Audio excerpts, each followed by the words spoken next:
is known throughout the world as the Queen of Crime.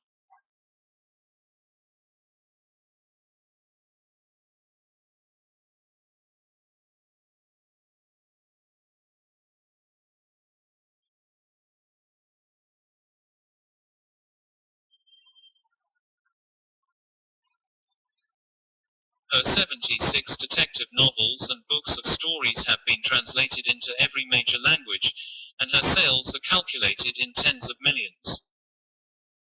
She began writing at the end of the First World War, when she created Hercule Poirot, the little Belgian detective with the egg-shaped head and the passion for order, the most popular sleuth in fiction since Sherlock Holmes. Poirot, Miss Marple and her other detectives have appeared in films, radio programs, television films and stage plays based on her books. Agatha Christie also wrote 6 romantic novels under the pseudonym Mary Westmacott, several plays and a book of poems. As well, she assisted her archaeologist husband Sir Max Mallowan on many expeditions to the Middle East. She was awarded the DBE in 1971. Postern of Fate was the last book she wrote before her death in 1976, but since its publication 2 books Agatha Christie wrote in the 1940s have appeared: Curtain, Poirot's Last Case and Sleeping Murder, the last Miss Marple book.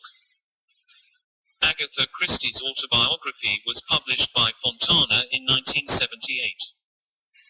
Available in Fontana by the same author. The ABC Murders at Bertram's Hotel, The Body in the Library by the Pricking of My Thumbs, The Clock's Dead Man's Folly, Death Comes as the End, Destination Unknown, Elephants Can Remember, Endless Night,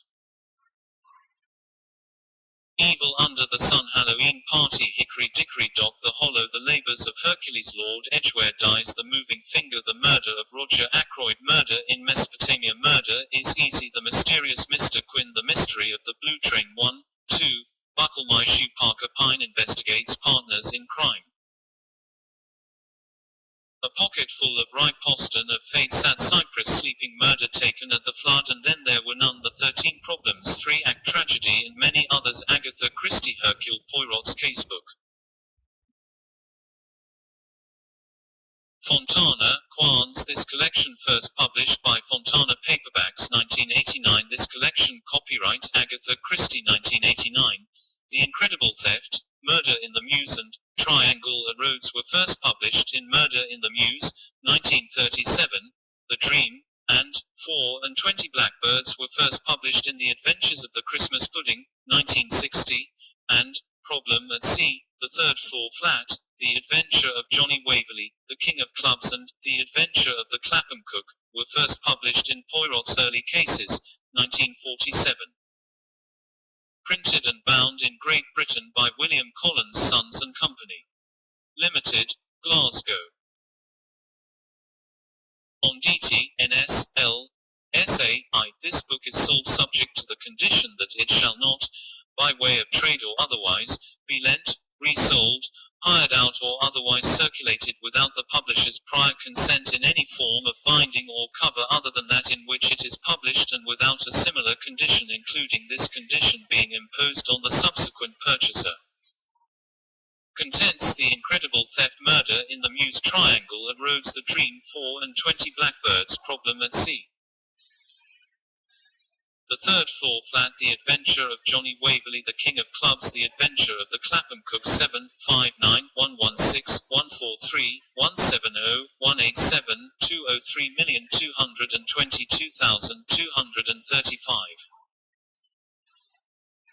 The Incredible Theft, Chapteri.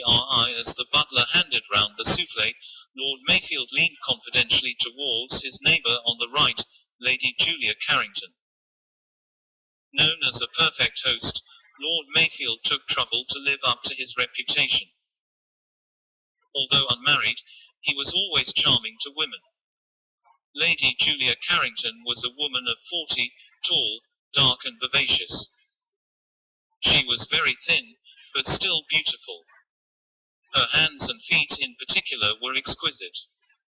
Her manner was abrupt and restless, that of a woman who lived on her nerves. About opposite to her at the round table sat her husband, Air Marshal Sir George Carrington. His career had begun in the Navy, and he still retained the bluff breeziness of the ex-naval man. He was laughing and chaffing the beautiful Mrs. Vanderlyn, who was sitting on the other side of her host. Mrs. Vanderlyn was an extremely good-looking blonde. Her voice held a soupçon of American accent, just enough to be pleasant without undue exaggeration. On the other side of Sir George Carrington sat Mrs. Macatta, M.P. Mrs. Macatta was a great authority on housing and infant welfare. She barked out short sentences, rather than spoke them, and was generally of somewhat alarming aspect. It was perhaps natural that the Air Marshal would fret his right-hand neighbour the pleasanter to talk to. Mrs. Macatta, who always talked shop wherever she was, barked out short spates of information on her special subjects to her left-hand neighbour, Yomag Reggie Carrington. Reggie Carrington was 21, and completely uninterested in housing, infant welfare, and indeed any political seven subject. He said at intervals, "How frightful!" and "I absolutely agree with you," and his mind was clearly elsewhere. Mr. Carlyle, Lord Mayfield's private secretary, sat between young Reggie and his mother. A pale young man with pince-nez and an air of intelligent reserve, he talked little, but was always ready to fling himself into any conversational breach. Noticing that Reggie Carrington was struggling with a yawn, he leaned forward and adroitly asked Mrs. Macatta a question about her fitness for children scheme.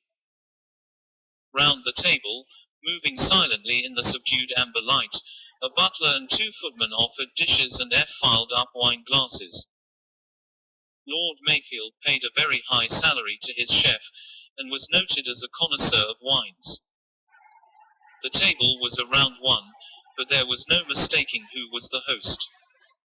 Where Lord Mayfield sat was so very decidedly the head of the table. A big man, square-shouldered, with thick silvery hair, a big straight nose and a slightly prominent chin. It was a face that lent itself easily to caricature. As Sir Charles McLauchlan, Lord Mayfield had combined a political career with being the head of a big engineering firm. He was himself a first-class engineer. His peerage had come a year ago, and at the same time he had been created First Minister of Armaments, a new ministry which had only just come into being. The dessert had been placed on the table. The port had circulated once. Catching Mrs. Vanderlyn's eye, Lady Julia rose. The 3 women left the room. The port passed once more, and Lord Mayfield referred lightly to pheasants. The conversation for 5 minutes or so was sporting. Then Sir George said, "Expect you'd like to join the others in the drawing room, Reggie, my boy." Lord Mayfield won't mind. The boy took the hint easily enough. "Thanks, Lord Mayfield, I think I will."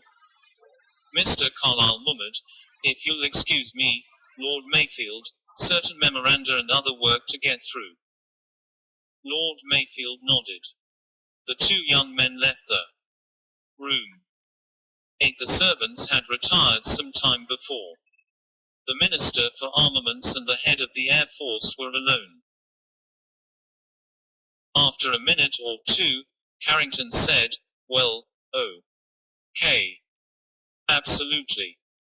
There's nothing to touch this new bomber in any country in Europe. Make rings round, M.A. That's what I thought." "Supremacy of the air," said Lord Mayfield decisively. Sir George Carrington gave a deep sigh. "A flat degree UT time. You know, Charles, we've been through a ticklish spell. Lots of gunpowder everywhere, all over Europe. And we weren't ready, damn it. We've had a narrow squeak. And we're not out of the wood yet, however much we hurry on construction." Lord Mayfield murmured, "Nevertheless, George, there are some advantages in starting late. A lot of the European stuff is out of date already, and they're perilously near bankruptcy." "I don't believe that means anything," said Sir George gloomily. "One's always hearing this nation and that is bankrupt. But they carry on just the same. You know, F. Mance is an absolute mystery to me." Single quote. Lord Mayfield's eyes twinkled a little. Sir George Canington was always so very much the old-fashioned, bluff, honest old sea dog. There were people who said that it was a pose he deliberately adopted. Changing the subject, Carrington said in a slightly over-casual manner, "Attractive woman, Mrs. Vanderfine, eh?" Lord Mayfield said, "Are you wondering what she's doing here?"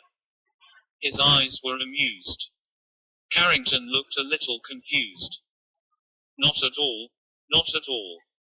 "Oh, yes, you were. Don't be an old humbug, George. You were wondering, in a slightly dismayed fashion, whether I was the latest victim." Single quote.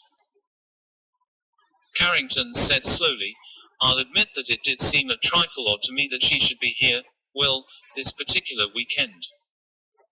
Lord Mayfield nodded. "Where the carcass is, there are the vultures gathered together.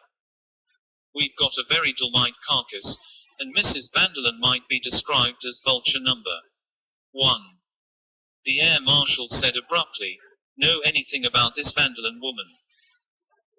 Lord Mayfield clipped off the end of a cigar, lit it with precision and, throwing his head back, dropped out his words with careful deliberation. "What do I know about Mrs. Vanderlyn? I know that she's an American subject. I know that she's had 3 husbands, 1 Italian, 1 German and 1 Russian, and that in consequence she has made useful what I think are called contacts in 3 countries.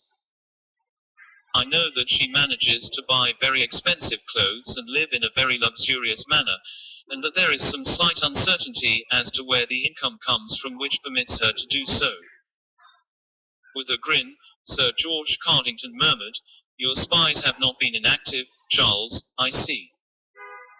"I know," Lord Mayfield continued, "that in addition to having a seductive type of beauty, Mrs. Vanderlyn is also a very good listener, and that she can display a fascinating interest in what we call shop. That is to say, a man can tell her all about his job and feel that he is being intensely interesting to the lady. Sundry young officers have gone a little too far in their zeal to be interesting, and their careers have suffered in consequence. They have told Mrs. Vanderlyn a little iron ore than they should have done. Nearly all the lady's friends are in the services, but last winter she was hunting in a certain county near one of our largest armament firms, and she formed various friendships not at all sporting in character. Trademark put it briefly, Mrs. Vanderlyn is a very useful person too." 2 described a circle in the air with his cigar. "Perhaps we had yet to not say to whom. 10 we will just say to a European power, and perhaps to more than one European power." Carrington drew a deep breath. "You take a great load off my mind, Charles. You thought I had fallen for the siren. My dear George. Mrs. Vanderlyn is just a little too obvious in her methods for a wary old bird like me. Besides, she is, as they say, not quite so young as she once was. Your young squadron leaders wouldn't notice that. But I am 56, my boy. In another 4 years I shall probably be a nasty old man continually haunting the society of unwilling debutantes." Single quote. "I was a fool," said Carrington apologetically, "but it seemed a bit odd. It seemed to you odd that she should be here, in a somewhat intimate family party just at the moment when you and I were to hold an unofficial conference over a discovery that will probably revolutionize the whole problem of air defense." Sir George Carrington nodded.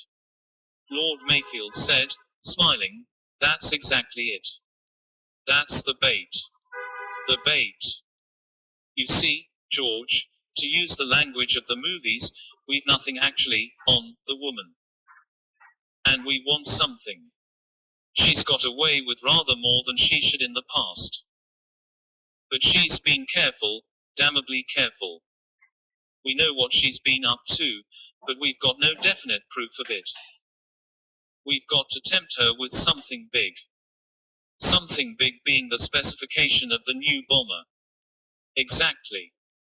It's got to be something big enough to induce her to take a risk, to come out into the open. And then, we've got her. Sir George grunted.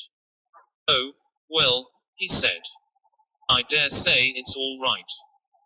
But suppose she won't take the risk. That would be a pity, said Lord Mayfield. Then he added, but I think she will. He rose. Shall we join the ladies in the drawing room? We mustn't deprive your wife of her bridge. Sir George grunted. Julia's a damned sight too fond of her bridge. Drops a packet over it. She can't afford to play as high as she does, and I've told her so. The trouble is, Julia's a born gambler. Coming round the table to join his host, he said, well, I hope your plan comes off, Charles. Chapter 2. In the drawing room, conversation had flagged more than once. Mrs. Vanderlyn was usually at a disadvantage when left alone with members of her own sex.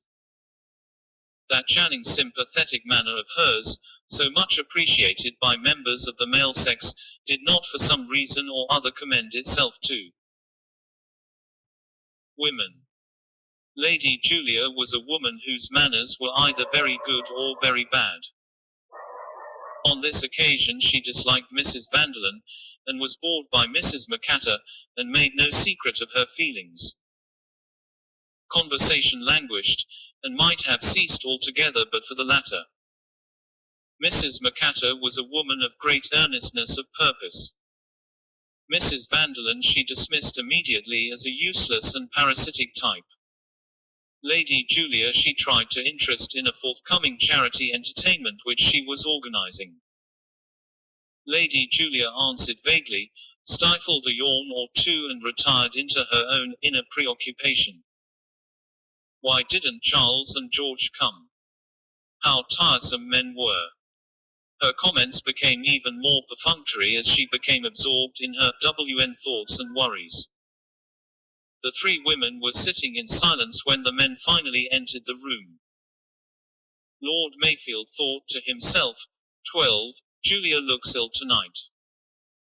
What a mass of nerves the woman is. Aloud he said. What about a rubber, eh? Lady Julia brightened at once. Bridge was as the breath of life to her. Reggie Carrington entered the room at that minute, and a four was arranged. Lady Julia, Mrs. Vanderlyn, Sir George and young Reggie sat down to the card table. Lord Mayfield devoted himself to the task of entertaining Mrs. Macatta. When two rubbers had been played, Sir George looked ostentatiously at the clock on the mantelpiece. Hardly worth while beginning another, he remarked. His wife looked annoyed. It's only 11:15. A short one. They never are, my dear, said Sir George good-temperedly. Anyway, Charles and I have some work to do. Mrs. Vanderlyn murmured, how important that sounds. I suppose you clever men who are at the top of things never get a real rest.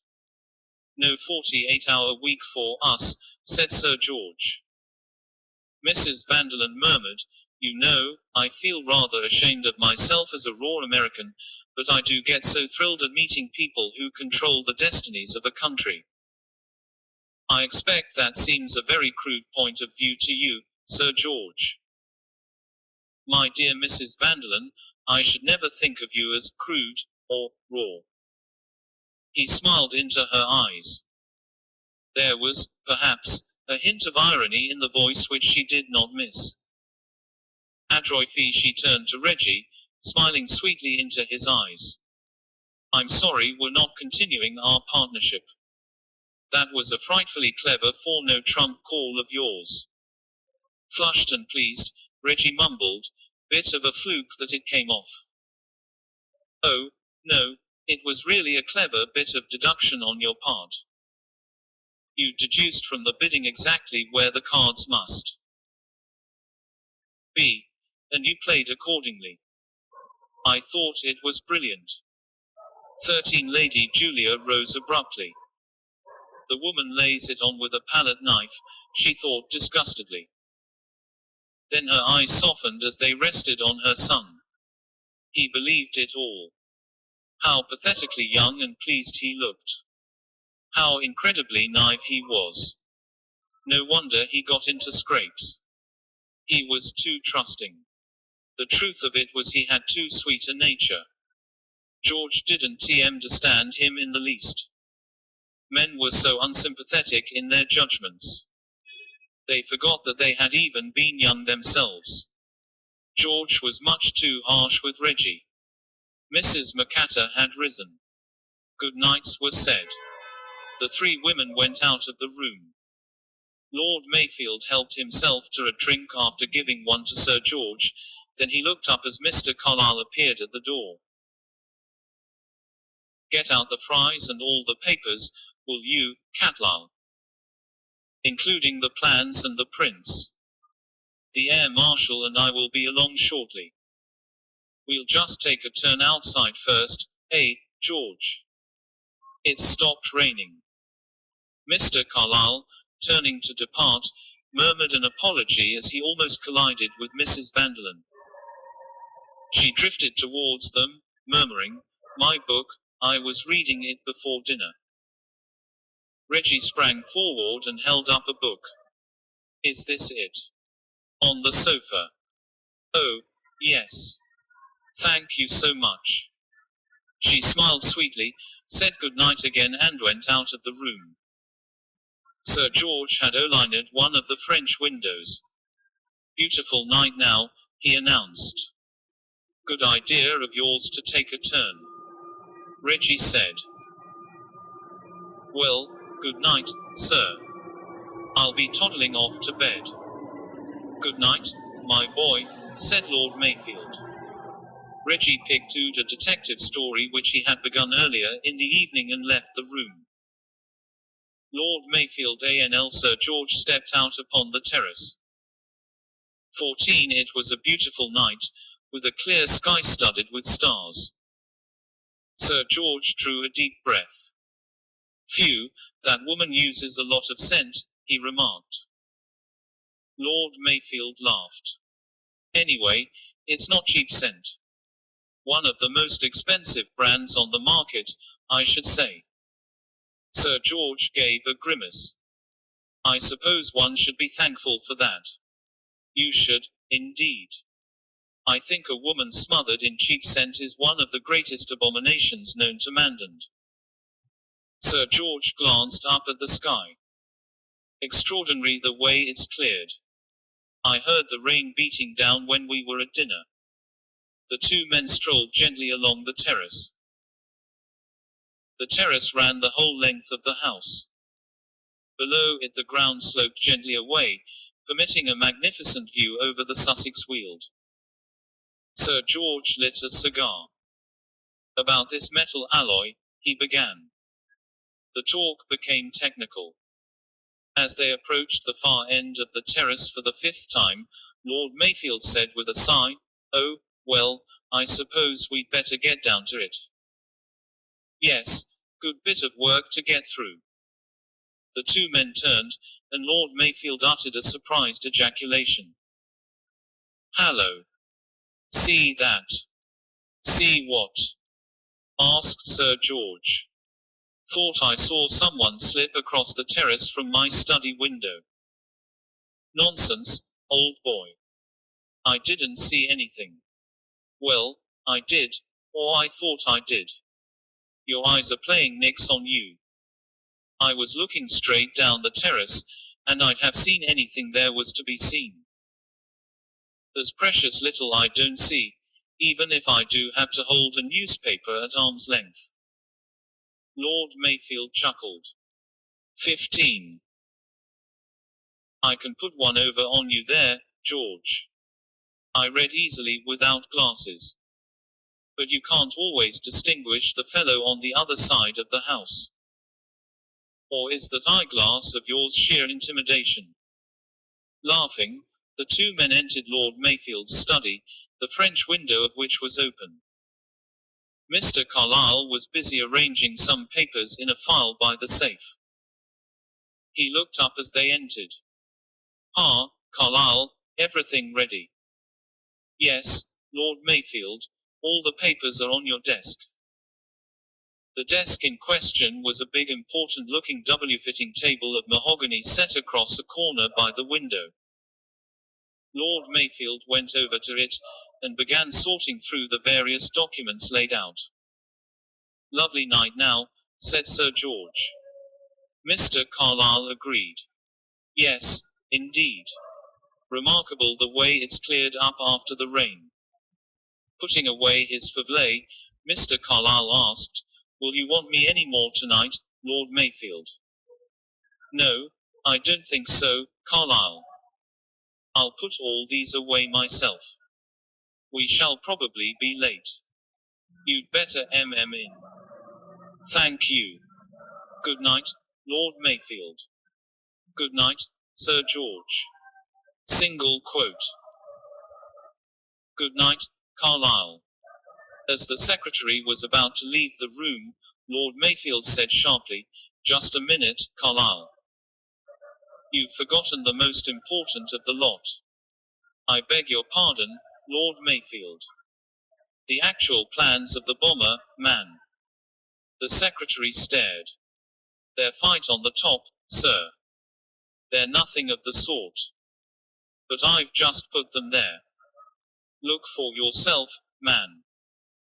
16. With a bewildered expression, the young man came forward and joined Lord Mayfield at the desk. Somewhat impatiently the minister indicated the pile of papers. Carlyle sorted through them, his expression of bewilderment growing. You see, they're not there. The secretary stammered, but it's incredible. I laid 'em there not 3 minutes ago. Lord Mayfield said good-humoredly, You must have made a mistake, they must be still in the safe. I don't see how, I know I put them there. Lord Mayfield brushed past him to the open safe. Sir George joined them. A very few minutes sufficed to show that the plans of the bomber were not there. Dazed and unbelieving, the three men returned to the desk and once more turned over the papers. My God, said Mayfield. They're gone. Mr. Carlyle cried, But it's impossible. Who's been in this room? Snapped out the minister. No one. No one at all. Look here, Carlyle, those plans haven't vanished into thin air. Someone has taken them. Has Mrs. Vanderlyn been in? Here. Mrs. Vanderlyn. Oh, no, sir. I'll back that, said Carrington. He sniffed the air. You'd soon smell if she had. That scent of hers. Nobody has been in here, insisted Carlyle. I can't understand it. Look here, Carlyle, said Lord Mayfield. Pull yourself together. We've got to get to the bottom of this. You're absolutely sure the plans were in the safe? Absolutely. You actually saw them. You didn't just assume they were among the others. 17. No, Lord Mayfield. I saw them. I put them on top of the others on the desk. Single quote. And since then, you say, nobody has been in the room. Have you been out of the room? No, at least, yes. Ah. cried Sir George.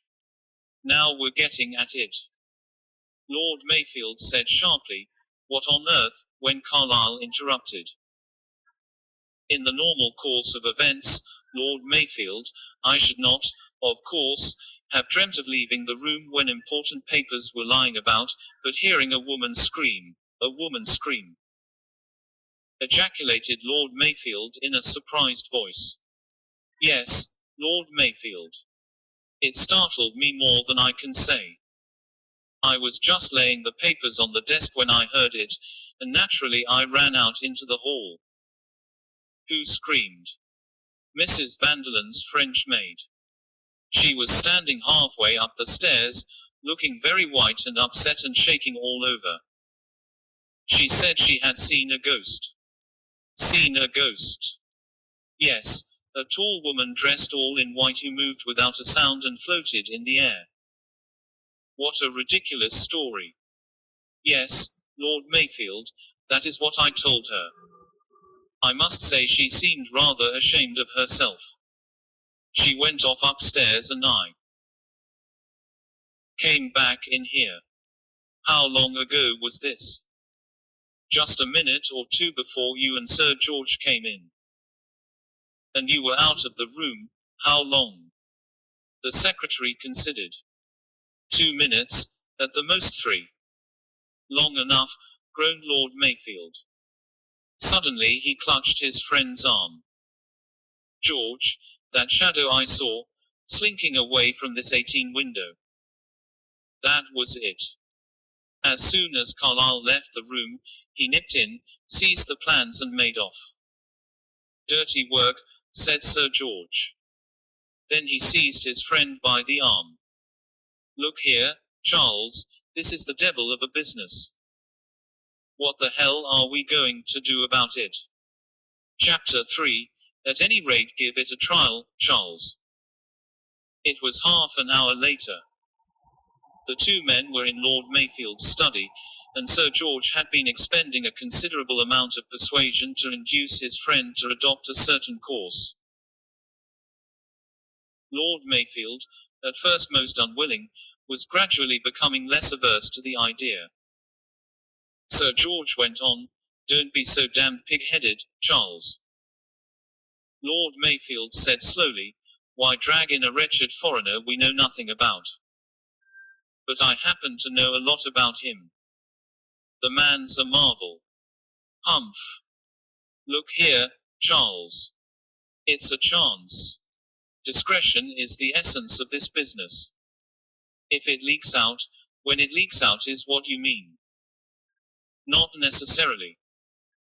This man, Hercule Poirot, will come down here and produce the plans like a conjurer taking rabbits out of his hat, I suppose.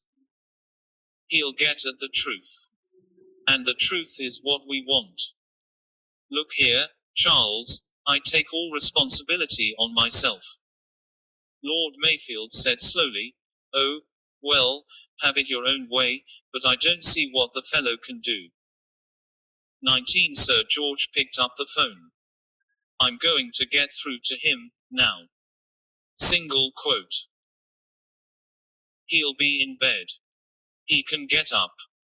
Dash it all, Charles, you can't let that woman get away with it. Mrs. Vanderlyn, you mean? Yes. You don't doubt, do you, that she's at the bottom of this? No, I don't. She's turned the tables on me with a vengeance.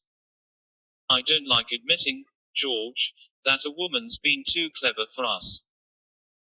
It goes against the grain. But it's true. We shan't be able to prove anything against her, and yet we both know that she's been the prime mover in the affair. Women are the devil, said Carrington with feeling.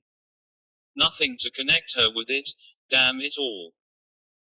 We may believe that she put the girl up to that screaming trick, and that the man lurking outside was her accomplice, but the devil of it is we can't prove it. Perhaps Hercule Poirot can. Suddenly Lord Mayfield laughed.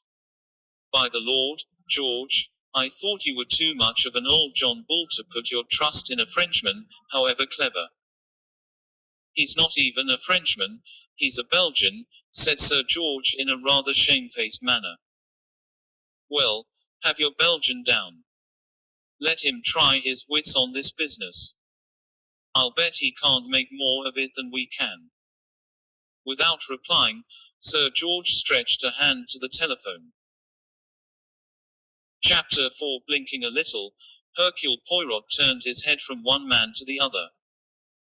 Very delicately he smothered a yawn. 20. It was 2:30 in the morning. He had been roused from sleep and rushed down through the darkness in a big Rolls-Royce. Now he had just finished hearing what the two men had to tell him. Those are the facts, M. Poirot, said Lord Mayfield. He leaned back in his chair, and slowly fermeed his monocle in one eye. Through it a shrewd, pale blue eye watched Poirot attentively. Besides being shrewd, the eye was defiantly skeptical. Poirot cast a swift glance at Sir George Carrington. That gentleman was leaning forward with an expression of almost childlike hopefulness on his face. Poirot said slowly, "I have the facts, yes." The maid screams, the secretary goes out, the nameless watcher comes in, the plans are there on top of the desk, he snatches them up and goes. The facts, they are all very convenient. Something in the way he uttered the last phrase seemed to attract Lord Mayfield's attention. He sat up a little straighter, his monocle dropped. It was as though a new alertness came to him. "I beg your pardon, M. Poirot.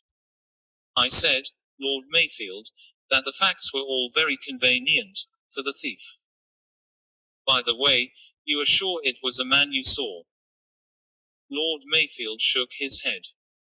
"That I couldn't say. It was just a shadow. In fact, I was almost doubtful if I had seen anyone." Poirot transferred his gaze to the Air Marshal. "And you, Sir George? Could you say if it was a man or a woman?" Single quote. "I didn't see anyone myself." Poirot nodded thoughtfully. Then he skipped suddenly to his feet and went over to the writing table. "I can assure you that the plans are not there," said Lord Mayfield. "We have all three been through those papers half a dozen times." "All three? You mean, your secretary also?" 21. Yes, Carlyle. Poirot turned suddenly. "Tell me, Lord Mayfield, which paper was on top when you went over to the desk?" Mayfield frowned a little in the effort of remembrance. "Let me see, yes, it was a rough memorandum of some sort of our air defense positions." Deftly, Poirot nipped out a paper and brought it over. "Is this the one, Lord Mayfield?"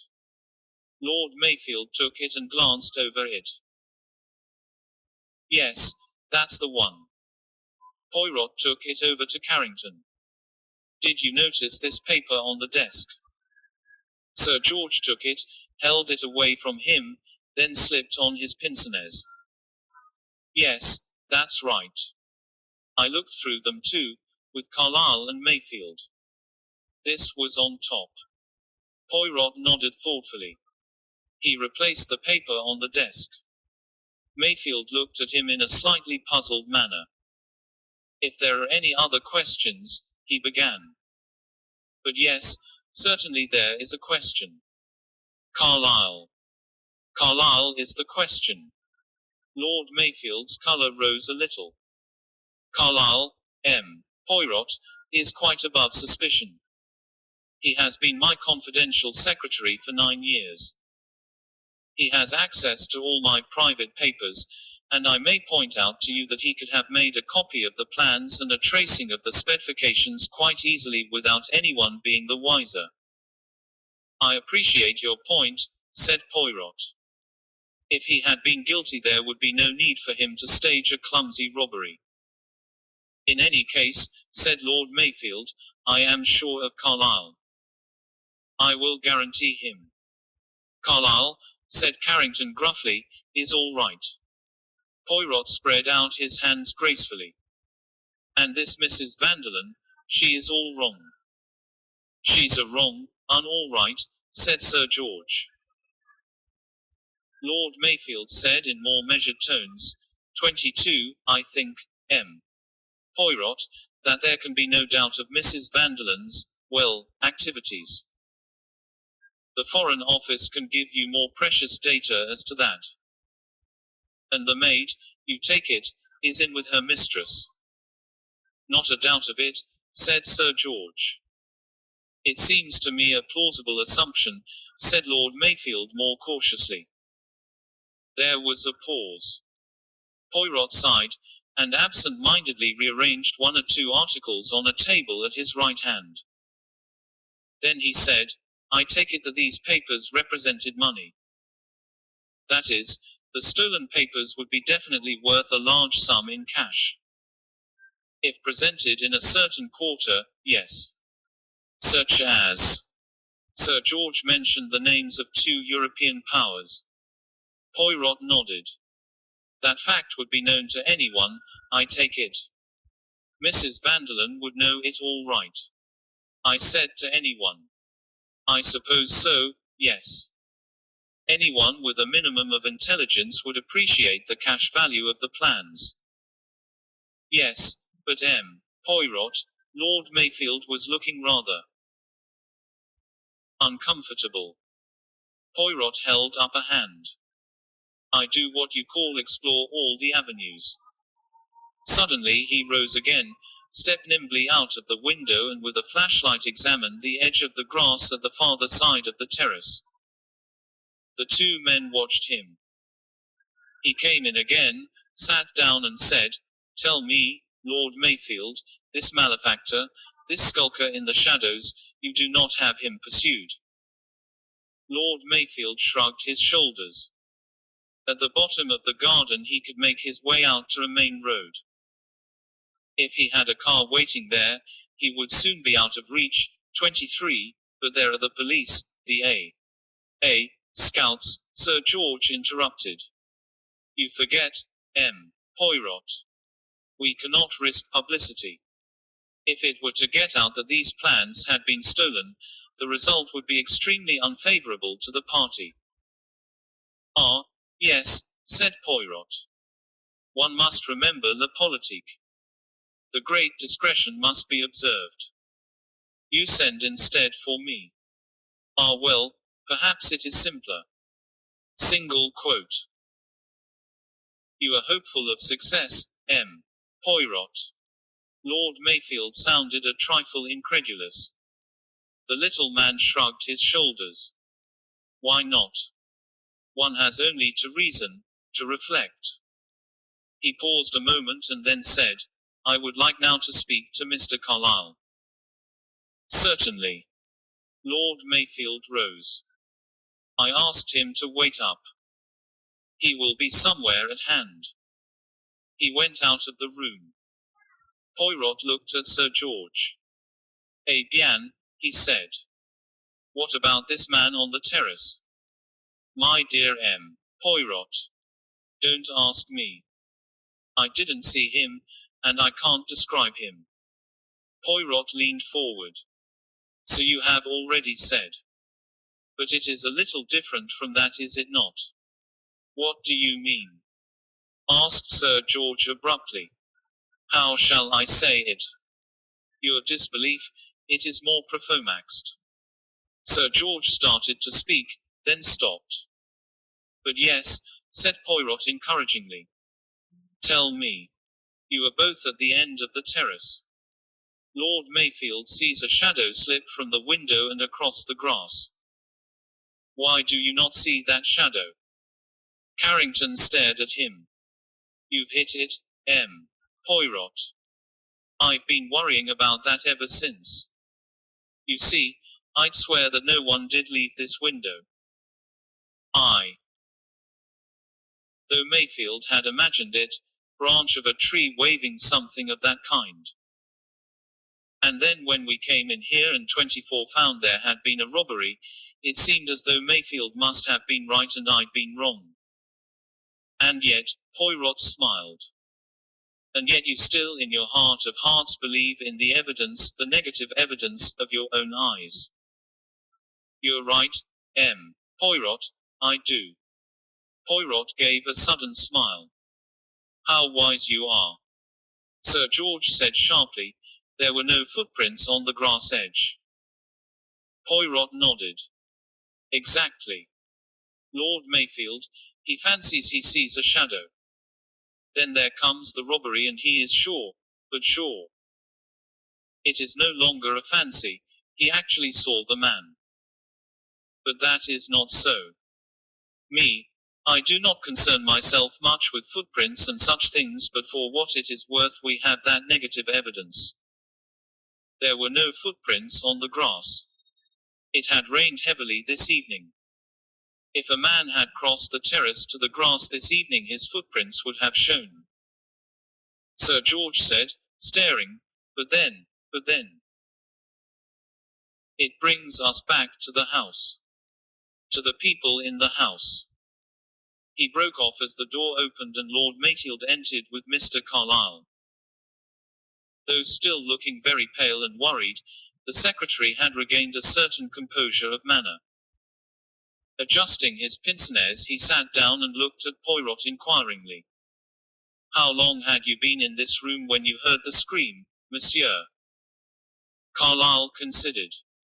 Between 5 and 10 minutes, I should say. And before that there had been no disturbance of any kind. No. I understand that the house party had been in one room for the greater part of the evening. Yes, the drawing room. Poirot consulted his notebook. Sir George Carrington and his wife. Mrs. Macatta. Mrs. 25 Vanderden. Mr. Reggie Carrington.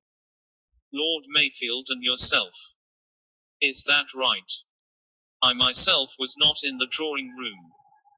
I was working here the greater part of the evening. Single quote. Poirot turned to Lord Mayfield. Who went up to bed first? Lady Julia Carrington, I think. As a matter of fact, the three ladies went out together. And then Mr. Carlyle came in and I told him to get out the papers as Sir George and I would be along in a minute. It was then that you decided to take a turn on the terrace. It was.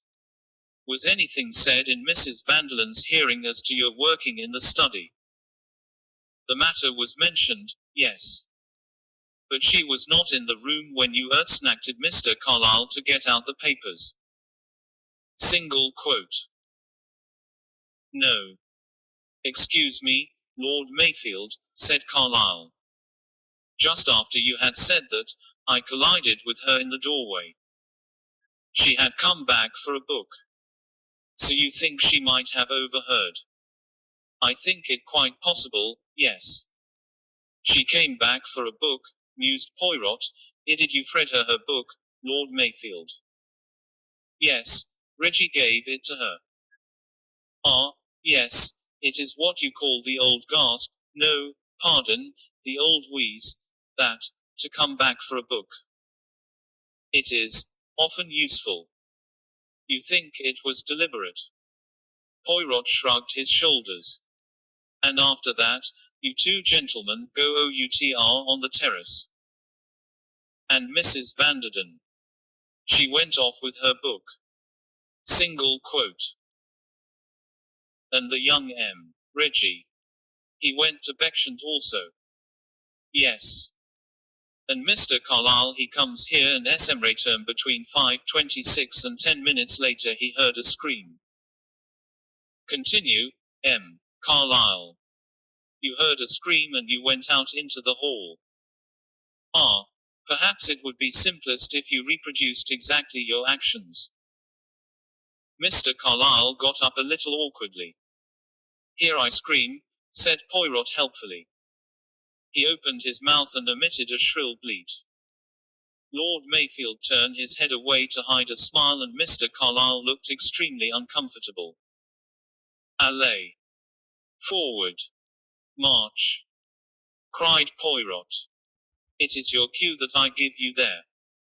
Mr. Carlyle walked stiffly to the door, opened it and went out. Poirot followed him. The other two came behind. The door, did you close it after you or leave it open? Single quote. I can't really remember. I think I must have left it open. No matter. Proceed. Still with extreme stiffness, Mr. Carlyle walked to the bottom of the staircase and stood there looking up.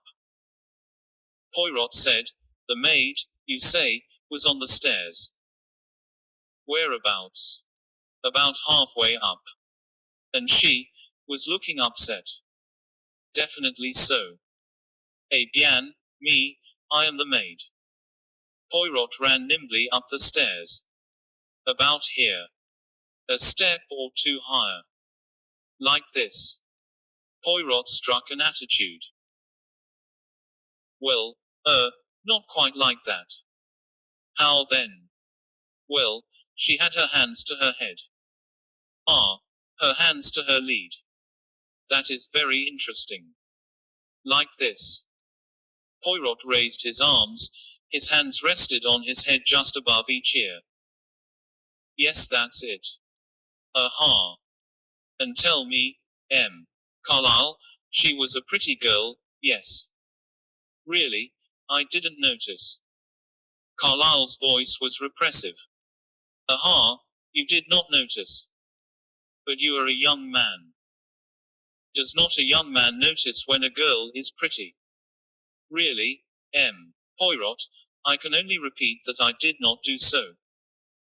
Carlyle cast an agonized glance at his employer. Sir Georg Carrington gave a sudden chuckle. M. Poirot seems determined to make you out a gay dog, Carlyle, he remarked. I always notice when a girl is pretty, announced Poirot, as he descended the stairs. The silence with which Mr. Carlyle greeted this remark was somewhat pointed. Poirot went on, and it was then she told this tale of having seen a ghost. Yes. Did you believe the story? Well, hardly, M. Poirot. I do not mean, do you believe in ghosts? I mean, did it strike you that the girl herself really thought she had seen something? Oh, as to that, I couldn't say. She was certainly breathing fast and seemed upset. You did not see or hear anything of her mistress? Yes, as a matter of fact I did. She came out of her room in the gallery above and called, Leonie. And then the girl ran up to her and I went back to the study. Whilst you were standing at the foot of tile stairs here, could anyone have entered the study by the door you had left open? Carlyle shook his head. Not without passing me. The study door is at the end of the passage, as you see. Poirot nodded thoughtfully. Mr. Carlyle went on in his careful, precise voice. I may say that I am very thankful that Laurel Mayfield actually saw the thief leaving the window. Otherwise I myself should be in a very unpleasant position. Nonsense, my dear Carlyle, broke in Lord Mayfield impatiently. No suspicion could possibly attach to you. 28. It is very kind of you to say so, Lord Mayfield, but facts are facts, and I can quite see that it looks badly for me.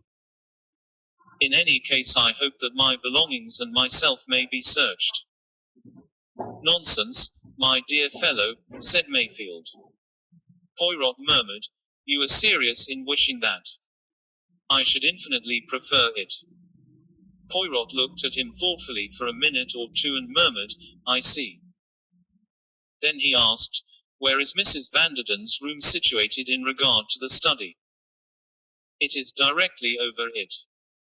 With a window looking out over the terrace. Yes. Again Poirot nodded. Then he said, let us go to the drawing room.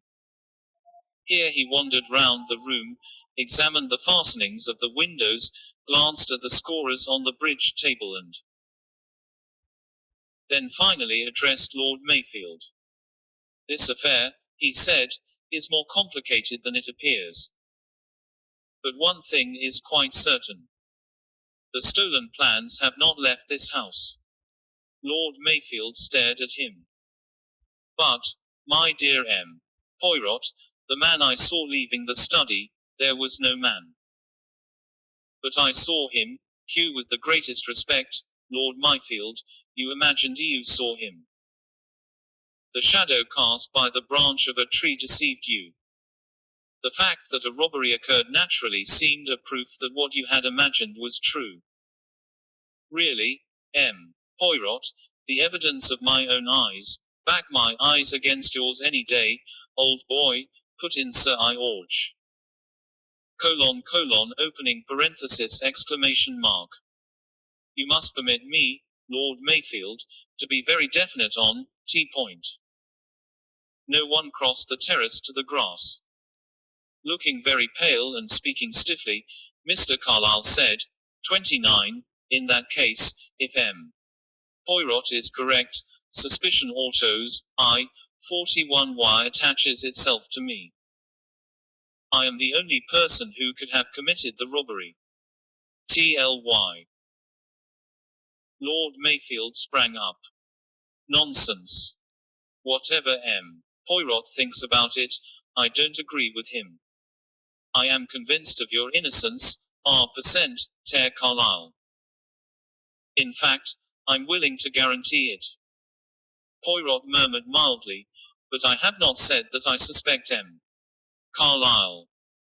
Carlyle answered, "No, but you've made it perfectly clear that no one else had a chance to commit the robbery." Do tout, but I have told you nobody passed me in the hall to get to the study door."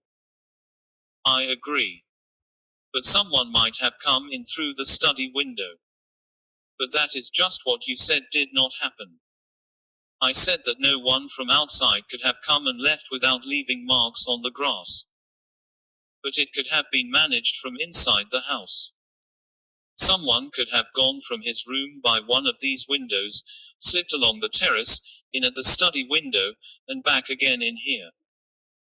Mr. Carlyle objected, but Lord Mayfield and Sir George Carrington were on terrace. They were on the terrace, yes, but they were en promenade. Sir George Carrington's eyes may be of the most reliable. Poirot made a little bow, but he does not keep them in the back of his head. The study window is at the extreme left of TBS terrace. The windows of this room come next, but the terrace continues to the right past 1, 2, 3, perhaps foul, rooms. "Dining room, billiard room, morning room and library," said Lord Mayfield. "And you walked up and down the terrace, how many times?" "At least 5, or sin. 30, you see, it easy enough, the thief has only to watch for the right moment."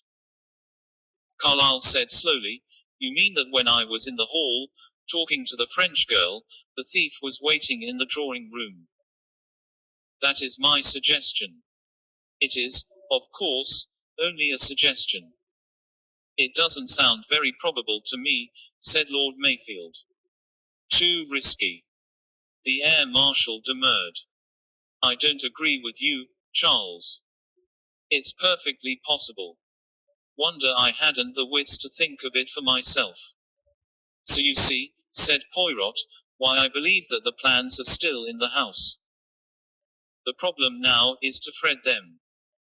Sir George snorted. "That's simple enough. Search everybody." Lord Mayfield made a movement of dissent, but Poirot spoke before he could. No, it is not so simple as that. The person who took those plans will anticipate that a search will be made and will make quite sure that they are not found amongst his or her belongings. They will have been hidden in neutral ground. Do you suggest that we've got to go playing hide and seek all over the Bally house?" Poirot smiled. No, we need not be so crude as that. We can arrive at the hiding place, or alternatively at the identifier of the guilty person, by reflection. That will simplify matters. In the morning I would like an interview with every person in the house. It would, I think, be unwise to seek those interviews now. Lord Mayfield nodded. Cost too much comment, he said, if we dragged everybody out of their beds at 3 in the morning. In any case you'll have to proceed with a good deal of camouflage, M. Poirot. This matter has got to be kept dark. Poirot waved an airy hand. Leave it to Hercule Poirot. The lies I invent are always most 31. Delicate ANQ most convincing. Tomorrow, then, I conduct RN investigatio. S. But tonight, I should like to begin Beelan to Volume. George and you, Lord Mayfield. He bowed to them both. You mean, alone. That were my meaning. Lord Mapfield raised his eyes slightly, then he said, certainly. I'll leave you alone with Sir George. When you want me, you will find me in my study. Come, Carlyle. He and the secretary went out, shutting the door behind them. Sir George sat down, reaching mechanically for a cigarette. He turned a puzzled face to Poirot. You non, he said slowly. I don't quite get this. That is V% Y simply explained, said Poirot with a smile. 2 words, to be accurate. Mrs. Vanderlyn. Oh, said Carrington. I think I see. Mrs. Vanderlyn. Precisely, it might be, you see, that it would not be delicate to ask Lord Mayfield the question I want to ask. Mrs. Vanderlyn. This lady, she is known to be a suspicious character. Why, then, should she be here? I say to myself there are 3 explanations. 1. That Lord Mayfield has a penchant for the lady, mad that is why I seek to talk to you alone. I do not wish to empress him. 2. That Mrs. Vanderlyn is perhaps the dear friend of someone else in the house. You can percent and me out, said Sir George with a grin. Then, if either of those cases is true, the question returns in redoubled Horse. Why Mrs. Vanderlyn?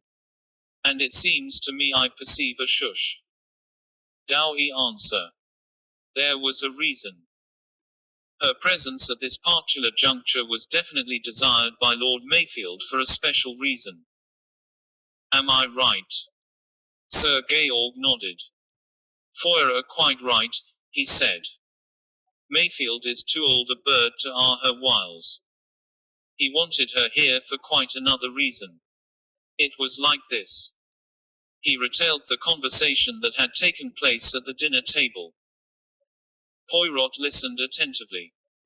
32, he said. I comprehend now. Nevertheless, it seems that the lady has turned the tables on you both rather neatly. Sir George swore freely. Poirot watched him with some slight amusement, then he said, You do not doubt that this theft is her doing, I mean, that she is responsible for it, whether or no she played an active part. Sir George stared. Of course not. There isn't any doubt of that.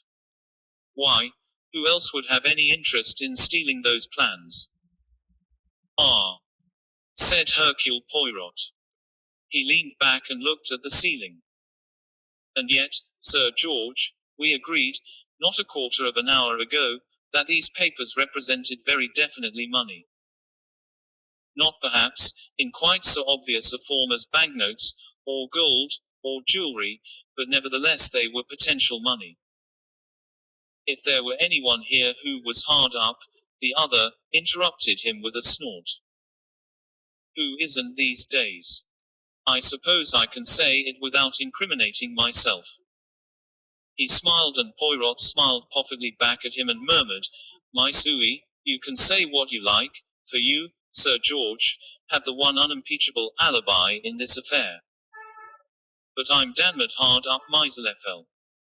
Poirot shook his head sadly. "Yes, indeed, a man in your position has heavy living expenses." "Then you have a young son at a most expensive age," Sir George groaned. "Education's bad enough, then debt's on top of it. Mind you, this lad's not a bad lad." Poirot listened sympathetically. He heard a lot of the Air Marshal's accumulated grievances. The lack of grit and stamina in the younger generation, the fantastic way in which mothers spoiled their children and always took their side, the curse of gambling once it got hold of a woman, the folly of playing for higher stakes than you could afford. It was couched 33 in general terms. Sir George did not allude directly to either his wife or his son, but his natural transparency made his generalizations very easy to see through. He broke off suddenly. "Sorry, mustn't take up your time with something that's right off the subject, especially at this hour of the night, or rather, morning." He stifled a yawn. "I suggest, Sir George, that you should go to bed. You have been most kind and helpful." "Right, think I will in." "You really think there is a chance of getting RSG the plans back?" Poirot shrugged his shoulders.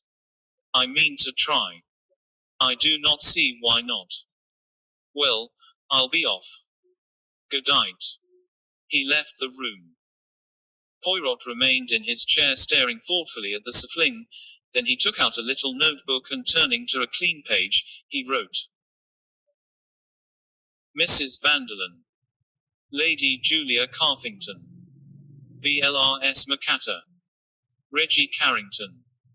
Mr. Carlyle. Underneath he wrote, Mrs. Vanderlyn and Mr. Reggie Carrington. Mrs. Vanderfyen and Lady Julia. Mrs. Vanderlyn and Mr. Carlyle. He shook his head in a dissatisfied manner, murmuring, "Say moose simple QFA." Then he added a few short sentences. Did Lord Mayfield see a shadow? If not, why did he say he 34 did? Did Sir George see anything? He was positive he had sees nothing after I examined flower bed. Note: Lord Mayfield. Nearsighted can read without glasses but has to use a monocle to look across a room. Sir George is long-sighted. Therefore, from far end of the terrace, his sight is more to be depended upon than Lord Mayfield, s. Yet Lord Mayfield is very positive that he did he'll see something and is quite unshaken by his friend's denial. Can anyone be quite as above suspicion as Mr. Carlyle appears ttb? Lord Mayfield is very emphatic as to his innocence. Too muchy. So, lie he. Because he secretly suspects Ban and is ashamed of age suspicions. Or because he definitely suspects some other person. Is to say, some person other than Mrs. Vanderlyn. He put the notebook away. Then, getting up, he were along to the study. Chapter 5. Lord Mayfield was seated at his desk when Poirot entered the study. He swung round, laid down his pen, and looked up inquiringly. Well, Poirot, had your interview with Carrington? Poirot smiled and sat down. Yes, Lord Mayfield. He cleared up a point that had puzzled. What was that? The reason for Mrs. Vanderlyn's presence here. You comprehend, I thought it possible. Mayfield was quick to realize the cause of Poirot's somewhat exaggerated embarrassment. You thought I had a weakness for the lady. Not at all. Far from it. Funnily enough, Carrington thought the same. 35, yes, he has told me of the conversation he held with X, the subject. Lord Mayfield looked rather rueful. CMY little scheme didn't come off. Always annoying TI to admit that a woman has got the better of you. But she has not got the better of you yet, Mayfield. Oh, you think we may yet win? Well, I'm glad to hear you so. I'd like to think it was true. He sighed. I feel I've acted like a complete fool, so pleased with my stratagem for entrapping the lady. Hercule Poirot said, as he lit one of his tiny cigarettes, what was your stratagem exactly, Lord Marthrefield? Well, Lord Mayfield hesitated. I hadn't exactly got down to details. You didn't discuss it with anyone? No. Not even with Mr. Carlyle? No. Poirot smiled. You prefer to play a lone hand, Lord Mayfield. I have usually found it the best way, said the other a little grimly. Yes, you are wise. Trust no one. But you mentioned the matter to Sir George Caronan. See, degree, replied Teckles. I realized that the dear fellow was seriously perturbed about Nay. Lord Mayfield smiled at the remembrance. He is an old friend of yours. Yes. I have known him for over 20 years. And his wife. I have known his wife also, of course. But pardon me if I am impertinent, you are not on the same terms of intimacy with her. I don't really see what my personal relationships to people has to do with the matter in hand, M. Poirot.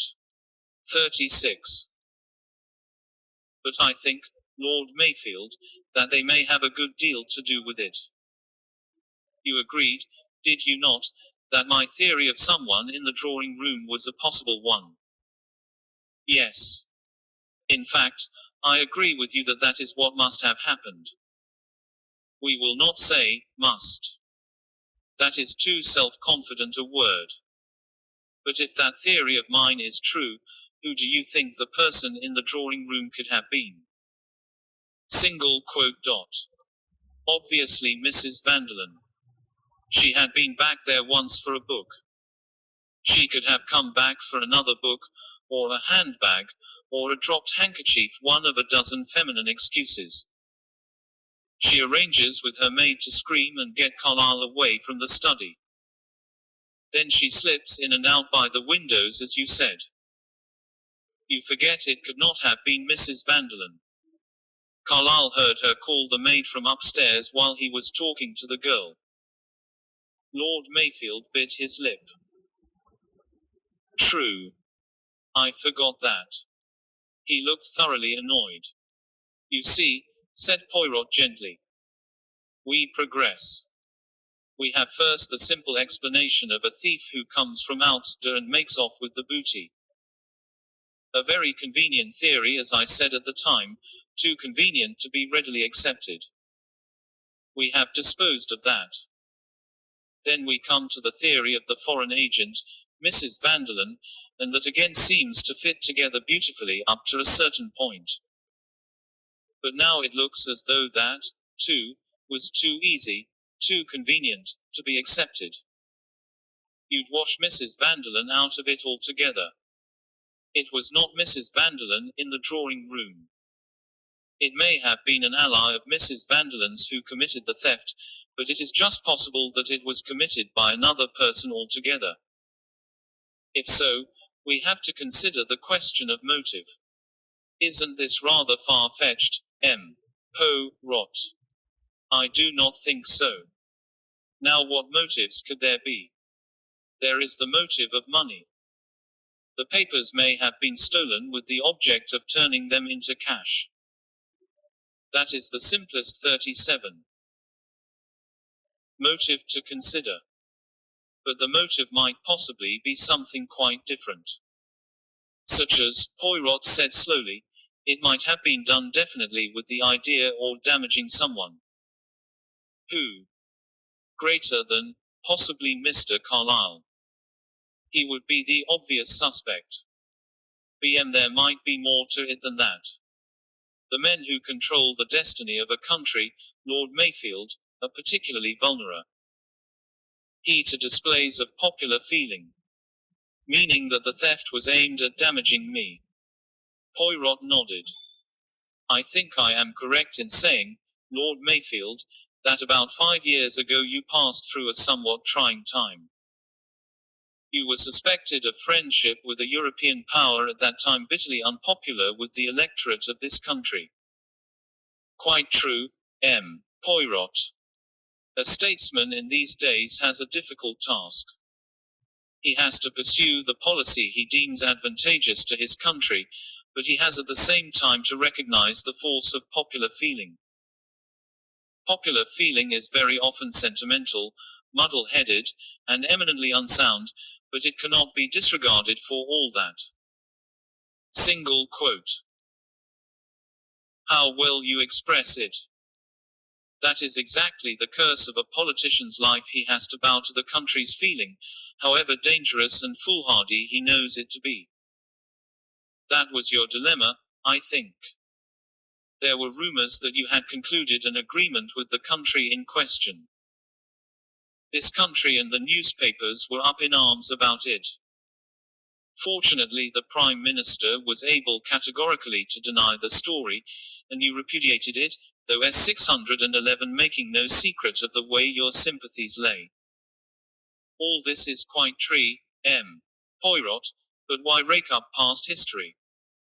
Because I consider it possible that an enemy, disappointed in the way you surmounted that crisis, might endeavor to stage a further dilemma.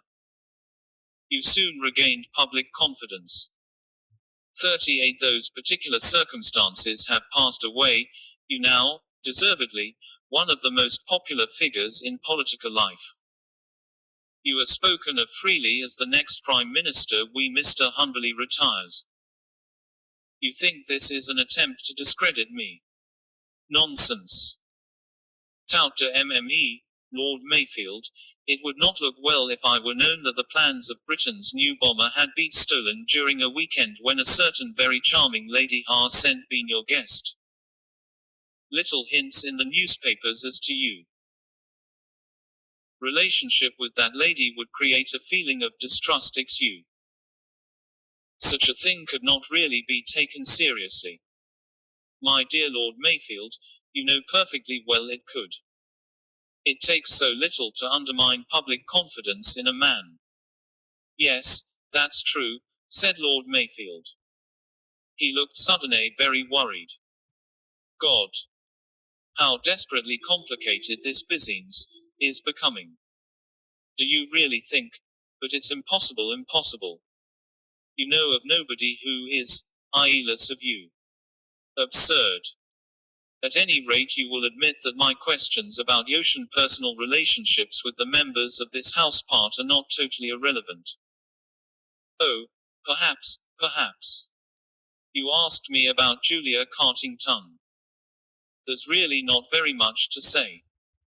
I've never taken to her very much, and I don't think she cares for me. She's one of these restless, nervy women, recklessly extravagant and mad about cards. She's old-fashioned enough, I think, to despise me as being a self-made man. Poirot said, I looked you up in Who's Who before I came down.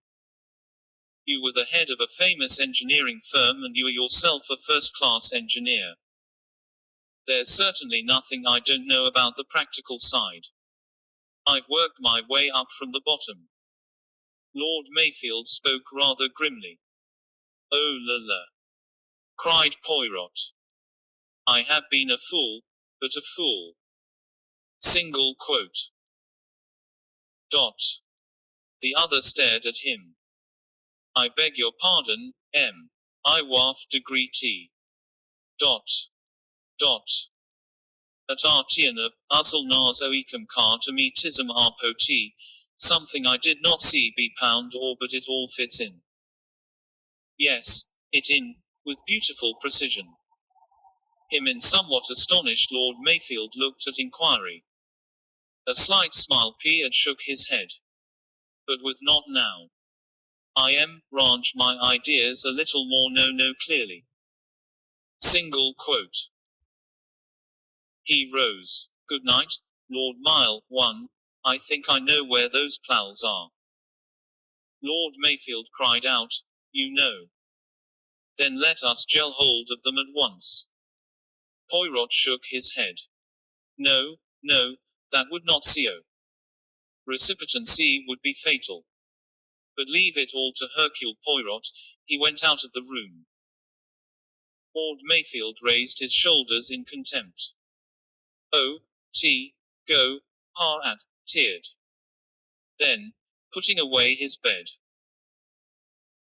Chapter 6, If there's been a barrel the devil doesn't. Old Mayfield 1AW, XVB, on send for the police.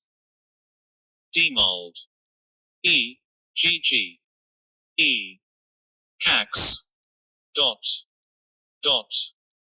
He ushed his chair AC from me Oriras Tau Rue. War the last down High U Street, Mrs. McCatter and Sir George. Airtime Bear 6 re his mother and had finished their breakfaster shay, Mrs. Vanderlyn were briefed. As 5G in bed. Sir George, repeating his street tenant on the lines agreed upon. Between Lord Mayfield and Hercule Poirot, had a feeling he was not managing it as well as he might have done. To send for a queer foreigner like this seems very odd. Tell me, said Reggie. What has been taken, father? I don't know exactly, my boy. Reggie got up. He looked rather nervy and on edge this morning. Nothing important. No papers or anything like that. To tell you the truth, Reggie, I can't tell you exactly. Very hush-hush, is it? I see. Reggie ran up the stairs, paused for a moment halfway with a frown on his face, and then continued his ascent. Amy tapped on his mother's door. Her voice bade him enter. Lady Julia was sitting up in bed, scribbling figures on the back of an envelope. Good morning, darling.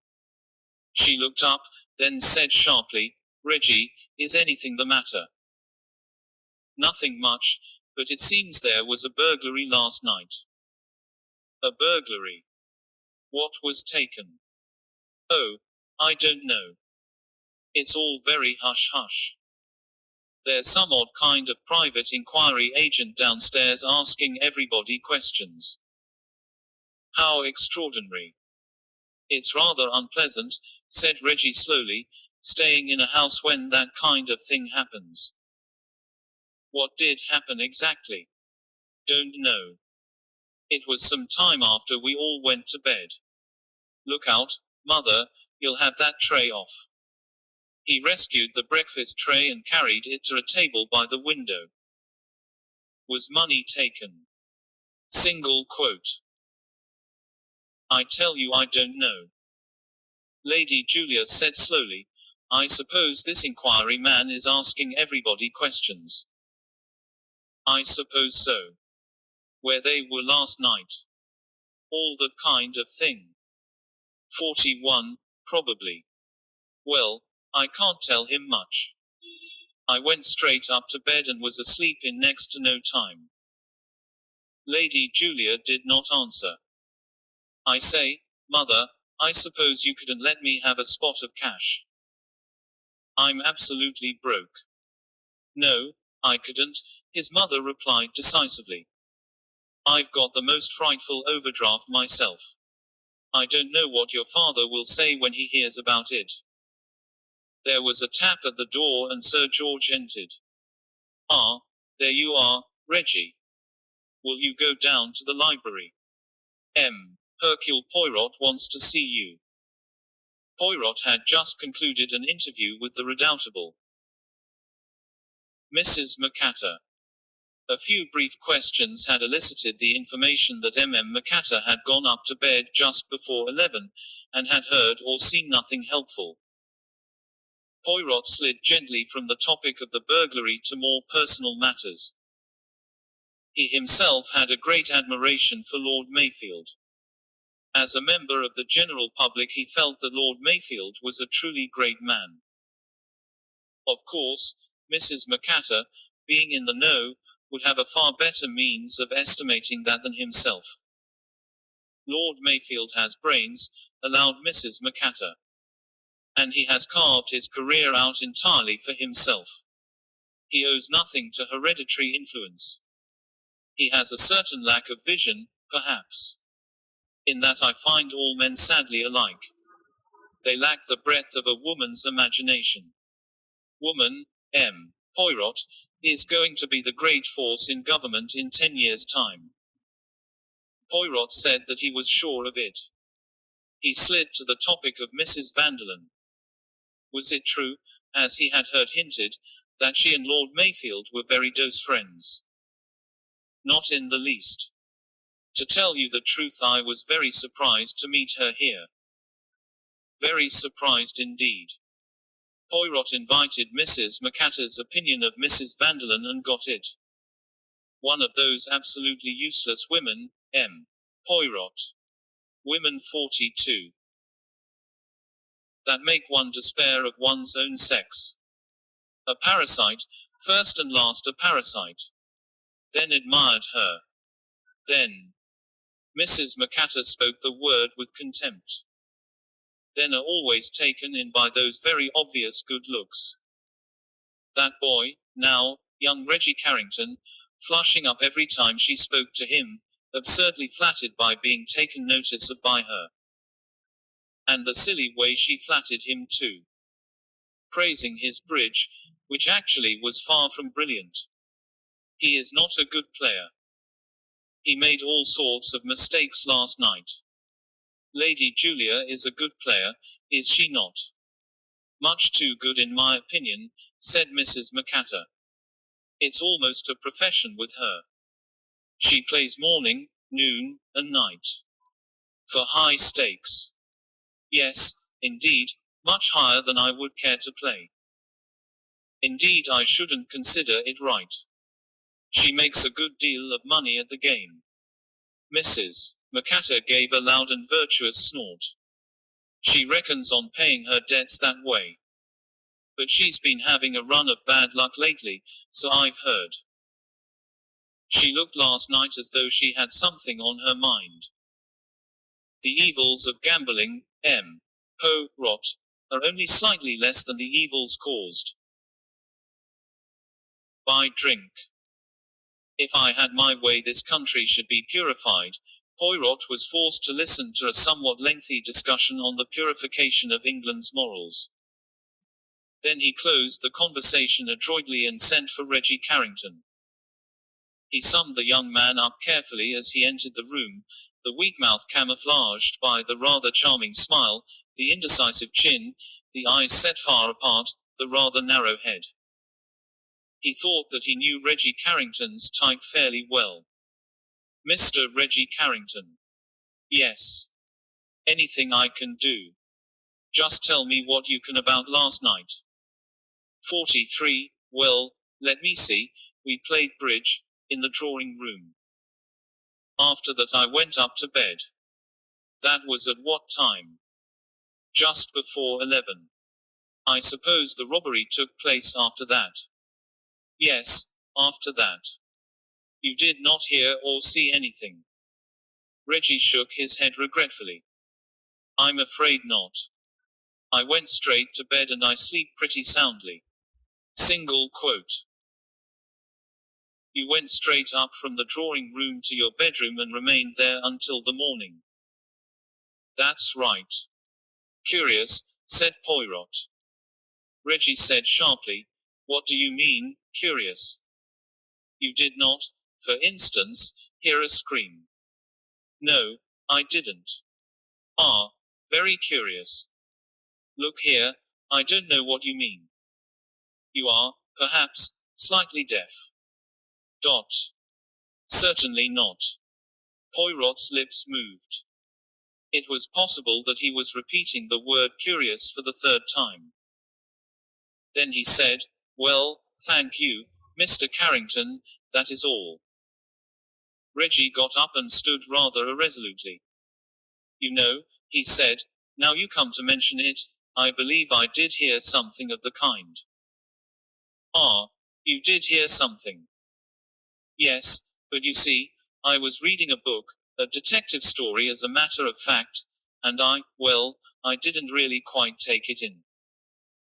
Question mark. Ah, said Poirot, a most satisfying explanation. His face was quite impassive. Reggie still hesitated, then he turned and walked slowly to the door. There he paused and asked, I say, what was stolen? Single quote. Something of great value, Mr. Carpington. That is all I am at liberty to say. Oh, said Reggie rather blankly. He went out. Poirot nodded his head. It fits, he murmured. It fits very nicely. He touched a bell and inquired courteously if Mrs. Vanderlyn was up yet. Chapter 7 million rupees. Vanderlyn swept into the room looking very handsome. She was swearing an artfully cut russet sports suit that showed up the warm lights of her hair. She swept to a chair and smiled in a dazzling fashion at the little man in front of her. For a moment something showed through the smile. It might have been triumph, it might almost have been mockery. It was gone almost immediately, but it had been there. Poirot found the suggestion of it interesting. Burglars. Last night. But how dreadful. Why no, I never heard a thing. What about the police? Can't they do anything? Again, just for a moment, the mockery showed in her eyes. Hercule, Poirot thought. It is very clear that you are not afraid of the police, my lady. You know very well that they are not going to be called in. And from that followed, what? He said soberly, you comprehend, madam, it is an affair of the most discreet. Why, naturally, Poirot, isn't it? I shouldn't dream of breathing a word. I'm much too great an admirer of dear Lord Mayfield's to do anything to cause him the least little bit of worry. She crossed her knees. A highly polished slipper of brown leather dangled on the tip of her silk-shod foot. 45 she smiled, a warm, compelling smile of perfect health and deep satisfaction. Do tell me if there's anything at all I can do. I thank you, madam. You played bridge in the drawing room last night. Yes. I understand that then all the ladies went up to bed. That is right. But someone came back to fetch a book. That was you, was it not, Mrs. Vanderlyn? Single quote. I was the first one to come back, yes. What do you mean, the first one? Said Poirot sharply. I came back right away, explained Mrs. Vanderlyn. Then I went up and rang for my maid. She was a long time in coming. I rang again. Then I went out on the landing. I heard her voice and I called her. After she had brushed my hair I sent her away. She was in a nervous, upset state and tangled the brush in my hair once or twice. It was then, just as I sent her away, that I saw Lady Julia coming up the stairs. She told me she had been down again for a book, too. Curious, wasn't it? Mrs. Vanderlyn smiled as she finished, a wide, rather feline smile. Hercule Poirot thought to himself that Mrs. Vanderlyn did not like Lady Julia Carrington. As you say, madam. Tell me, did you hear your maid scream? Why, yes, I did hear something of that kind. Did you ask her about it? Yes. She told me she thought she had seen a floating figure in white. Such nonsense. What was Lady Julia wearing last night?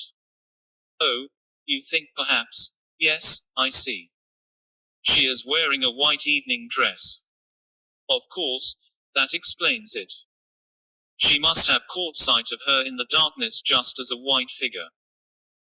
These girls are so superstitious.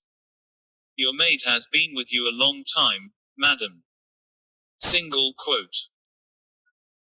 Oh, no. Mrs. Vanderlyn opened her eyes rather wide. Only about 5 months. I show, LD like to see her presently, if you do not mind, madam. Mrs. Vanderlyn raised her eyebrows. Oh, certainly, she said rather coldly. I should like, you understand, to question her. Oh, yes. Again a flicker of amusement. Poirot rose and bowed. Madam, he said.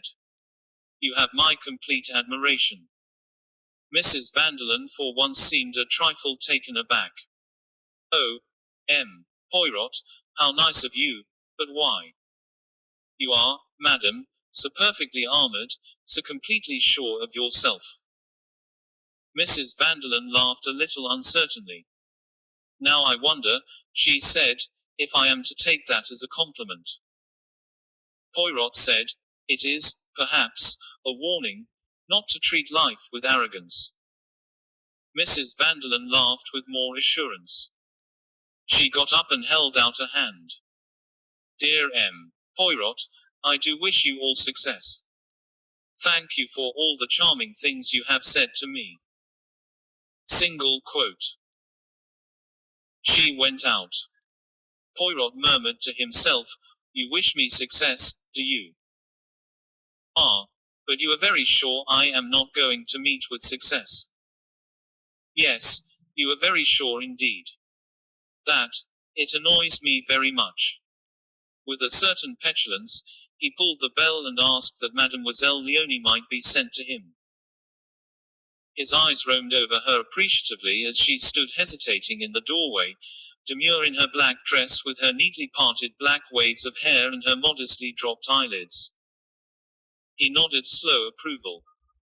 Come in, Mademoiselle Leonie, he said. Do not be afraid.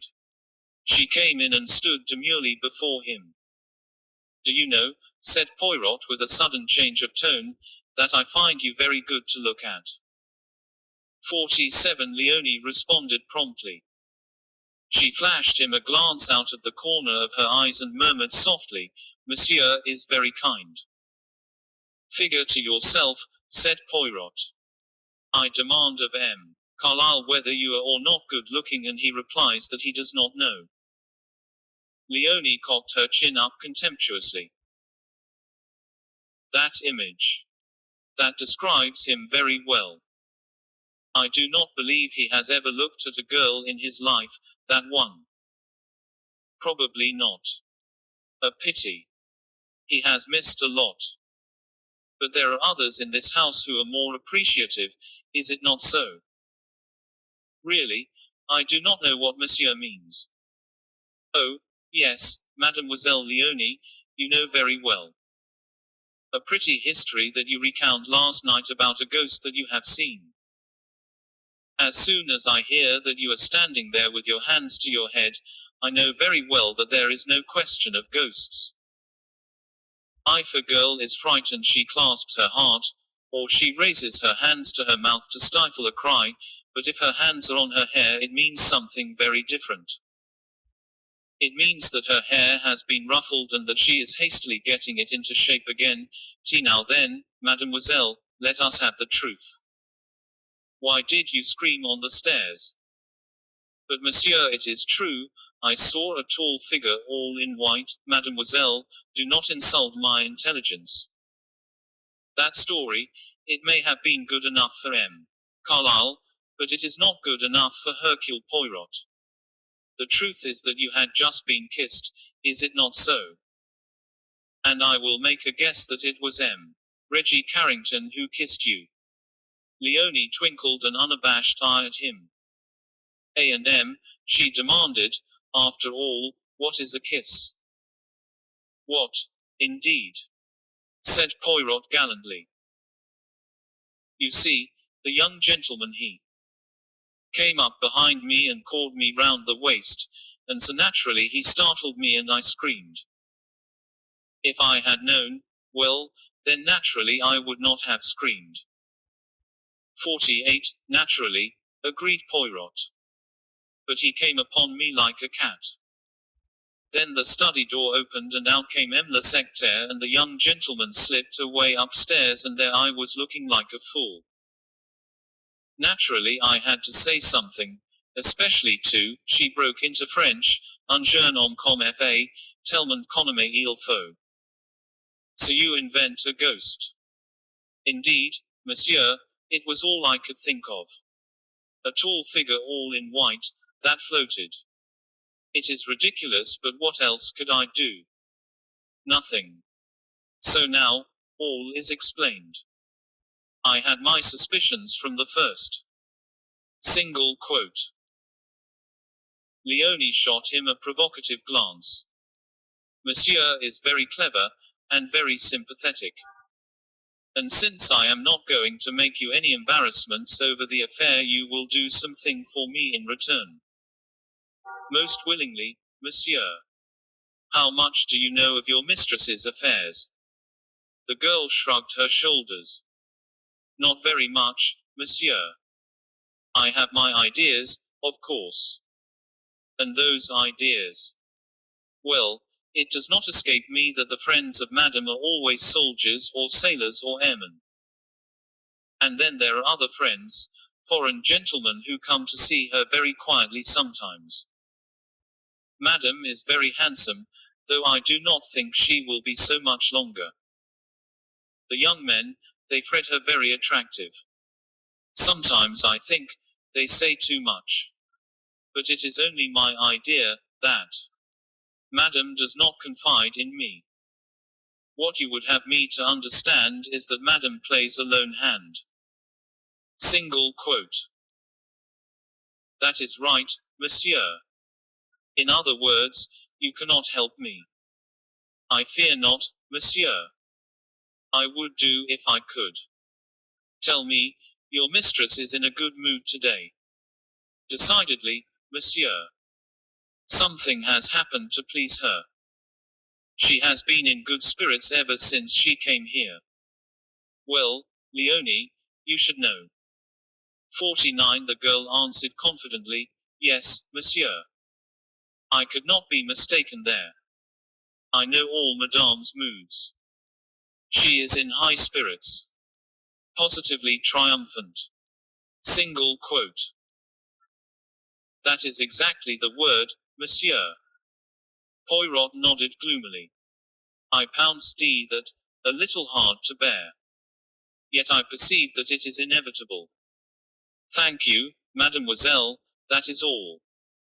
Leonie threw him a coquettish glance. Thank you, monsieur. If I meet monsieur on the stairs, be well assured that I shall not scream. My child, said Poirot with dignity. I am of advanced years. What have I to do with such frivolities?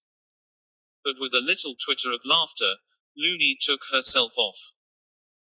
Poirot paced slowly up and down the room. His face became grave and anxious. And now, he said at last, for Lady Julia. What will she say, I wonder? Lady Julia came into the room with a quiet air of assurance.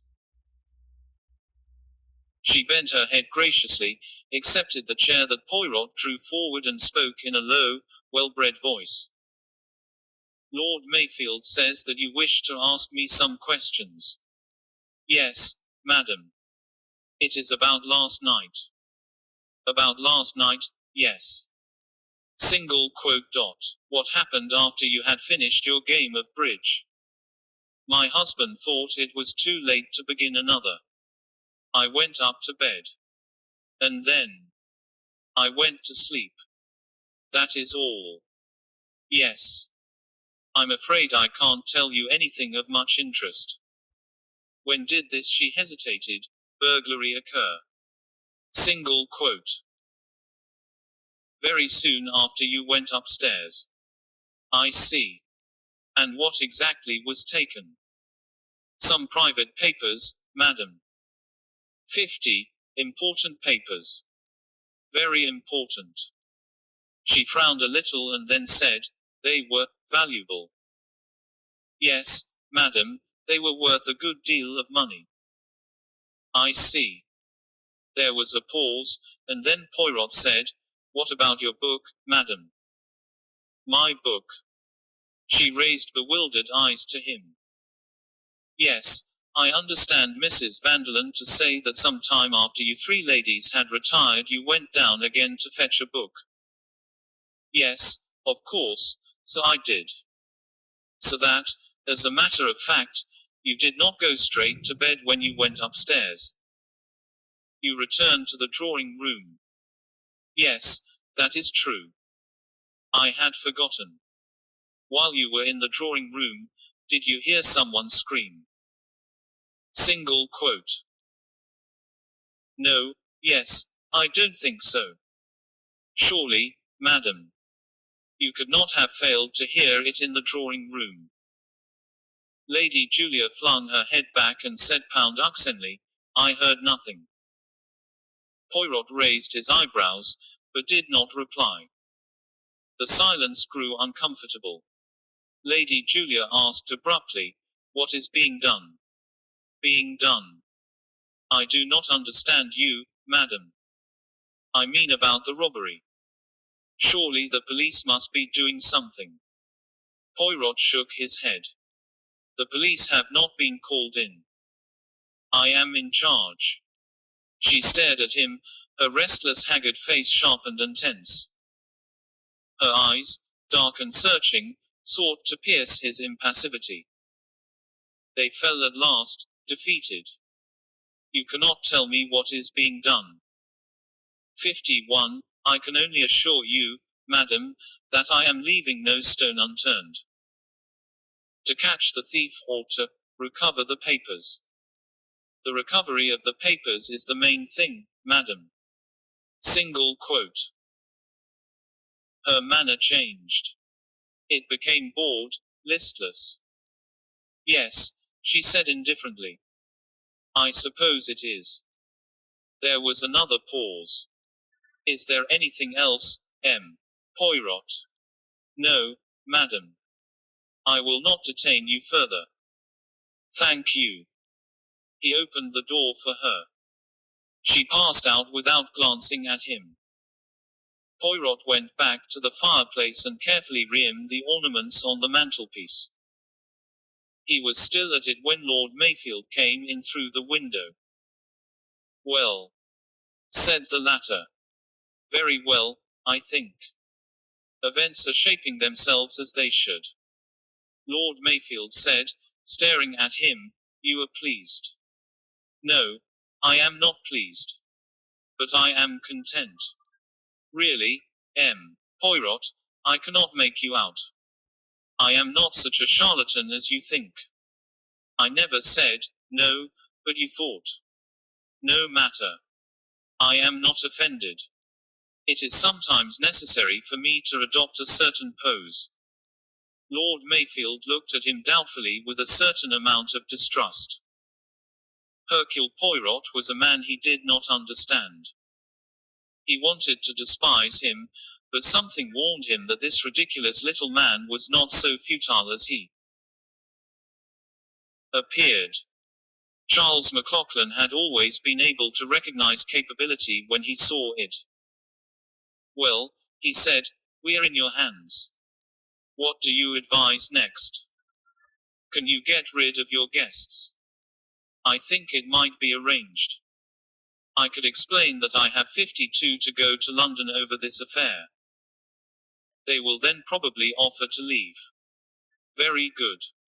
Try and arrange it like that." Lord Mayfield hesitated. "You don't think?" "I am quite sure that that would be the wise course to take." Lord Mayfield shrugged his shoulders. "Well, if you say so." He went out. Chapter 8. The guests left after lunch.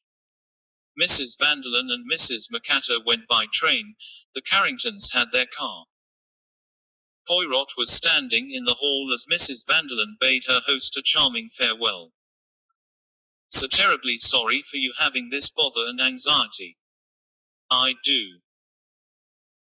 I hope it will out all fight for you. I shan't breathe a word of anything. Single quote dot. 7. She pressed his hand. Mad went out to where the Rolls was waiting to take her to the station. Mrs. McAtter was already inside. Her adieu had been curt and unsympathetic. Suddenly Leonie, who had been getting in front with the chauffeur, came running back into the hall. The dressing case of Madame, it is not in the car, she exclaimed. There was a hurried search. At last Lord Mayfield discovered it where it had been put down in the shadow of an old oak chest.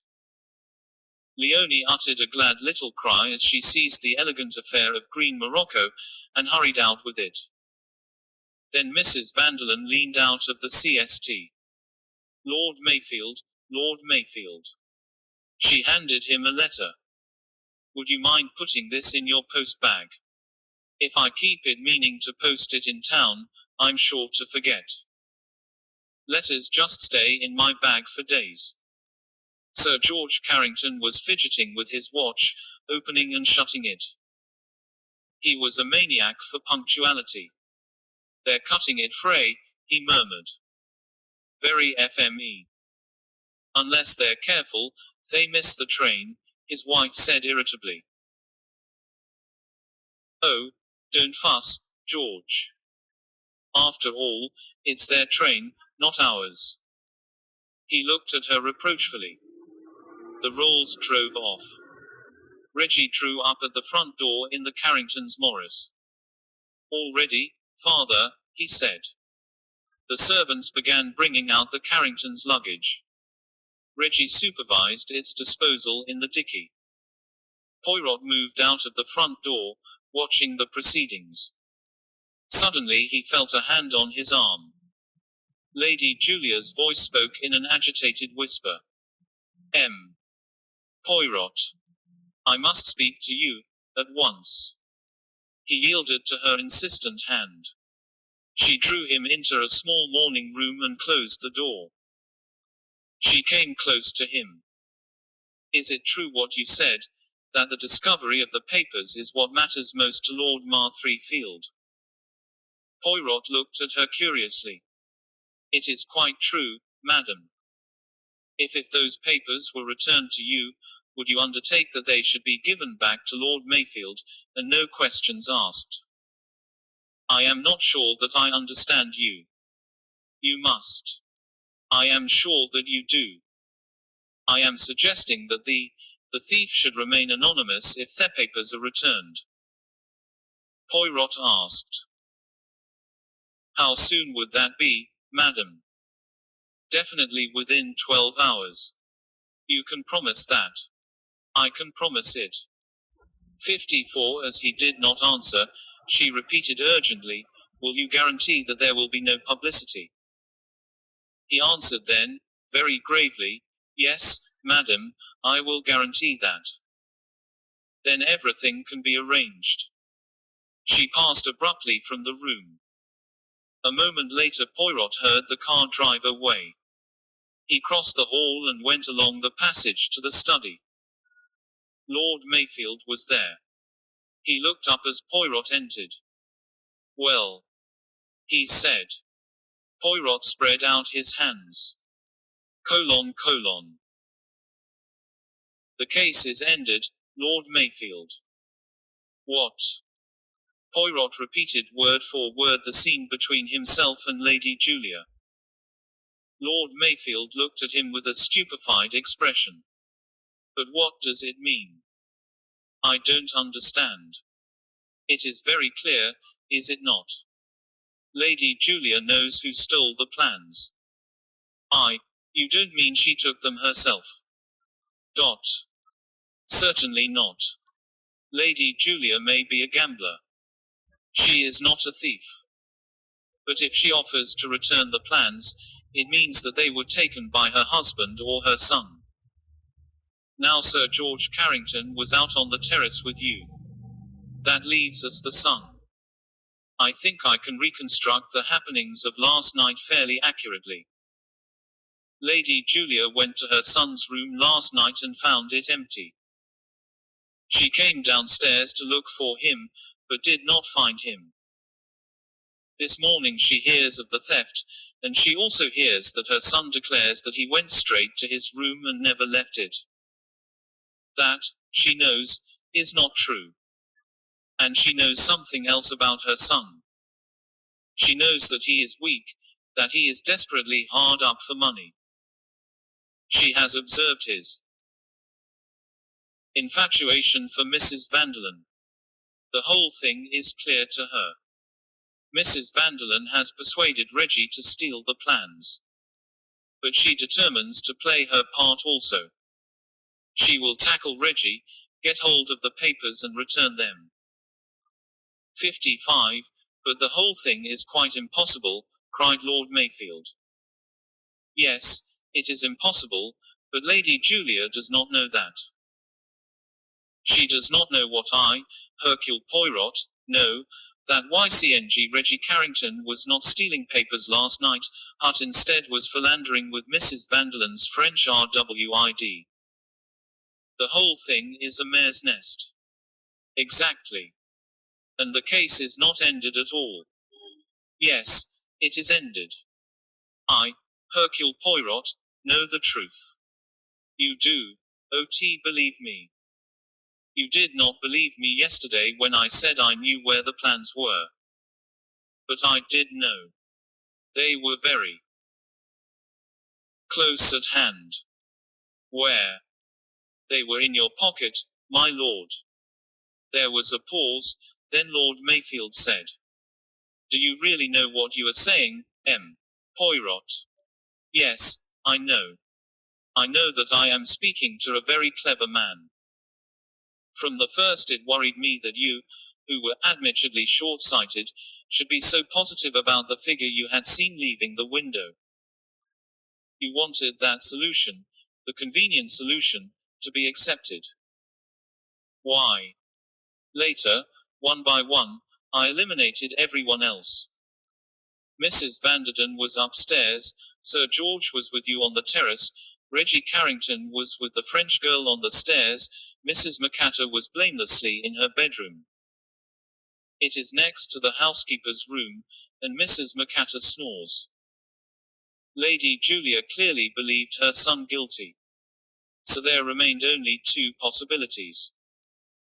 Either Carlyle did not put the papers on the desk but into his own pocket, and that is not reasonable, because, as you pointed out, he could have taken a tracing of them, or else the plans were there when you walked over to the desk, and the only place they could have gone was into your pocket. In that case everything was clear. Your insistence on the figure you had seen, your insistence on Carlyle's innocence, your disinclination to have me summoned. One thing did puzzle me, the motive. You were, I was convinced, an honest man, a man of integrity. That showed in 56 your anxiety that no innocent person should be suspected. It was also obvious that the theft of the plans might easily affect your career unfavorably. Why, then, this wholly unreasonable theft? And at last the answer came to me.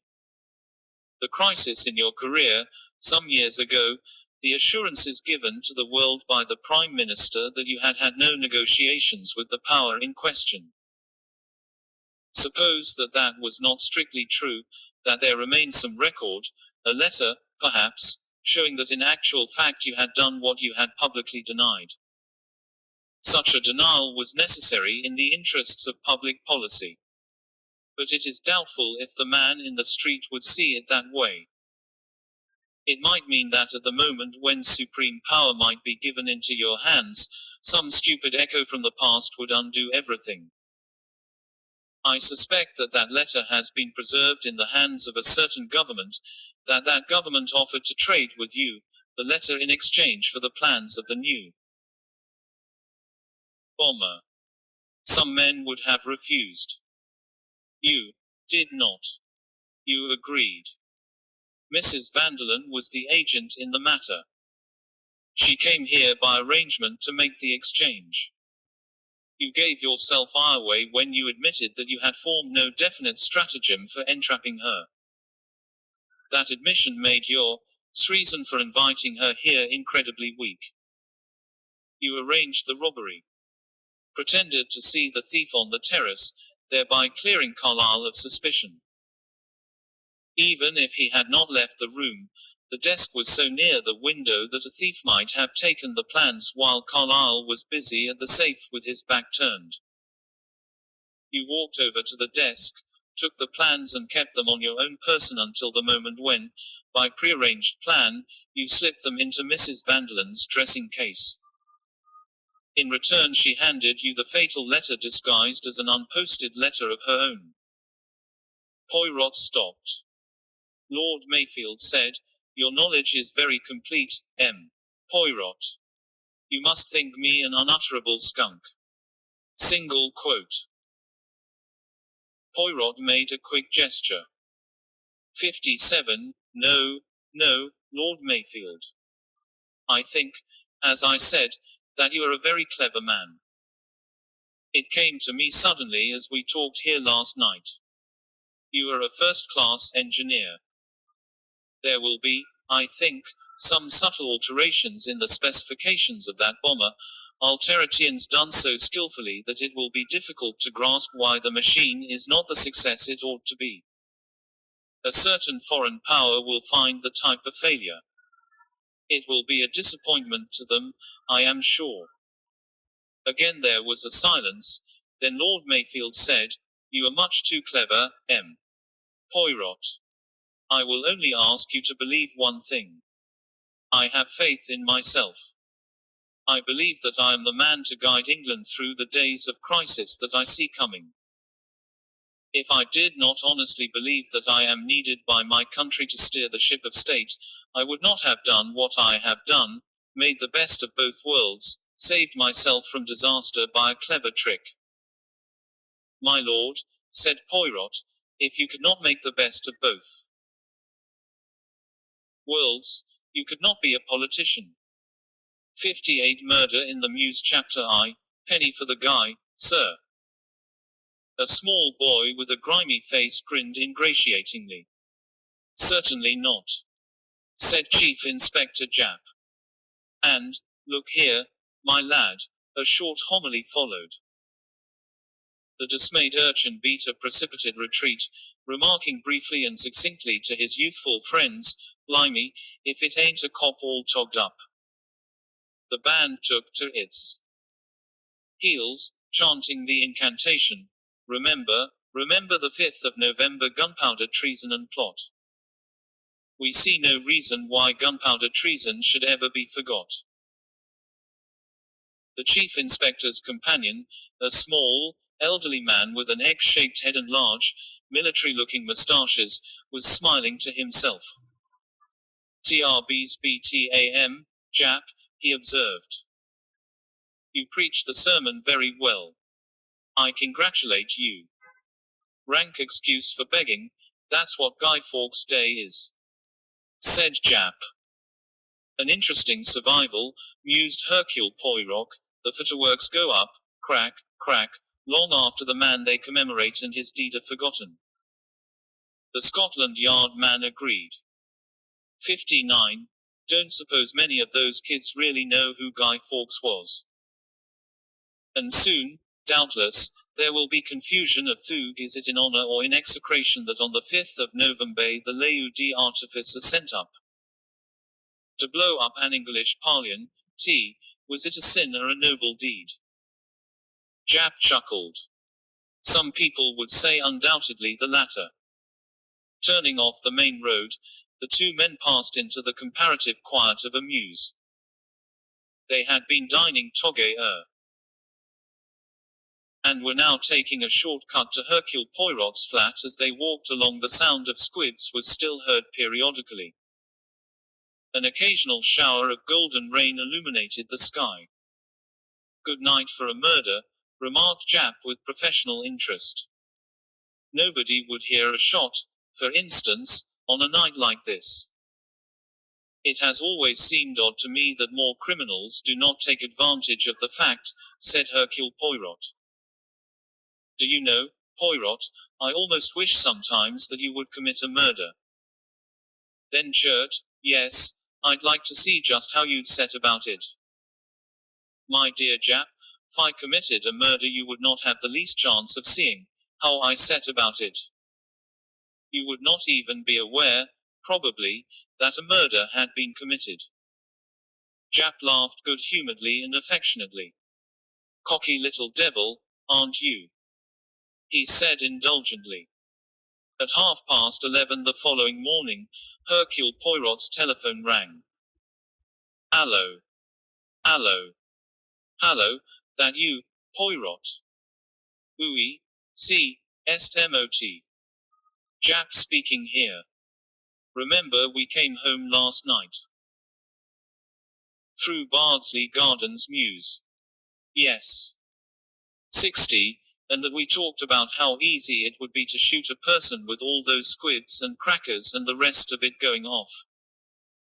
Dot. Well, there was a suicide in that mews. No, 14. A young widow, Mrs. Allen. I'm going round there now. Like to come. Excuse me, but does someone of your eminence, my dear friend, usually get sent to a case of suicide? Sharp fellow. No, he doesn't. As a matter of fact, our doctor seems to think there's something funny about this. Will you come? I kind of feel you ought to be in on it. Certainly I will come. Number 14, you say? That's right. Poirot arrived at number 14 Bardsley Gardens Mews almost at the same moment as a car drew up containing Jap and 3 other. Number 14 was clearly marked out as the center of interest.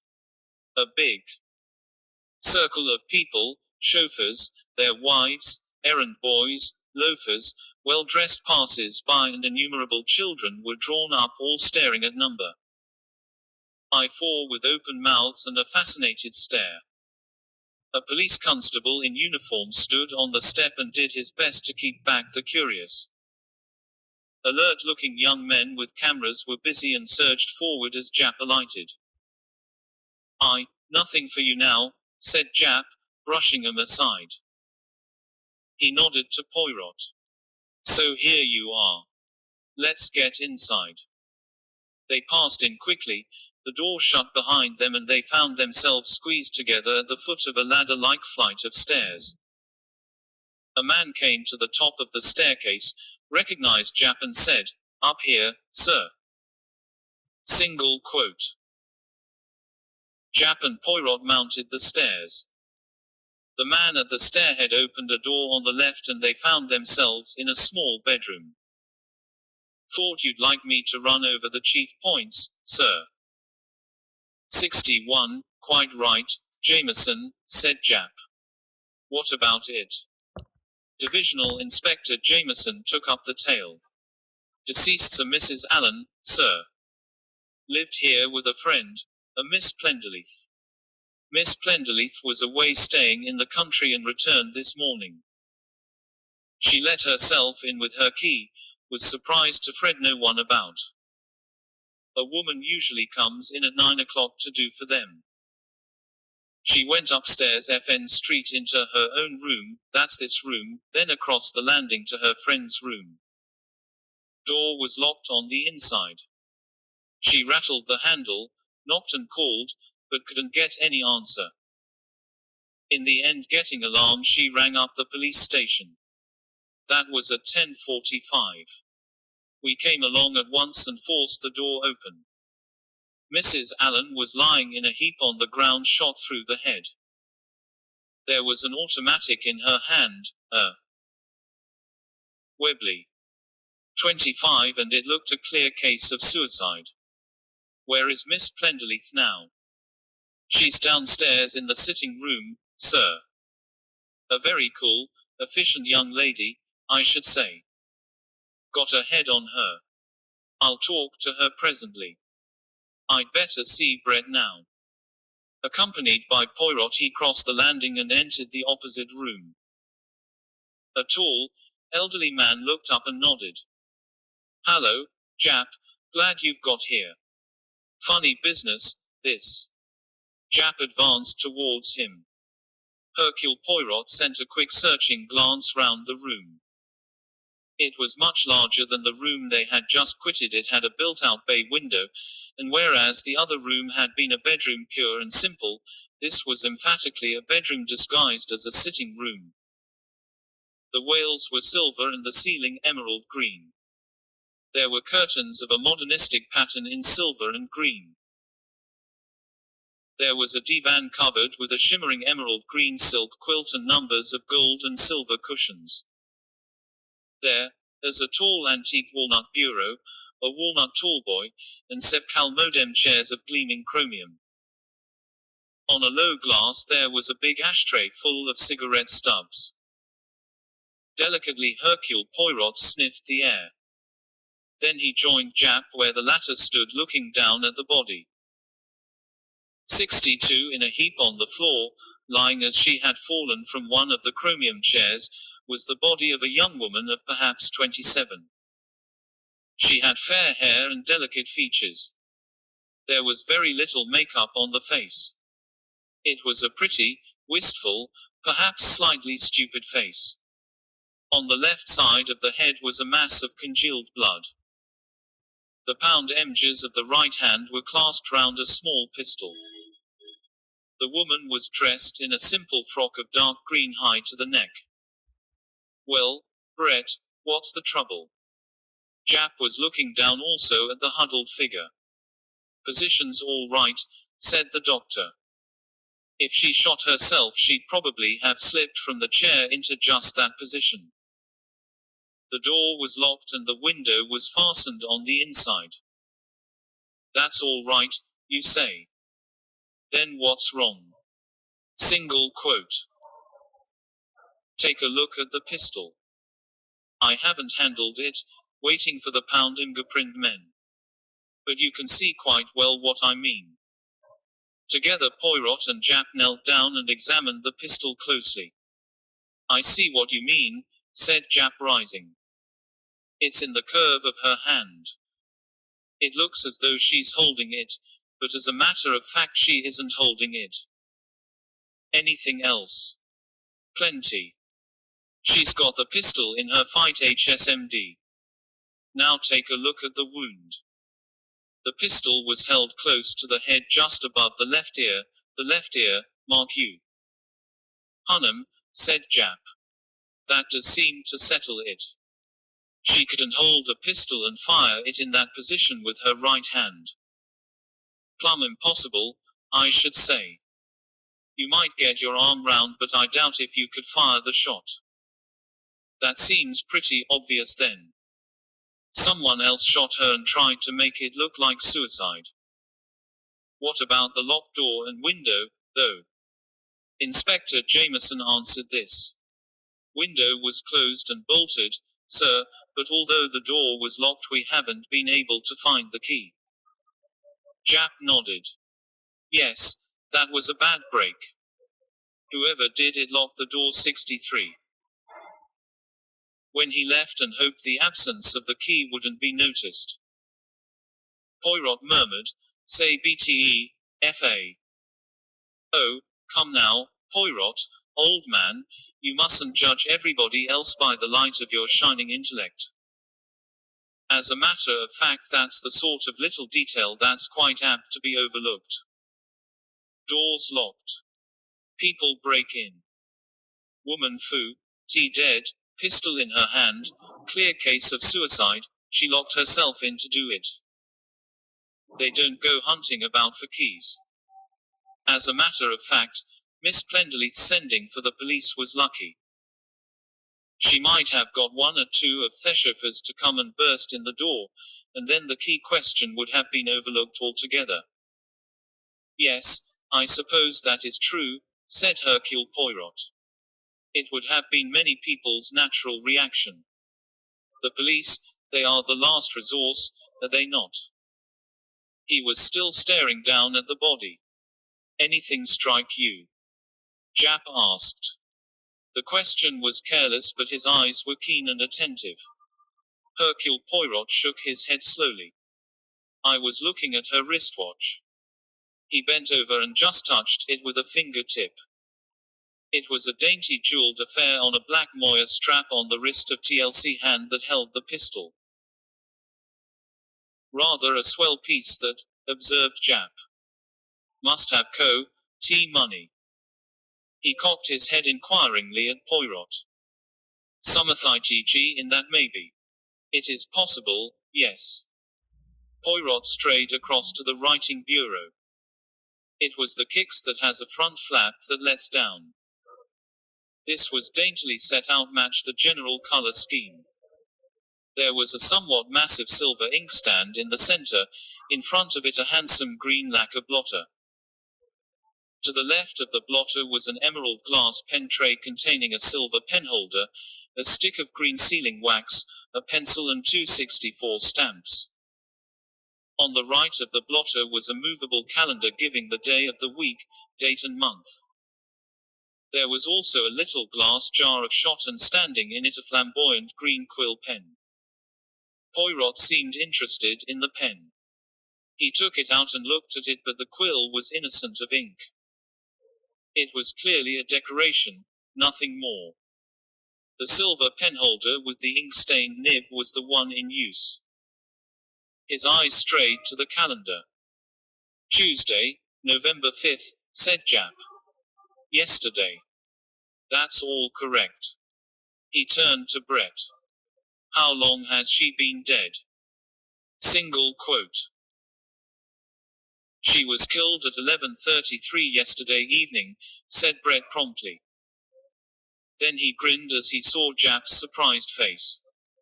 Sorry, old boy, he said. Had to do the super doctor of unction. As a matter of fact 11 is about as near as I can put, with a margin of about an hour either way. Oh, I thought the wristwatch might have stopped, or something. It stopped all right, but it stopped at 4:15. And I suppose she couldn't have been killed possibly at 4:15. You can put that right out of your mind.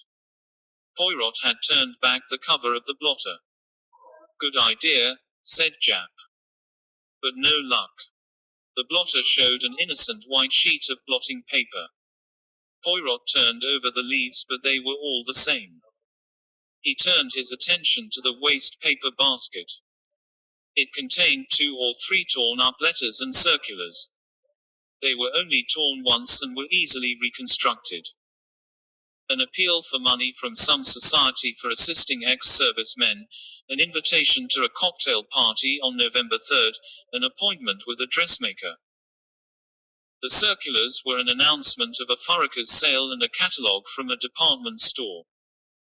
Nothing there, said Japp. NC, it is odd. Said Poirot. You mean they usually leave a letter when it's suicide? Single quote. Exactly. In fact, one more proof that it isn't suicide. He moved away. I'll have my men get to work now. We'd better go down Axe. Interview this Miss Plenderleaf. Coming, Poirot.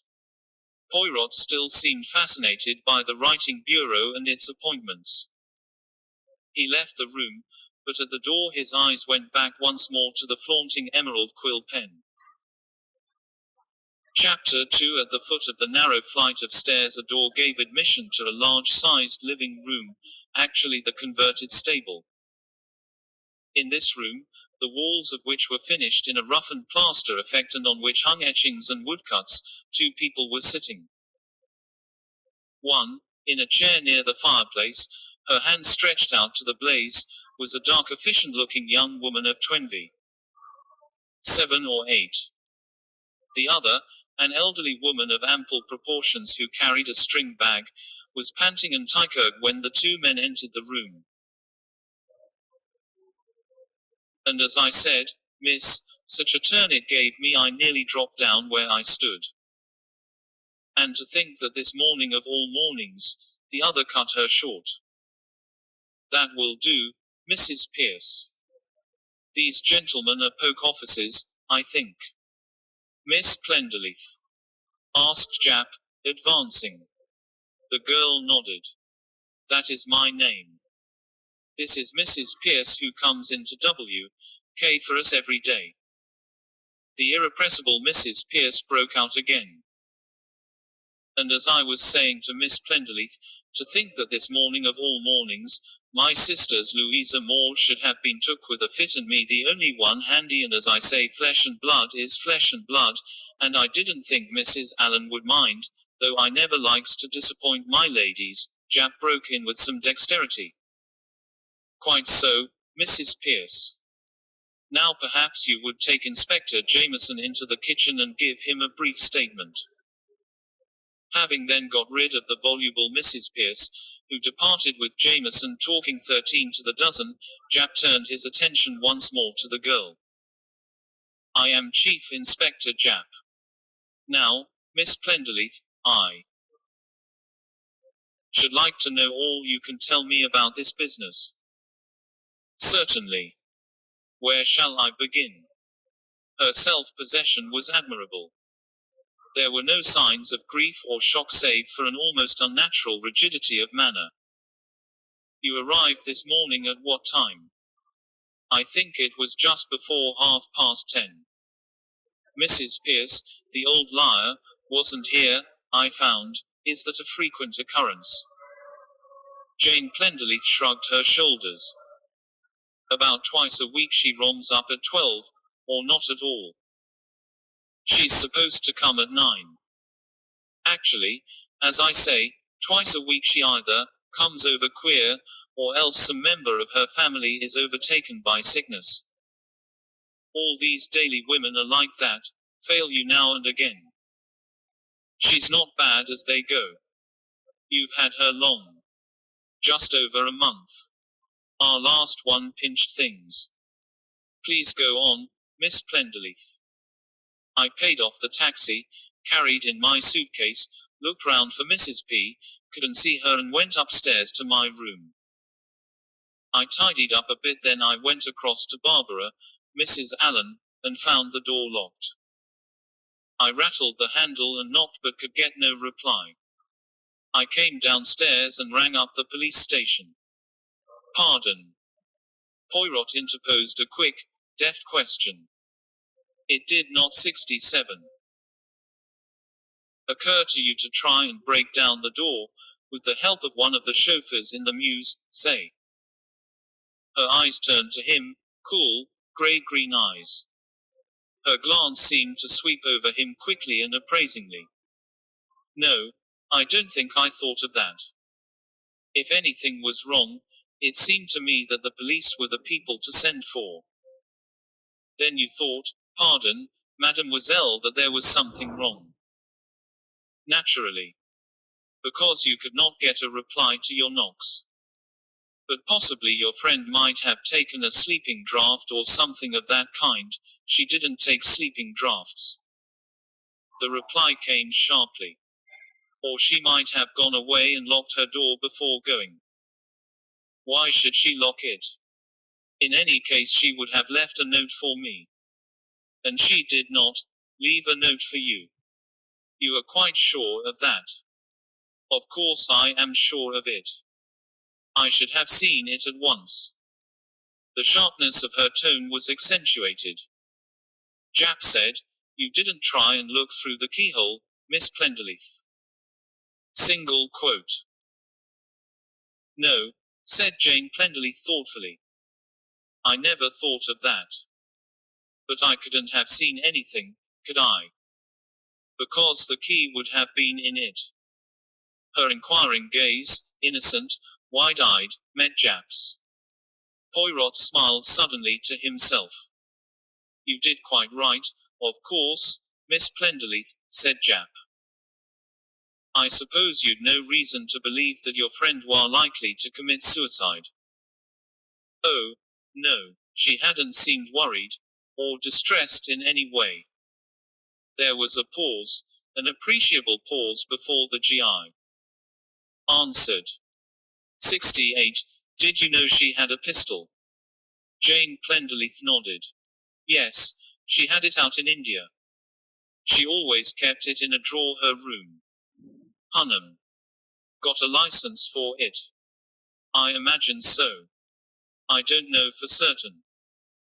Now, Miss Plenderleith, will you tell me all you can about Mrs. Allen, how long you've known her, where her relations are in fact? Single quote.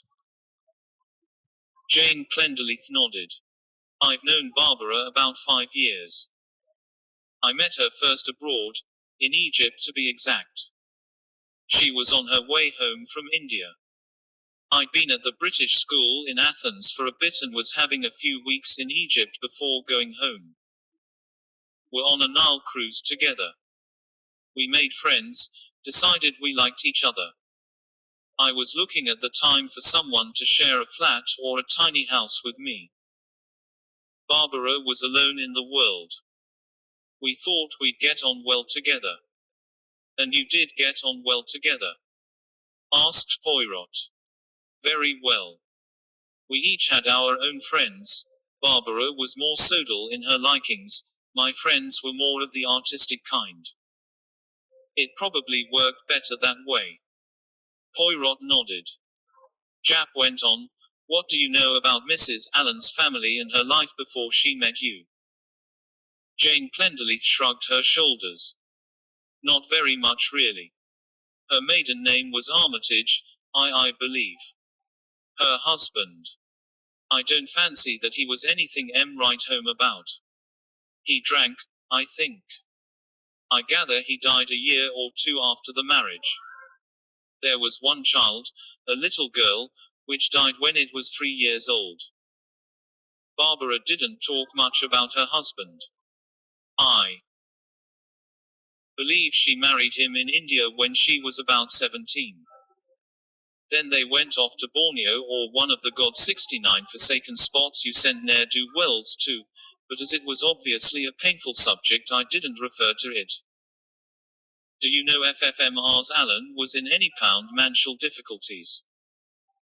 No, I'm sure she wasn't. Not in debt, anything of that kind.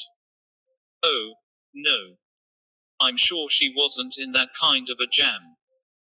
Now there's another question I must ask, and I hope I won't be upset about it, Miss Plenderleith. Had Mrs. Allen a particular man friend or men friends? Jane Plenderleith answered coolly, well, she was engaged to be married if that answers your question. What is the name of the man she was engaged to? Charles Laverton West. He's M.P. for some Earlace in Hampshire. Had she known him long? A little over a year.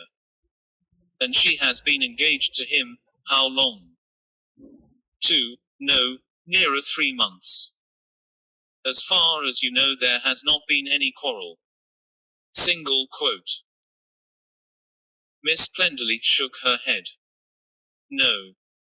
I should have been surprised if there had been anything of that sort. Barbara wasn't the quarreling kind. How long is it since you last saw Mrs. Allen? Friday last, just before I went away for the weekend. Mrs. Allen was remaining in WWN. Yes. She was going out with her fiance on the Sunday, I believe. And you yourself, where did you spend the weekend? At Laydales Hall, Laydales, Essex. And the name of the people with whom you were staying, Mr. and Mrs. Bentinck. You only left them this morning. Yes. You must have left very early. Mr. Bentinck motored me up. He starts early because he has to get to the city by 10:70, I see. Jap nodded comprehendingly. Miss Plenderleith's replies had all been crisp and convincing. Poirot in his turn put a question. What is your own opinion of Mr. Laverton West? The girl shrugged her shoulders. Does that matter? Single quote. No, it does not matter, Perhaps, but I should like to have your opinion. I don't know that I thought about him one way or the other. He's young, not more than 31 or too ambitious, a good public speaker, means to get on in the world. That is on the credit side, and on the debit. Well, Miss Plenderleath considered for a moment or two. In my opinion he's commonplace, his ideas are not particularly original, and he's slightly pompous. Those are not very serious faults, mademoiselle, said Point, smiling. Don't you think so? Her tone was slightly ironic. They might be to you. He was watching her, saw her look a little disconcerted. He pursued his advantage. But to Mrs. Allen, no, she would not notice them. You're perfectly right. Barbara thought he was wonderful, took him entirely at his own valuation. Poirot said gently, you were fond of your friend. He saw the hand clench on her knee, the tightening of the line of the jaw, yet the answer came in a matter-of-fact voice free from emotion. You are quite right. I was. Japp said, just one other thing, Miss Plenderleath. You and she didn't have a quarrel. There was no upset between you. None whatever. 71. Not over this engagement business. Certainly not. I was glad she was able to be so happy. It. There was a momentary pause, then Japp said, as far as you know, did Mrs. Allen have any enemies? This time there was a definite interval before Jane Plenderleath replied. When she did so, her tone had altered slightly. I don't know quite what you mean by enemies. Anyone, for instance, who would profit by her death. Oh, no, that would be ridiculous. She had a very small income anyway. And who inherits that income? Jane Plenderleath's voice sounded mildly surprised as she said, do you know, I really don't know. I shouldn't be surprised if I did. That is, if she ever made a will. And no enemies in any other sense. Japp slid off to another aspect quickly. People with a grudge against her. Single quote. I don't think anyone had a grudge against her. She was a very gentle creature, always anxious to please. She had a really sweet, lovable nature. For the LB Street time that hard, matter of equals fact voice broke a little. Poirot nodded gently. Japp said, so it amounts to this, Mrs. Allen has been in good spirits lately, she wasn't in any financial difficulty, she was engaged to be married and was happy in her engagement. There was nothing in the world to make her commit suicide. That's right, isn't it? There was a momentary silence before Jane said, yes. Japp rose. Excuse me, I must have a word with Inspector Jameson. He left the room. Hercule Poirot remained tete-a-tete with Jane Plenderleath. 72 Chapter 3. For a few minutes there was silence. Jane Plenderleath shot a swift appraising glance at the little man, but after that she stared in front of her and did not speak. Yet a consciousness of his presence showed itself in a certain nervous tension. Her body was still but not relaxed. When at last Poirot did break the silence, the mere sound of his voice seemed to give her a certain relief. In an agreeable everyday voice he asked a question. When did you light the fire, mademoiselle? The fire. Her voice sounded vague and rather absent-minded. Oh, as soon as I arrived this morning. Before you went upstairs or afterwards? Before. I see. Yes, naturally. And it was already laid, or did you have to lay it? It was laid. I only had to put a match to it. There was a slight impatience in her voice. Clearly she suspected him of making conversation. Possibly that was what he was doing. At any rate, he went on in quiet conversational tones. But your friend, in her room I noticed there was a gas fac only. Jane Plenderleith answered mechanically. This is the only coal fire we have, the others are all gas fez. And you cook with gas, too. ITTDNK everyone does nowadays. True. It is much labor saving. The little interchange died down. Jane Plenderleith tapped on the ground with her shoe. Then she said abruptly, that man, Chief Inspector Japp, is he considered clever? 73, he is very sound. Yes, he is well thought of. He works hard and painstakingly and very little escapes him. I wonder, muttered the girl. Poirot watched her. His eyes looked very green in firelight. He asked quietly, it was a great shock to you, your friend's death. Terrible. She spoke with abrupt sincerity. You did not expect it, no. Of course not. So that it seemed to you at first, perhaps, that it was impossible, that it could not be. The quiet sympathy of his tone seemed to break down Jane Plenderleith's defenses. She replied eagerly, naturally, without stiffness. That's just it. Even if Barbara did kill herself, I can't imagine her in ling herself that way. Yet she had a pistol. Jane Plenderleith made an impatient gesture. Yes, but that pistol was a hangover. She'd been in out of the way places. She kept it out of habit, not with any other idea. I'm sure of that. Ah. And why are you sure of that? Oh, because of the things she said. Such as. His voice was very gentle and friendly. It led her on subtly. Well, for instance, we were discussing suicide once and she said much the easiest way would be to turn the gas on and stuff up all the cracks and just go to bed. I said I thought that would be impossible, to lie there waiting. I said I'd far rather shock myself. And she said no, she could never shoot herself. She'd be too frightened in case it didn't come off, and anyway she sighed she'd hate the bang. I see, said Poirot. As you say, it is odd. Because, as you have just told me, there was a gas fire in her room. Jane Plenderleith looked at him, slightly startled. 74, yes, there was. I can't understand, no, I can't understand why she didn't do it that way. Poirot shook his head. Yes, it seems odd, not natural somehow. The whole thing doesn't natural. I still can't believe Flay killed herself.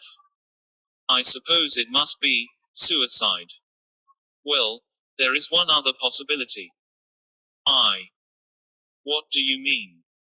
Single quote dot. T. Poirot looked straight at her. / question mark. It might be murder. Oh, no. Jane Plenderleith shrank back. Oh no. What a horrible suggestion. Horrible, perhaps, but does it strike you as an impossible one? But the door locked the inside. So the window was on. The door was locked, yes. But there is nothing to show if we're locked from the inside or the outside. You say, the key missing. But then, if it is missing. She took a minute or two. Then it must have been locked from the outside. Otherwise it would be somewhere in the room. But it may be. The room has not been thoroughly searched yet, remember. Or it may have been thrown out of the window and somebody may have picked it up. Murder, said Jane Plenderleith. She turned over the possibility, her dark clever face eager on the scent. I believe you're right. But if it were murder there would have been a motive. Do you know of a motive, mademoiselle? Slowly she shook her head. And yet, in spite of the denial, Poirot again got the impression that Jane Pleadelith was deliberately keeping something back. The door opened and Japp came in. Poirot rose. I have been suggesting to Miss Plendelith, he said, that her friend's death was not suicide. 75. Japp looked momentarily put out. He cast a glance of reproach at Poirot. It's a bit early to say anything definite, he remarked. We've always got to take all possibilities into account, you understand. That's all there is to it at the moment. Jane Plendelith replied quietly. I see. Japp came towards her. Now then, Miss Plendelith, have you ever seen this before? On the palm of his hand he held out a small oval of dark blue enamel. Jane Plendelith shook her head. No, never. It's not yours nor Mrs. Allen's. No. It's not the kind of thing usually worn by our sex, is it? Single quote. Oh. So you recognize it? Well, it's pretty obvious, isn't it? That's half of a man's cuff link. Chapter 4, That young woman's too cocky by half, Japp complained. The two men were once more in Mrs. Allen's bedroom. The body had been photographed and removed and the fingerprint man had done his work and departed. It would be unadvisable to treat her as a fool, agreed Poy. Or, she most emphatically is not a fool. She is, in fact, a particularly clever and competent young woman. Think she did it? Asked Japp with a momentary ray of hope. She might have, you know. We'll have to get her alibi looked into. Some quarrel over this young man, this budding M.P. She's rather too scathing about him, I think. Sounds fishy. 76. Rather as though she was sweet on him herself and he turned her down. She's the kind that would bump anyone off if she felt like it, and keep her head while she was doing it, too. Yes, we'll have to look into that alibi. She had it very pat and after all Essex isn't very far away. Plenty of trains. Or a fast car. It's worthwhile finding out if she went to bed with a headache for instance last night. You are right, agreed Poirot. In any case, continued Japp, she's holding out on us. Didn't you feel that too? That young woman knows something. Poirot nodded thoughtfully. Yes, that could be clearly seen. That's always a difficulty in these cases, Japp complained. People will hold their tongues, sometimes out of the most honorable motives. For which one can hardly blame them, my friend. No, but it makes it much harder for us, Japp grumbled. It merely displays to its full advantage your ingenuity. Poirot consoled him. What about fingerprints, by the way? Well, it's murder all right. No prints whatever on the pistol. Wiped clean before being placed in her hand. Even if she managed to wind her arm round her head in some marvelous acrobatic fashion she could hardly fire off a pistol without hanging on to it and she couldn't wipe it after she was dead. No, an outside agency is clearly indicated. Single quote. Otherwise the prints are disappointing. None on the door handle. None on the window. Suggestive, Plenty of Mrs. Allen's all over the place. Did Jameson get anything out of the Daily Woman? No, she talked a lot but she didn't really know much. Confirmed the fact that Allen and Plendelith were on good terms. I've sent Jameson out to make inquiries in the Mews. We'll have to have a word with Mr. Laverton West too. Find out where he was and what he was doing last night. In the meantime we'll have a look through her 77, he said to without more ado. Occasionally he grunted, tossed something over to Poirot. The search did not take long. There were not many papers in the desk, and what there were neatly arranged and docketed. Finally Japp leant back and uttered a sigh. Not very much, is there? As you say.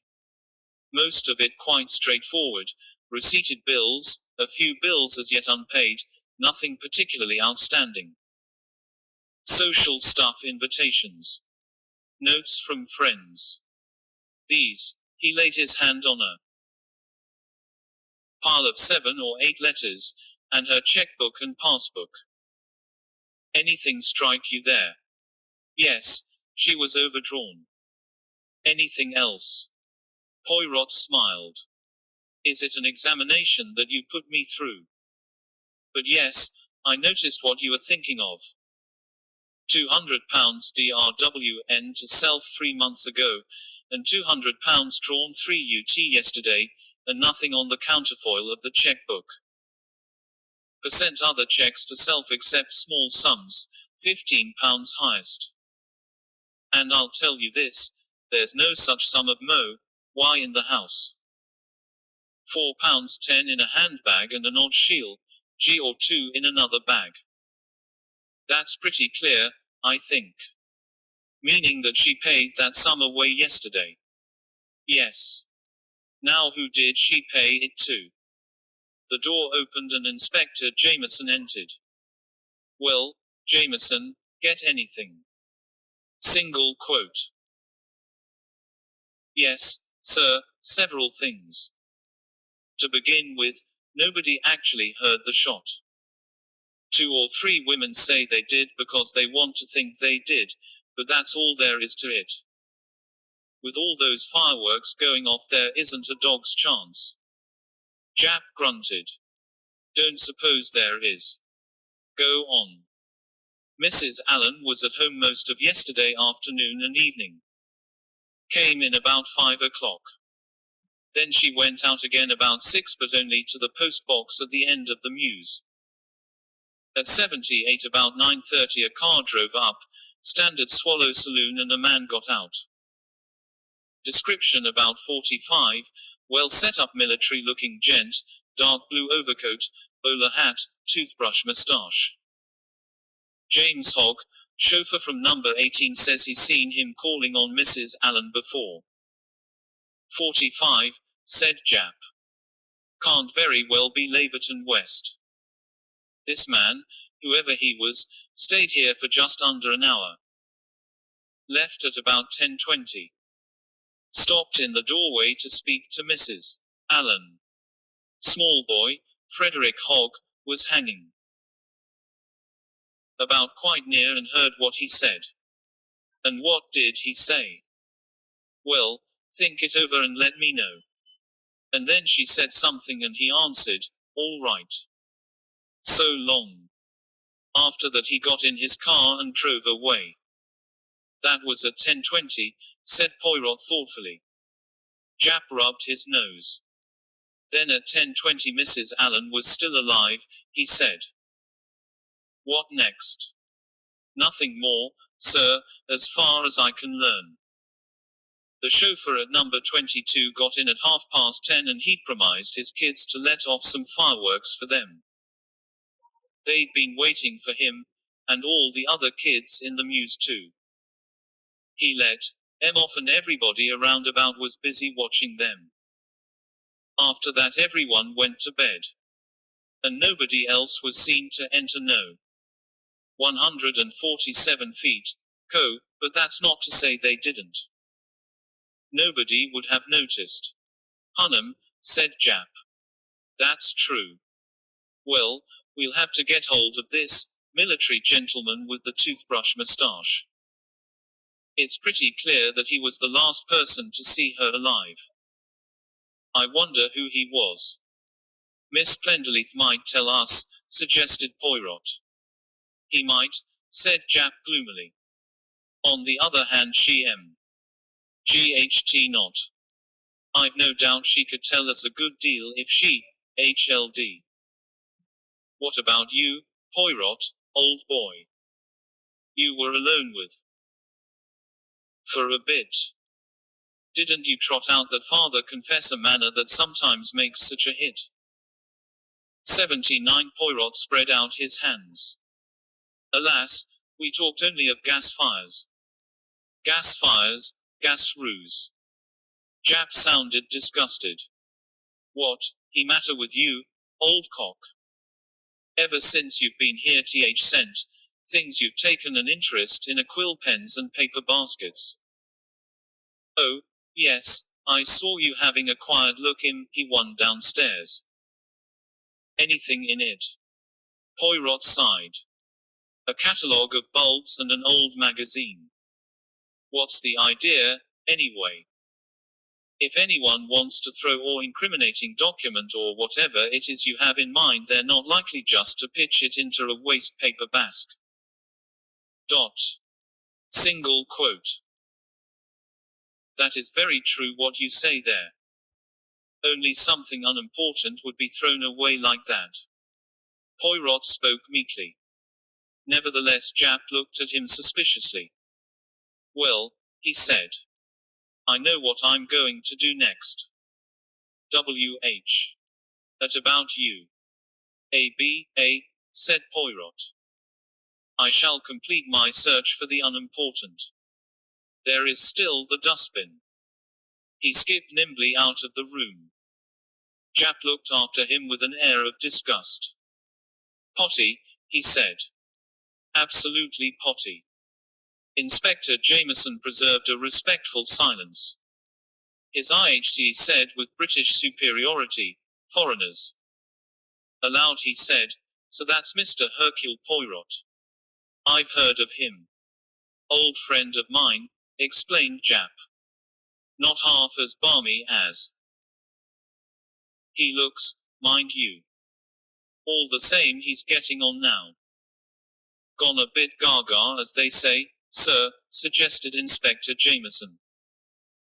Ah well, age will tell. All the same, said Jap, I wish I knew what he was. He walked over to the writing table and stared uneasily at emerald green quill pen. 80 Chapter 5 Jap was just engaging his third chauffeur's wife in conversation when Poirot, walking noiselessly as a cat, suddenly appeared at his elbow. Phew, you made me jump, said Jap. Got anything? Not what I was looking for. Jap turned back to Mrs. James Hogg. And you say you've seen this gentleman before? Oh, yes sir. And my husband too. We knew him at once. Now look here, Mrs. Hogg, you're a shrewd woman, I can see. I've no doubt that you know all about everyone in the mews. And you're a woman of judgment, unusually good judgment, I can tell that. Unblushingly he repeated this remark for the third time. Mrs. Hogg bridled slightly and assumed an expression of superhuman intelligence. Give me a line on those two young women, Mrs. Allen and Miss Plenderleaf. What were they like? Gay. Lots of parties. That sort of thing. Oh, no sir, nothing of the kind. They went out a good bit, Mrs. Allen especially, but their class, if you know what I mean. Not like some as I could name down the other end. I'm sure the way that Mrs. Stevens goes on, if she is a Mrs. at all, which I doubt, well, I shouldn't like to tell you what goes on there, Quite so, said Jap, dexterously stopping the flow. Now that's very important what you've told me. Mrs. Allen and Miss Plenderleaf were well liked, then. Oh yes, sir, very nice ladies, both of them, especially Mrs. Allen. Always spoke a nice word to the children, she did. Lost her own little girl, I believe, poor dear. Ah well, I've buried 3 myself. And what I say is 81, yes, very sad. And Miss Plenderleaf. Well, of course she was a nice lady too, but much more abrupt if you know what I mean. Just go by with a nod, shush, would, and not stop to pass the time of day. But I've nothing against her, nothing at all. She and Mrs. Allen got on well together. Oh, yes, sir. No quarrelling, nothing like that. Very happy and contented they were. I'm sure Mrs. Pierce will bear me out. Yes, we've talked to her. Do you know Mrs. Allen's fiance by sight? The gentleman she's going to marry. Oh, yes. He's been here quite a bit off and on. Member of Parliament, they do say. It wasn't he who came last night. No, sir, it was not. Mrs. Hogg drew herself up. A note of excitement disguised beneath intense primness came into her voice.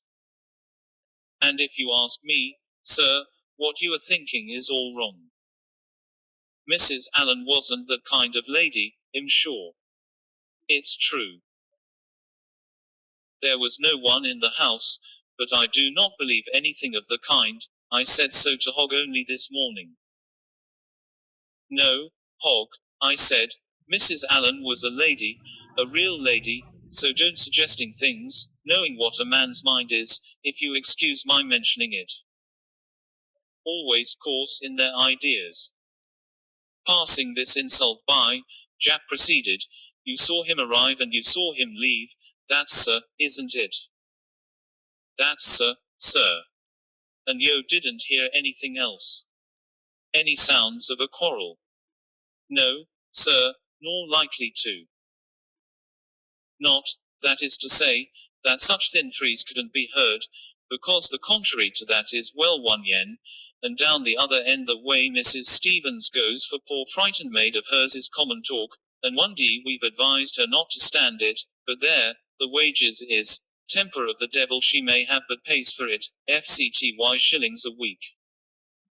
Jap said quickly, 82, but you didn't hear anything of the kind at number 147 feet. No, sir. Nor likely to with fireworks popping off here, there and everywhere and my Eddie with his eyebrows singed off as near as nothing. This man left at 10:20, that's right, is it? It might be, sir. I couldn't say myself. But Hogg says so and he's a very reliable, steady man. You actually saw him leave. Did you hear what he said? No, sir. I wasn't near enough for that. Just saw him from my windows, standing in the doorway talking to Mrs. Allen. See her too? Yes, sir, she was standing just inside the doorway. Notice what she was wearing? Now really, sir, I couldn't say. Not noticing particularly as T were. Poirot said, you did not even notice if she was wearing day dress or evening dress. No, sir, I can't say I did. Single quote. Poirot looked thoughtfully up at the window above and then across to No. 14. He smiled and for a moment his eye caught Jap's. And the gentleman. He was in a dark blue overcoat and a bowler hat. Very smart and well set up. Jap asked a few more questions and then proceeded to his next interview. This was with Master Frederick Hogg, an impish-faced, bright-eyed lad, considerably swollen with self-importance. Yes, sir. I heard them talking. Think it over and let me know, the gent said. Pleasant like, you know.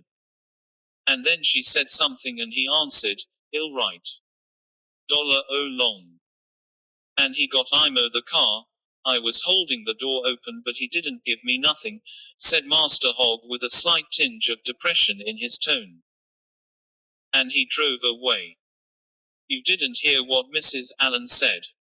No, sir, can't say I did. 83. Can you tell me what she was wearing? What color, for instance? Couldn't say, sir. You see, I didn't really see her. She must have been round behind the door. Just so, said Jap. Now look here, my boy, I want you to think and answer my next question very carefully. If you don't know and can't remember, say so. Is that clear? Yes, sir. Master Hogg looked at him eagerly. Which of them dosed the door, Mrs. Allen or the gentleman? The front door. The front door, naturally. The child reflected. His eyes screwed themselves up in an effort of remembrance. Think the lady probably did. No, she didn't. He did. Pulled it to with a bit of a bang and jumped into the car quick. Looked as though he had a date somewhere. Right. Well, young man, you seem a bright kind of shaver. Here's sixpence for you. Dismissing Master Hogg, Jap turned to his friend. Slowly with one accord they nodded. Could be, said Jap. There are possibilities, agreed Poirot. His eyes shone with a green light. They looked like a cat's. Chapter 6 On re-entering the sitting room of No. 14, Jap wasted no tin, in beating about the bush. He came straight to the point. Now look here, Miss Plenderleith, don't you think it's better to spill the beans here and now? It's going to come to that in the end. 84 Jane Plenderleith raised her eyebrows. She was standing by the mantelpiece, gently warming one foot at the fire. I really don't know what you mean. Is that quite true, Miss Plenderleith? She shrugged her shoulders. I've answered all your questions. I don't see what more CSN do. Well, it's my opinion you could do a lot more, if you chose. That's only an opinion, though, isn't it, Chief Inspector? Jap grew rather red in the face. Lee think, said Poirot, that Mademoiselle would appreciate the reason for your questions if you told her just how the L case stands. That's very simple. Now then, Miss Plenderleith, the facts are as follows. Your friend was found shot through the head with a pistol in her hand and the door and the window fastened. That looked like a plain case of suicide. But it warrants suicide. The medical evidence alone proves that. How? Single quote. All her ironic coolness had disappeared. She leaned forward, intent, watching his face. The pistol was in her hand, but the fingers weren't grasping it. Moreover, there were no fingerprints at all on the pistol. And the angle of the wound makes it impossible that the wound should have been self-inflicted. Then again, she left no letter, rather an unusual thing for a suicide. And though the door was locked, the key has not been found. Jane Plenderleith turned slowly and sat down in a chair facing them. So that's it, she said. All along I felt it was impossible that she should have killed herself. I was right. She didn't kill herself. Someone else killed her.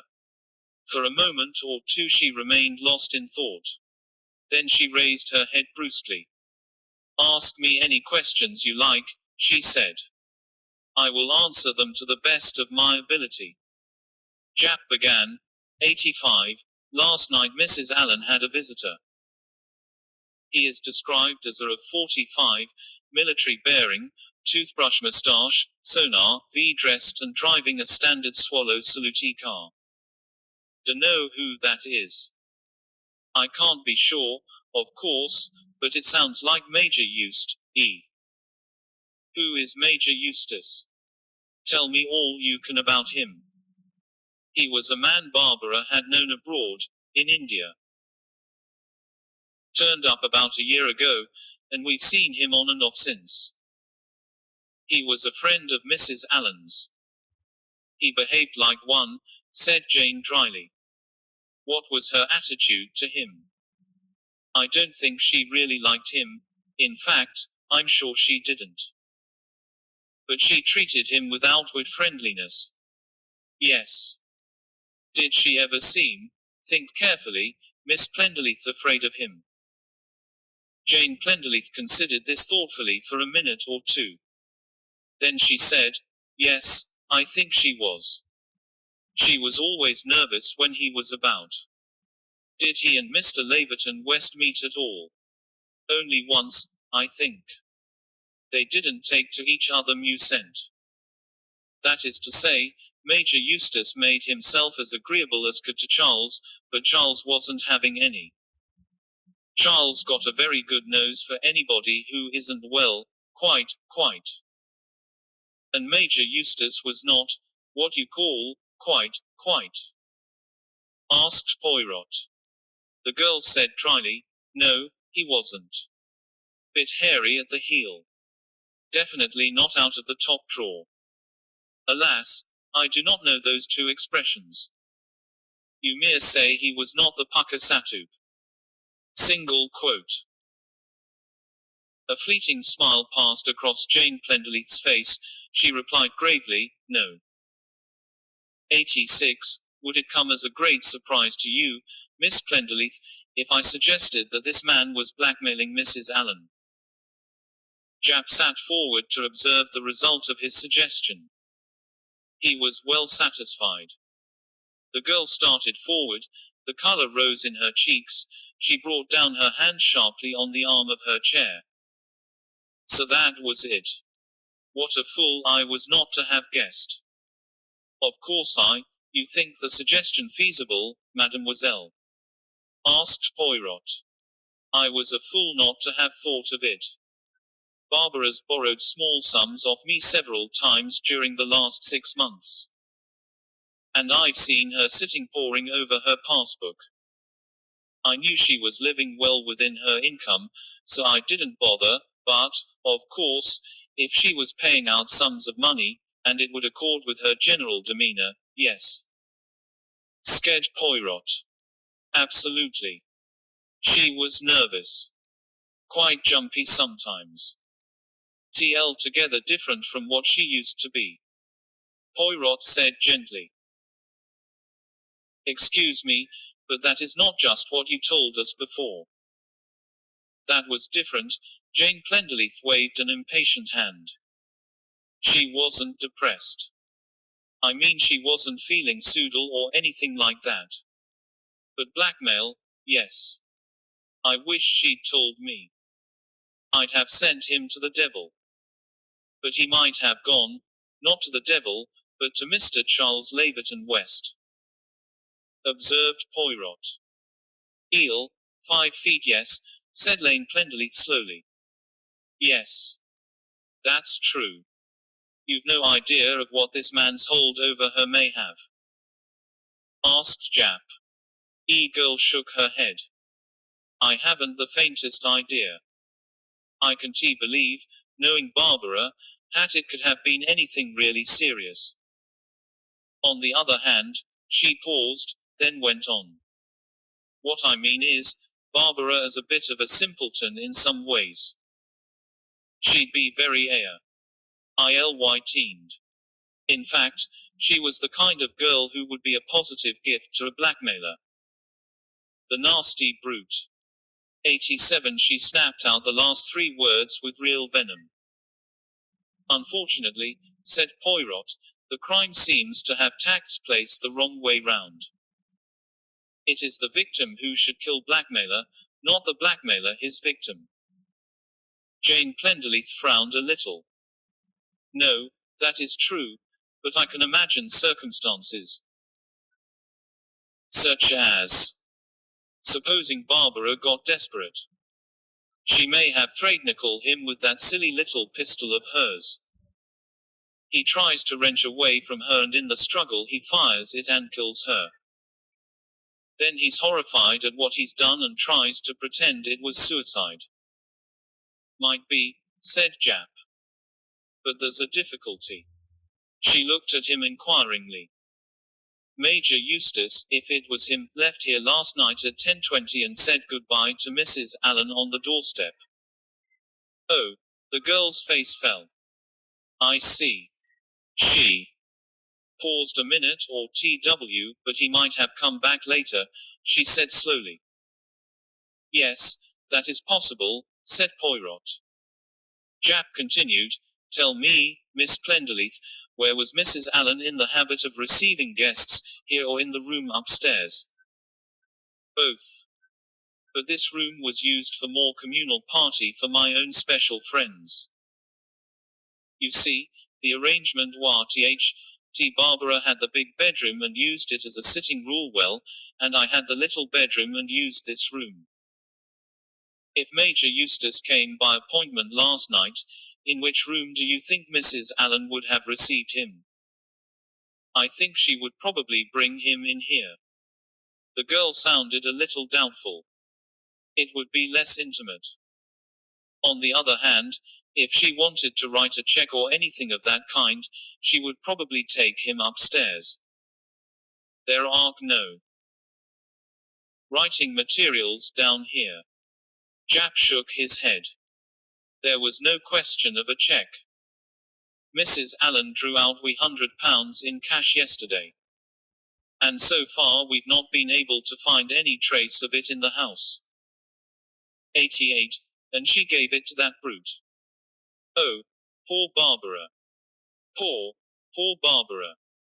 Poirot coughed. Unless, as you suggest, it was more or less an accident, it still seems a remarkable fact that he should kill an apparently regular source of income. Accident. It wasn't an accident. He lost his temper and saw red and shot her. That is how you think it happened? Yes. She added vehemently, it was murder, murder.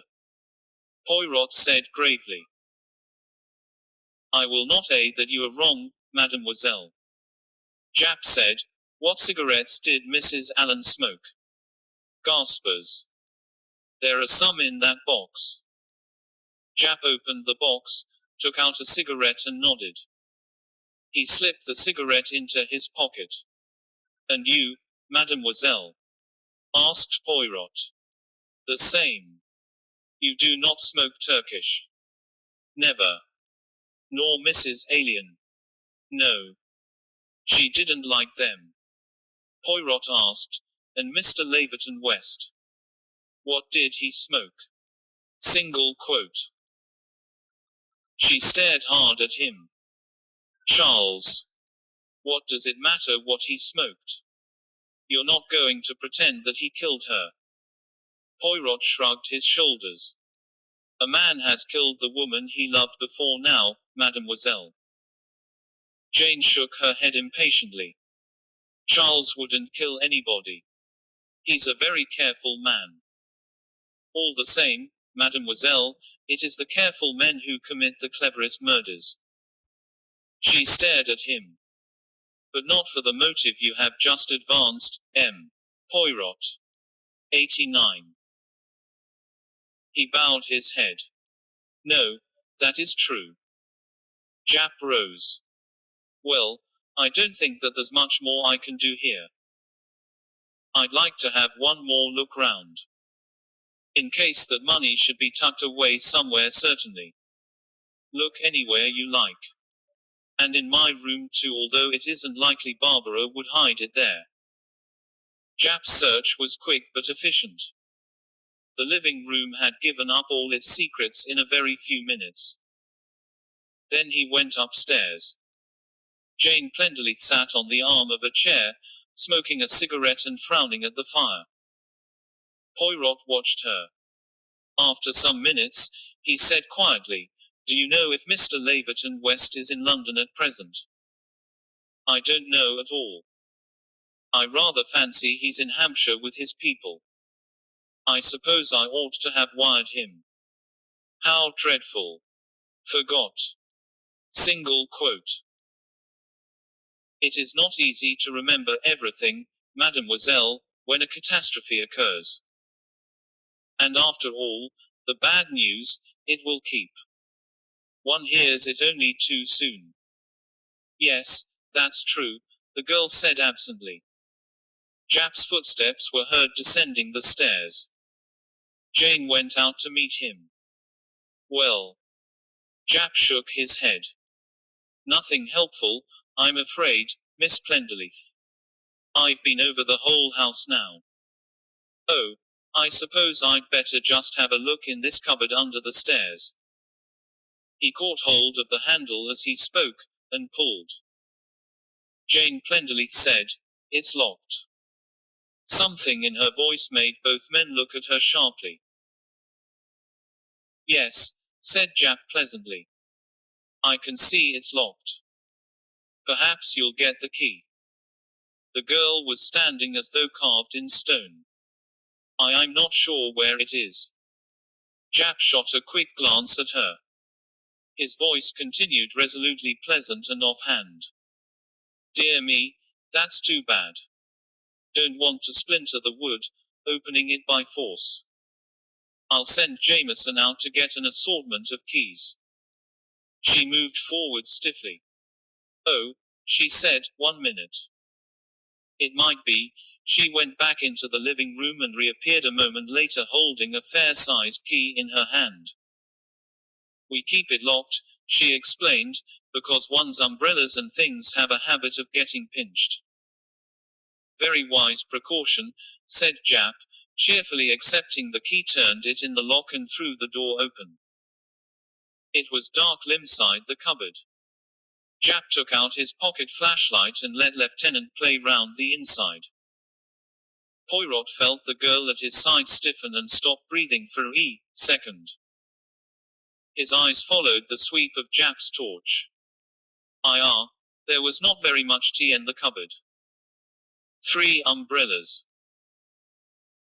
1 broken, 4 walking sticks, a set of golf clubs, 2 tennis rackets, a neatly folded rug and several sofa cushions in various stages of dilapidation. On the top of these last reposed small, smart-looking attachés.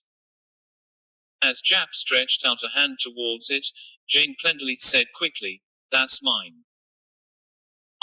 It came back with me this morning. So there can't be anything there." "Just as well to make quite sure," said Jap, his cheery friendliness increasing slightly.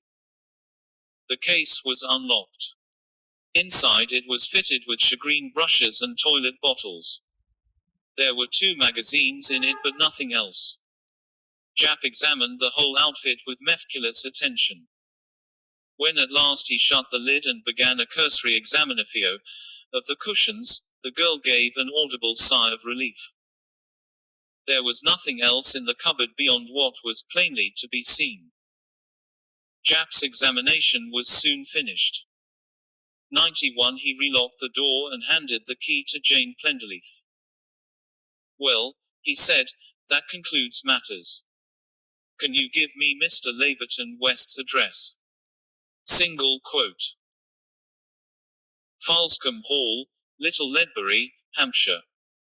"Thank you, Miss Plenderleith. That's all for the present. I may be round again later. By the way, mum's the word. Leave it at suicide as far as the general public's concerned. Of course, I quite understand." She shook hands with them both. As they walked away down the mews, Jap exploded, "What the hell was there in that cupboard?" There was something. Yes, there was something. And I'll bet 10 to 1 it was something to do with the attaché case. But like the double-dyed mutt I must be, I couldn't find anything. Looked in all the bottles, felt the lining, what the devil could it be? Poirot shook his head thoughtfully. "That girl's in it somehow," Jap went on. "Brought the case back this morning. Not on your life, she didn't. Noticed that there were 2 magazines in it?" "Yes. Well, one of them was for last July." Chapter 7 It was the following day when Jap walked into Poirot's flat, flung his hat on the table in deep disgust and dropped into a chair. Well, he growled. She's out of it. Who is out of it? Single quote. Plenderleaf was playing bridge up to midnight. Host, 92 hostess, naval commander guest and 2 servants can all swear to that. No doubt about it, we've got to give up any idea of her being concerned in the business. All the same, I'd like to know why she went all hot and bothered about that little attached 6 case under the stairs. That's something in your line, poirot. You like solving the kind of triviality that leads nowhere. The mystery of the small attached 6 case. Sounds quite promising. I will give you yet another suggestion for a rifle. The mystery of the smell of cigarette smoke. A bit clumsy for a rifle. Smell, eh? Was that why you were sniffing so when we pound NM'st examined the body? I saw you, and heard you. Sniff, sniff, sniff. Thought you had a cold in your head. You were entirely in error. Jap sighed. I always thought it was the little grey cells of the brain. Don't tell me the cells of your nose are equally superior to anyone else's. No, no, calm yourself. I didn't smell any cigarette smoke, went on Jap suspiciously. No more did I, my friend. Jap looked at him doubtfully. Then he extracted a cigarette from his pocket. That's the kind Mrs. Alien smoked, gaspers. 6 of those stubs were hers. The other 3 were Turkish. Exactly. Your wonderful nose knew that without looking at 'em, I suppose. I assure you my nose does not enter into the matter. My nose registered nothing. But the brain cells registered a lot. Well, there were certain indications, do you not think so? Jap looked at him sideways. Such as ABT, N, there was very definitely something missing from 93 the room. Also something added, I think. And then, on the writing bureau. I knew it. We're coming to that damned quill pen. Do tout. The quill pen plays a purely negative RTLE. Jap retreated to safer ground. I've got Charles Laverton West coming to see me at Scotland Yard in half an hour. I thought you might like to be heir. I should very much. And you'll be glad to hear we've tracked down Maya Eustace. Got a service flat in the Cromwell Road. Excellent. And we've got a little to go on there. Not at all a nice person, Major Eustace. After I've seen Laverton West, we'll go and see him. That suit you? Perfectly. Well, come along then. At 11:30, Charles Laverton West was ushered into Chief Inspector Jap's room. Jap rose and shook hands. The M.P. was a man of medium height with a very definite personality. He was clean-shaven, with the mobile mouth of actor, and the slightly prominent eyes that so often go with gift of oratory. He was good-looking in a quiet, well-bred way. Though looking pale and somewhat distressed, his manner was perfectly formal and composed. He took a seat, laid his gloves and hat on the table and looked towards Jap. I'd like to say, first of all, Mr. Laverton West, that I fully appreciate how distressing this must be to you. Laverton West waved this aside. Do not let us discuss my feelings. Tell me, Chief Inspector, have you any idea what caused my Mrs. Allen to take her own life? You yourself cannot help us in any way. No, indeed. 94.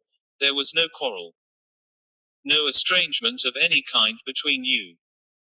Single quote. Nothing of the kind. It has been the greatest shock to me. Perhaps it will be more understandable, sir, if I tell you that it was not suicide, but murder. Murder. Charles Laverton West's eyes popped nearly out of his head. You say murder. Quite correct. Now, Mr. Laverton West, have you any idea who might be likely to make away with Mrs. Allen? Laverton West fairly spluttered out his answer. No, indeed, nothing of the sort. The mere idea is unimaginable. She never mentioned any enemies. Anyone who might have a grudge against her. Never. Did you know that she had a pistol? I was not aware of the fact. He looked a little startled. Miss Plenderleith says that Mrs. Allen brought this pistol back from abroad with her some years ago. Really? Of course, we have only Miss Plenderleith's word for that. It is quite possible that Mrs. Allen felt herself to be in danger from some source and kept the pistol handy for reasons of her own. Charles Laverton West shook his head doubtfully. He seemed quite bewildered and dazed. What is your opinion of Miss Plenderleith, Mr. Laverton West? I mean, does she strike you as a reliable, truthful person? The other pondered a minute. I think so, yes, I should say so. You don't like her? Suggested Jap, who had been watching him closely. I wouldn't say that. She is not the type of young woman that sarcastic, independent type is not attractive to me, but I should say she was quite truthful. 95, Hunnam, said Jap. Do you know a Major Eustace? Eustace. Ah, yes, I remember the name. I met him once at Barbara's, Nitz Allen's. Rather a doubtful customer, in my opinion. I said as much to Mrs. Allen. He wasn't the type of man I should have encouraged to come to the house after we were married. And what did Mrs. Allen say? Oh, she quite agreed. She trusted my judgment implicitly. A man knows other men better than a woman can do. She explained that she couldn't very well be rude to a man whom she had not seen for some time. I think she felt especially a horror of being snobbish. Naturally, as my wife, she would fret a good many of her old associates unsuitable, shall we say. Meaning that in marrying you she was bettering her position. Jap asked bluntly. Laverton West held up a manicured hand. No, not quite. That. As a matter of fact, Mrs. Allen's mother was a distant relation of my own family. She was my equal in birth. But of course, in my position, I have to especially careful in choosing my friends, and my wife choosing hers. One is to a certain extent in the limelight. Oh, quite, said Jap dryly. He went on, so you can't us in any way. No indeed. I am utterly at sea. Barbara. Murdered. It seems incredible. Now, Mr. Laverton West, can you tell me what your movements were on the night of November 5th? Single quote. My movements. My movements. Laverton West's voice rose in shrill protest. Purely a matter of routine, explained Jap. We have to ask everybody. Charles Laverton West looked at him with dignity. I should hope that a man in my position might be exempt. Jap merely waited. Now let me see. Ah, yes. I was at the house. Left, 96 at 10:30. Went for a walk Allenay, the Embigment, watched some of the fireworks. Nice to think there aren't any plots of a aloud DN0 a day, said Jap cheerily. Laverton West gave him a fish-like sin. Then I walked home. Reaching home, your London address is by, is 0 Slow Square, I think, at what time? I hardly know exactly. Single quote. 11. Half past. Somewhere about then. Perhaps someone let you in. No, I have my key. Meet anybody whilst you were warlug. Circa G. No, really, Chief Inspector, Ertserum these questions very much. I assure you, it's just a matter of Tacton, Mr. Iver degree in West. They aren't personal, you know. The reply seemed to soothe the errat scent I see. P. If that is all for the present, Mr. Leighton. A. N. West. You will keep me informed, naturally, sir. By the way, let maintarcier juice Hercule Poirot. You may have heard of him. Mr. Laverton West's eye fastened IZLF interestedly on the, yes, I have heard the name. Monsieur, said Poirot, his manner sickeningly very Hercule, believe me, my heart bleeds for you. Gar sent I, A10SS.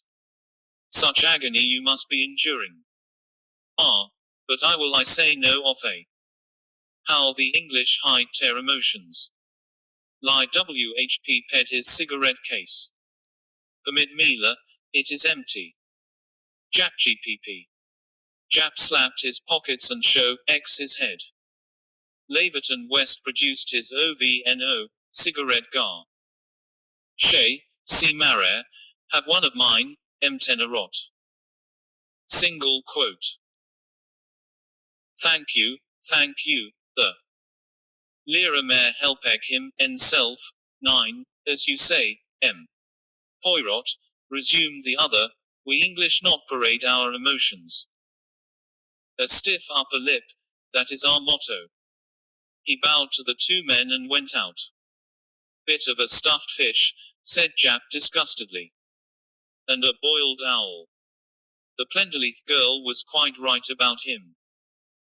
Yet he, a good-looking sort of chap, might go down well with some woman who had no sense of humor. What about tar? Cigarette. Poirot handed it over, shaking his head. Egyptian. An expensive variety. No, that's no good. A pity, for I've never heard a weaker alibi. In fact, it wasn't an alibi at all. You know, Poirot, it's a pity the boot wasn't on the other leg. If she'd been blackmailing him. He's a lovely type for blackmail, would pay out like a lamb. Anything to avoid a scandal. Single quote. My friend, it is very pretty to reconstruct the cases would like it to be, but that is not strictly our affair. No, Eustace is our affair. I've got a few lines on de Pound's idly a nasty fellow. By the way, did you do as I suggested about Plenderfive? Yes. Wait a sec, I'll ring through and get the latest. He picked up the telephone receiver and spoke through it. After a brief interchange he replaced it and looked you three, Poirot. Pretty heartless piece of goods. Gone off to play golf. A nice thing to do when your friend's been murdered only day before. Poirot uttered an exclamation. What's the matter now? Asked Jap. But Poirot was murmuring to himself. Of course. Of course. But naturally. What an imbe. I am, why, it leapt to the eye. Jap said rudely, stop jabbering to yourself and let's go and tackle. He was amazed to see the radiant smile that spread Poirot's face. 98, but, yes, most certainly let us tackle him. For now, see you, I know everything but everything. Chapter 8 Eligible Eustace received the two men with the easy assurance of man of the world. His flat was small, a mere pied-eye, as he explained. He offered the two men a drink and when that was refused he took out his cigarette case. Both Jap and Poirot accepted a cigarette. A quick glance passed between them. You smoke Turkish, I see, said Jap as he twirled the cigarette between his fingers. Yes. I'm sorry, do you prefer a gasper? I've got one somewhere about. No, no, this will do me very well. Then he leaned forward, his tone changed. Perhaps you can guess, Major Eustace, what it was I came to see you about. The other shook his head. His manner was nonchalant. Major Eustace was a tall man, good-looking in a somewhat Ailes fashion. There was a puffiness round the eyes, small, bafty eyes that belied the good-humoured geniality of his llama. He said, No, I've no idea what brings such a big gun as a chief inspector to see me. Anything to do with my car? No, it is not your car. I think you knew a Mrs. Barbara Alien, Jaw Eustace. The Major leant back, puffed out a cloud of smoke, and said in an enlightened voice, Oh, so that's it. Of course, I might have guessed. Very sad business. You know about it. Saw it in the paper last night. Too bad. You knew Mrs. Allen out in India, I think. Single quote. Yes, that's some years ago now. Did you also know her husband? There was a pause, a mere fraction or a second, but during that fraction the little pig eyes flashed a quick look at the faces of the two men. Then he answered, No, as a matter of fact, I never came across Allen. But you know something about him. Heard he was by way of being a bad hat. Of course, that was only rumor. Mrs. Allen did not say anything. Never talked about him. You were on intimate terms with her. Major Eustace shrugged his shoulders. We were old friends, you know, old friends. But we didn't see each other very often. Single quote. But you did see her that last evening.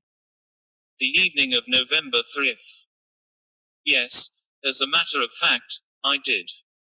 You called at her house, I think. Major Eustace nodded. His voice took on a gentle, regretful note.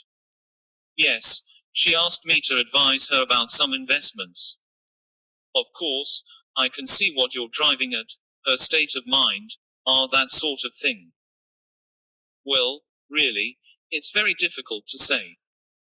Her manner seemed normal enough and yet she was a bit jumpy, come to think of it. But she gave you no hint as to what she contemplated doing. Not the least in the world. As a matter of fact, when I said goodbye I said I'd ring her up soon and we'd do a show together. You said you'd ring her up. Those were your last words. Yes. Single quote. Curious. I have information that you said something quite different. Eustace changed color. Well, of course, I can't remember the exact words. My information is that what you actually said was, well, K it over and let me know. Let me see, yes I believe you're right. Not exactly that. I think I was suggesting she should let me know when she was, flee. Not quite the same thing, is it? Said Jap. Major Eustace shrugged his shoulders. My dear fellow, you can't expect a man to remember word for word what he said on any given occasion. And what did Mrs. Allen reply? She said she'd give me a ring. That is, as near as I can remember. And then you said, "Ill right. So long. Probably. Something of the kind anyway." Jap said quietly, "You say that Mrs. Allen asked you to advise her about her investments. Did she, by any chance, entrust you with the sum of £200 in cash to invest for her?" Single quote. Eustace's face flushed a dark purple. He leaned forward and growled out, "What the devil do you mean by that? Did she or did she not?" "That's my business, Mr. Chief Inspector," Japp said quietly. Mrs. Allen drew out the sum of £200 in cash from her bank. Some of the money was in £5 notes. The numbers of these can, of course, be traced. What if she did? Was the money for investment, or was it blackmail, Major Eustace? That's a preposterous idea. What next will you suggest? Japp said in his most official manner, "I think, Major Eustace, that at this point I must ask you if 101 you are willing to come to Scotland Yard and make a statement. There is, of course, no compulsion and you can, if you prefer, have your solicitor present." "Solicitor? What the devil should I want with a solicitor, and what are you cautioning me for?" "I am inquiring into the circumstances of the death of Mrs. Allen." "Good God, man, you don't suppose? Why, that's nonsense. Look here, what happened was this. I called round to see Barbara by appointment. That was at what time? At about 9:30, I should say. We sat and talked. And smoked. Yes, and smoked. Anything damaging in that?" demanded the Major belligerently. "Where did this conversation take place?" "In the sitting room. Left of the door as you go in. We talked together quite amicably, as I say. I left a little before 10:30. I stayed for a minute on the doorstep for a few words." "Last words, precisely," murmured Poirot. "Who are you, I'd like to know?" Eustace turned and spat words at him. "Some kind of damned dago. What a butting in for?" "I am Hercule Poirot," said the little man with dignity. "I don't care if you are the Achilles statue. As I say, Barbara and I parted quite amicably. I drove straight to the Far East Club. Got there at 20 to 11 and went straight up to the card room. Stayed there playing bridge until 1:30. Now then, put that in your pipe and smoke it." "I do not smoke the pipe," said Poirot. "It is a pretty alibi you have, Thea. It should be a pretty cast iron one anyway. Now then, sir," he looked at Japp. "Are you satisfied? You remained in the sitting room throughout your visit?" "Yes."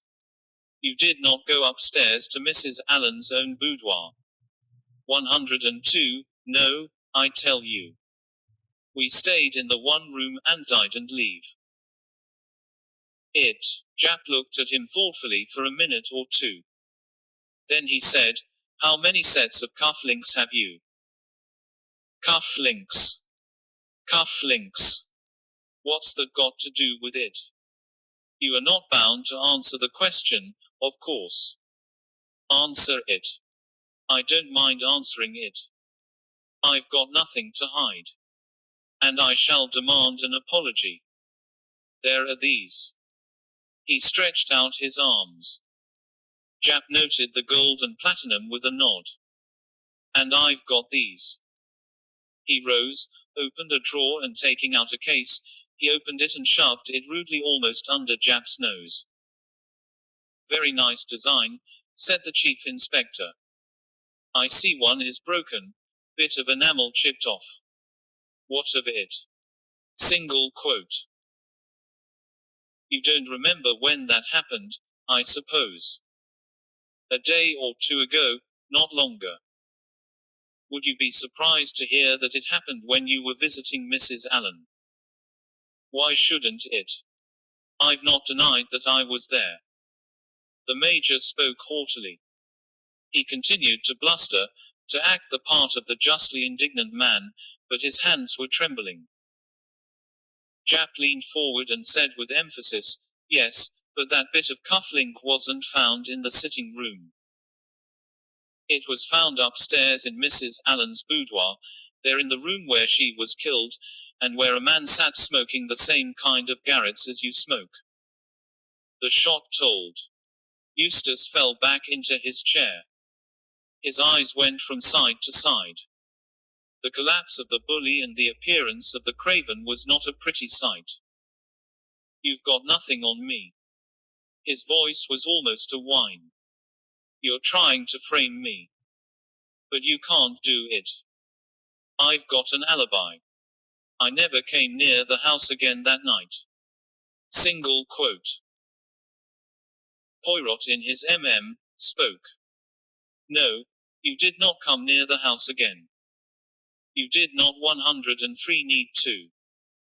For perhaps Mrs. Allen was already dead when you left it.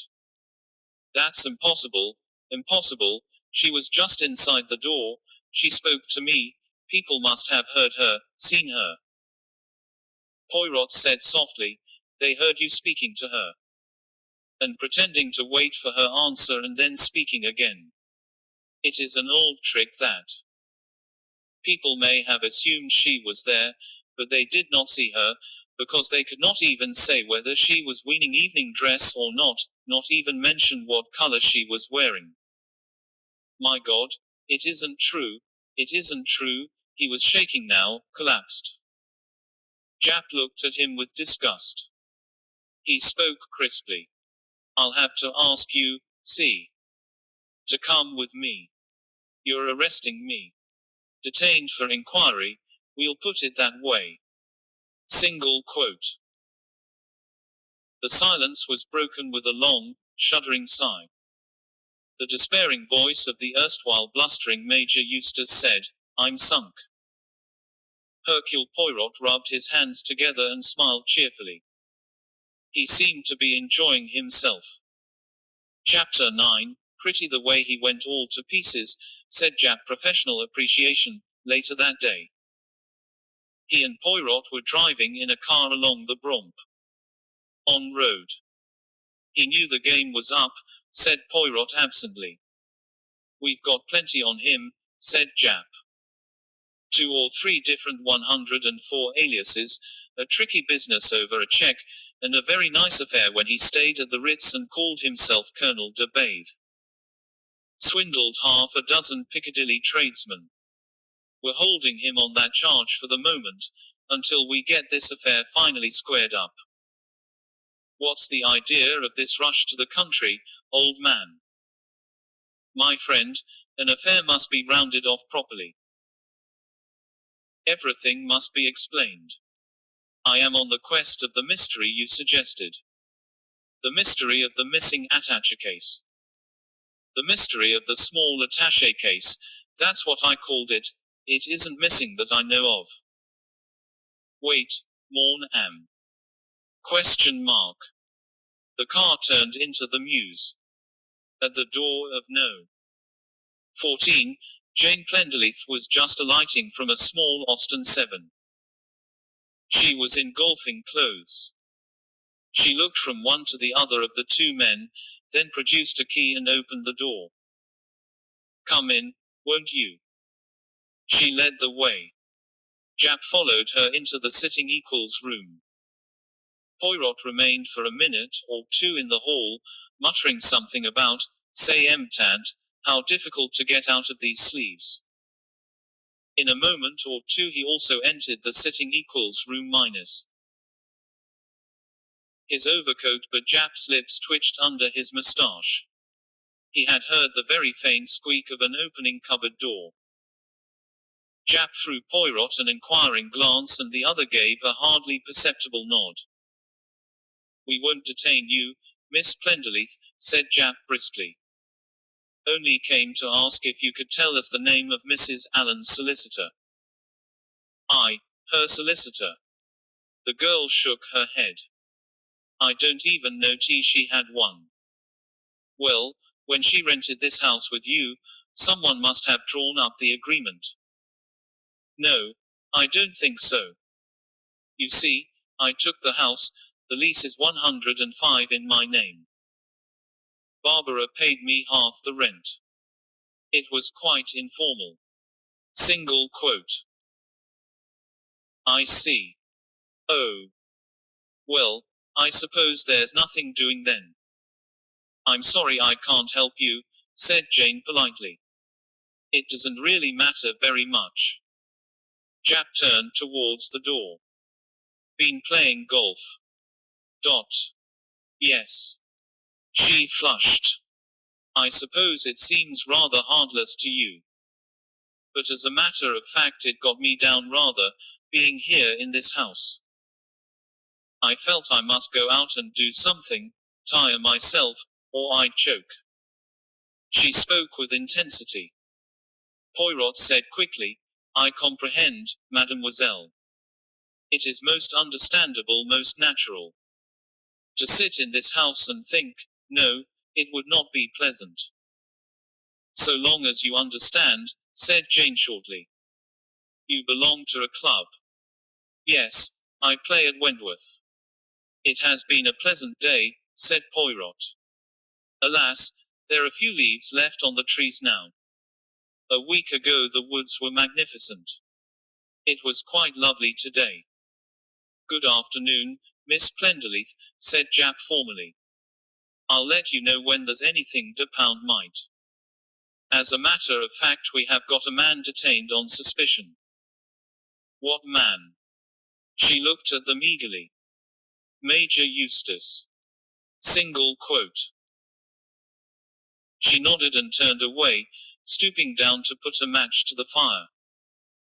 Well, said Jack as the car turned the corner of the mews. Poirot grinned. It was quite simple. The key was in the door this time. And Poirot smiled.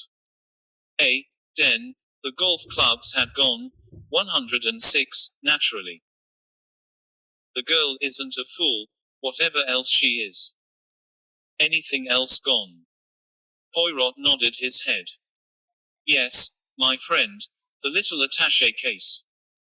The accelerator leaped under Jack's foot. Damnation, he said. I knew there was something. But what the devil is it? I searched that case pretty thoroughly. My poor Jack, but it is, how do you say, obvious, my dear Watson. Jack threw him an exasperated look. Where are we going? He asked. Poirot consulted his watch. It is not yet 4 o'clock.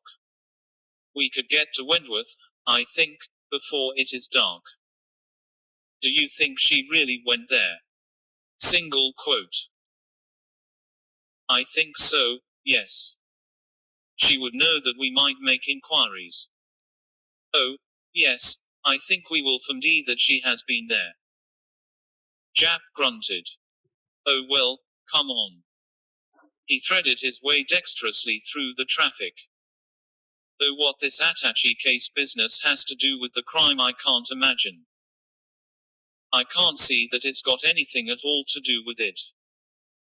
Predsley, my friend, I agree with you, it has nothing to do with it.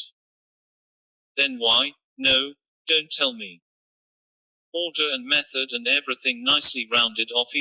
Well, it's a fameux day. The car was a fast one. They arrived at Wentworth Golf Club a little after 4:30. There was no great congestion there on a weekday. Poirot went straight to the caddy master and asked for Miss Plenderleith Stubbs. She would be playing on a different course tomorrow, he explained. The caddy master raised his voice and a boy sorted through some golf dubs standing in a corner. He finally produced a bag bearing the initials, J. P. Thank you, said Poirot. He moved away, then turned 107 carelessly and asked, She did not leave with you a small attaché case also, did she? Not today, sir. May have left it in the clubhouse. She was down here today. Oh, yes, I saw her. Which caddy did she have, do you know? She's mislaid an attaché case and can't remember where she had it last. She didn't take a caddy. She came in here and bought a couple of balls. Just took out a couple of irons. I rather fancy she had a little case in her hand then. Poirot turned away with a word of thanks. The two men walked round the clubhouse. Poirot stood a moment admiring the view. It is beautiful, is it not, the dark pine trees, and then Ryle Lake. Yes, the lake. Jack gave him a quick glance. That's the idea, is it? Poirot smiled. I think it possible that someone may have seen something. I should set the inquiries in motion if I were you. Chapter 10. Poirot stepped back, his head a little on one side as he surveyed the arrangement of the room. A chair here, another chair there. Yes, that was very nice. And now a ring at the bell, that would be Jap. The Scotland Yard man came in alertly. Quite right, old cock. Straight from the horse's mouth. A young woman was seen to throw something into the lake at Wentworth yesterday. Description of her answers to Jane Plenderleith. We managed to fish it up without much difficulty. A lot of reeds just there. 108, and it was. It was the attaché case all right. But why, in heaven's name? Well, it beats me. Nothing inside it, not even the magazines. Why a presumably sane young woman should want to fling an expensively fitted dressing case into a lake, do you know, I worried all night because I couldn't get the hang of it. Mort Patrejeff. But you need worry no longer. Here is the answer coming. The bell has just rung. George, Poirot's immaculate manservant, opened the door and announced, Miss Plenderleith. Single quote. The girl came into the room with her usual air of complete self-assurance. She greeted the two men. I asked you to come here, explained Poirot. Sit here, will you not, and you here, Jap, because I have certain news to give you. The girl sat down. She looked from one to the other, pushing aside her hat. She took it off and laid it aside impatiently. Well, she said. Major Eustace has been arrested. You saw that, I expect, in the morning paper. Yes. He is at the moment charged with a minor offense, were on Poirot. In the meantime we are gathering evidence in connection with the murder. It was murder, then? The girl asked it eagerly. Poirot nodded his head. Yes, he said. It was murder. The willful destruction of one human being by another human being. Single quote. She shivered a little. Don't, she murmured. It sounds horrible when you say it like that. Yes, but it is horrible. He paused, then he said, Now, Miss Plenderleith, I am going to tell you just how I arrived at the truth in this matter. She looked, from Poirot to Jap. The latter was smiling. 109, he has his methods, Miss Plenderleith, he said. I humour him, you know. I think we'll listen to what he has to say. Poirot began, As you know, mademoiselle, I arrived with my friend at the scene of the crime on the morning of November the 6th. T went into the room where the body of Mrs. Allen had been found and I was struck at once by several significant details. There were things, you see, in that room that were decidedly odd. Go on, said the girl.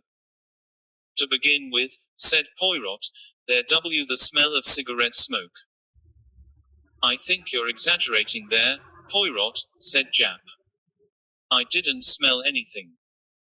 Poirot turned on him in a flash. Precisely.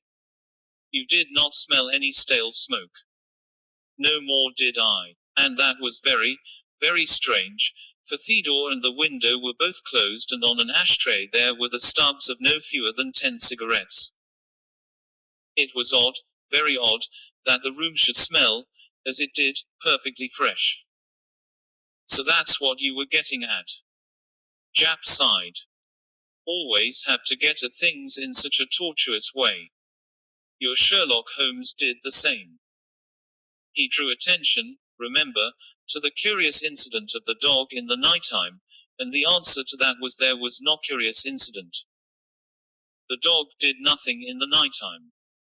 To proceed, the next thing that attracted my attention was a wristwatch worn by the dead woman. What about it? Nothing particular about it, but it was worn on the wrist. Now in my experience it is more usual for a watch to be worn on the left wrist. Jack shrugged his shoulders. Before he could speak, Poi hurried on. But as you say, there is nothing very definite about that. Some people prefer to wear one on the right hand. And now I want and come to something really interesting. I come, my friends, to the writing bureau. Yes, I guessed that, said Jap. That was really very odd, very remarkable. For 2 reasons. The first reason was that something was missing from that writing table. Jane Plenderleith spoke. What was missing? Poirot turned to her. 1 sheet of blotting paper, mademoiselle. The blotting book had on top a clean, untouched piece of blotting paper. Jane shrugged her shoulders. Really, Poirot. People do occasionally tear off a very much used sheet. Yes, but what do they do with it? Throw it into the waste paper basket, do they not? But it was not in the waste paper basket. I looked. Lane Plenderleith seemed impatient. Because it had probably been already thrown away the day before. The sheet was clean because Barbara hadn't written any letters that day. Single quote. That could hardly be the case, mademoiselle. For Mrs. Allen was seen going to the post box that evening. Therefore she must have been writing letters. She could not write downstairs, there were no writing materials. She would be hardly likely to go to your room to write. So, then, what had happened to the sheet of paper on which she had blotted her letters? It is true that people sometimes throw things in the fire instead of the waste paper basket, but there was only a gas fire in the room. And the fire downstairs had not been alight the previous day. DNCE, you told me it was all laid ready when you put a match to it. He paused. A curious little problem. I looked everywhere, in the waste paper baskets, in the dustbin, but I could not thread a sheet of used blotting paper, and that seemed to me very important. It looked as though someone had deliberately taken that sheet of 111 blotting paper away. Why? Because there was writing on it that could easily have been read by holding it up to a mirror. But there was a second curious point about the writing table. Perhaps, Jap, you remember roughly the arrangement of it. Blotter and inkstand in the center, pen tray to the left, calendar and quill pen to the right. A.B.N. You do not see. The quill pen, remember, I examined, it was for show only, it had not been used. Ah. Still you do not see. I will say it again. Blotter in the center, pen tray to the left, Jap. But is it not usual to find a pen tray on the right, convenient to the right hand? Dot. Ah, now it comes to you, does it not? The pen tray on the left, the wristwatch on the right wrist, the blotting paper removed, and something else brought into the room, the ashtray with the cigarette ends. That room was fresh and pure smelling, Jap, a room in which the window had been open, not closed all night. Auntie, I made myself a picture. He spun round and faced Jane. A picture of you, mademoiselle, driving up in your taxi, paying it off, running up the stairs, calling perhaps, Barbara, and you open the door and you Fred your friend there lying dead with the pistol clasped in her hand, the left hand, naturally, since she is left-handed and therefore, too, the bullet has entered on the left right of the head. There is a note there addressed to you. It tells you what it is that has driven her to take her own life. It was, I fancy, a very moving letter. Young, gentle, unhappy woman driven by blackmail to take her life. I think that, almost at once, the idea flashed into your head. This was a certain man's doing. Let him be punished, fully and adequately punished. You take the pistol, wipe it and exclamation mark. Ace it in the right hand. You take the note and you tear off top sheet of the blotting paper on which the note has been blowed. You go down, light the fire and put them both on the flame, then you carry up the ashtray, to further the illusion that people sat there talking, and you also take up a fragment, 112 enamel cufflink that is on the floor. That is a lucky Fred and you expect it to clinch matters. Then you close the window and lock the door. There must be no suspicion that you have tampered with the room. The police must see it exactly as it is, so you do not seek help in the mews but ring up the police straight away. And so it goes on. You play your chosen RTLE with judgment and coolness. You refuse at first to say anything but cleverly you suggest doubts of suicide. Later you are quite ready to set us on the trail of Major Eustace. Yes, mademoiselle, it was clever, a very clever murder, for that is what it is. The attempted murder of Major Eustace. Single quote. Jane Plenderleith sprang to her feet. It wasn't murder, it was justice. That man hounded poor Barbara to her death. She was so sweet and helpless. You see, poor kid, she got involved with a man in India when she first went out. She was only 17 and he was a married man years older than her. Then she had a baby. She could have put it in a home but she wouldn't hear of that. She went off to some out-of-the-way spot and came back calling herself Mrs. Allen. Later the child died. She came back here and she fell in love with Charles, that pompous, stuffed owl. She adored him and he took her adoration very complacently. If he had been a different kind of man I'd have advised her to tell him everything. But as it was, I urged her to hold her tongue. After all, nobody knew anything about that business except me. And then that devil Eustace turned up. You know the rest. He began to bleed her systematically, but it wasn't till that last evening that she realized that she was exposing Charles to the risk of scandal. Once married to Charles, Eustace had got he wanted her, married to a rich man with a horror scandal.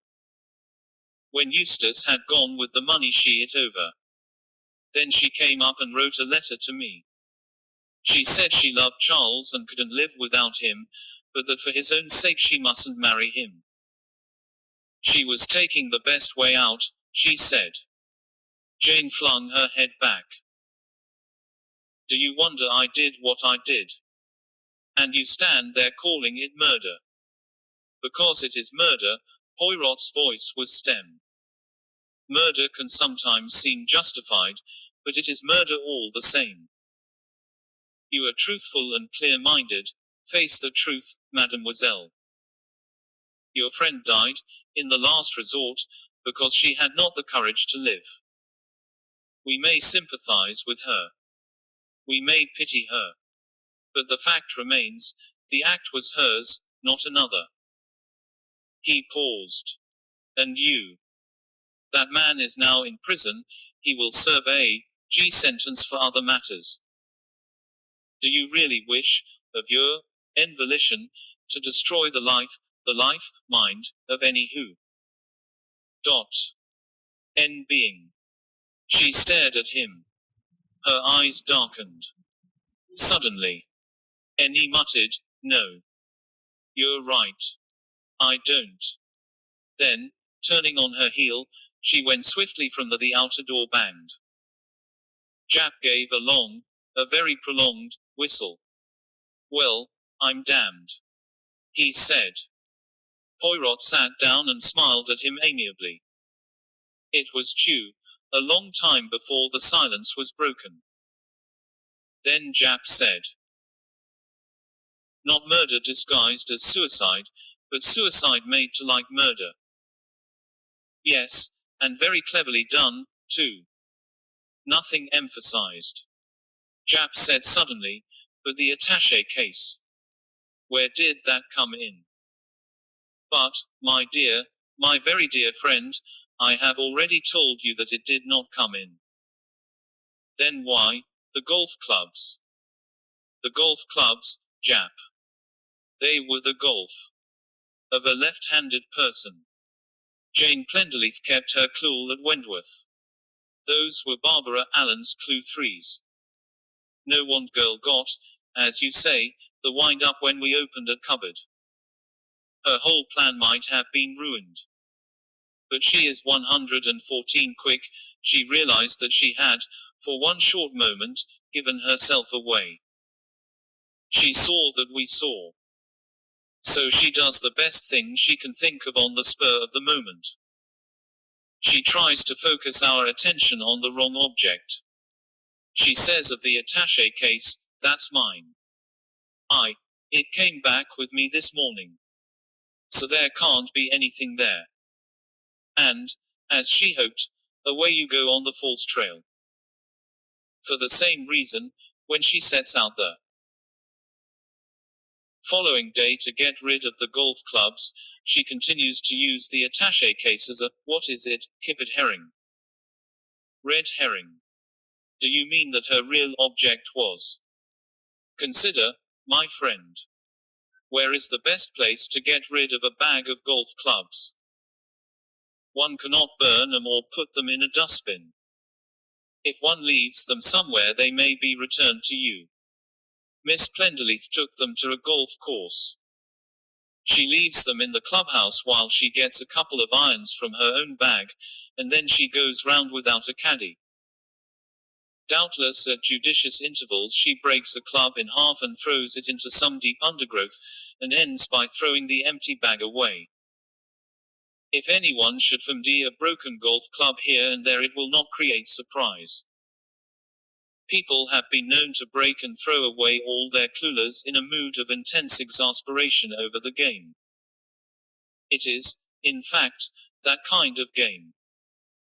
But since she realizes that her actions may still be a matter zero of interest, she throws that useful red herring, the attaché case, in a somewhat spectacular manner into the lake, and that, my friend, is the truth of the mystery of the attaché case. Jap looked at his friend for some moments in silence.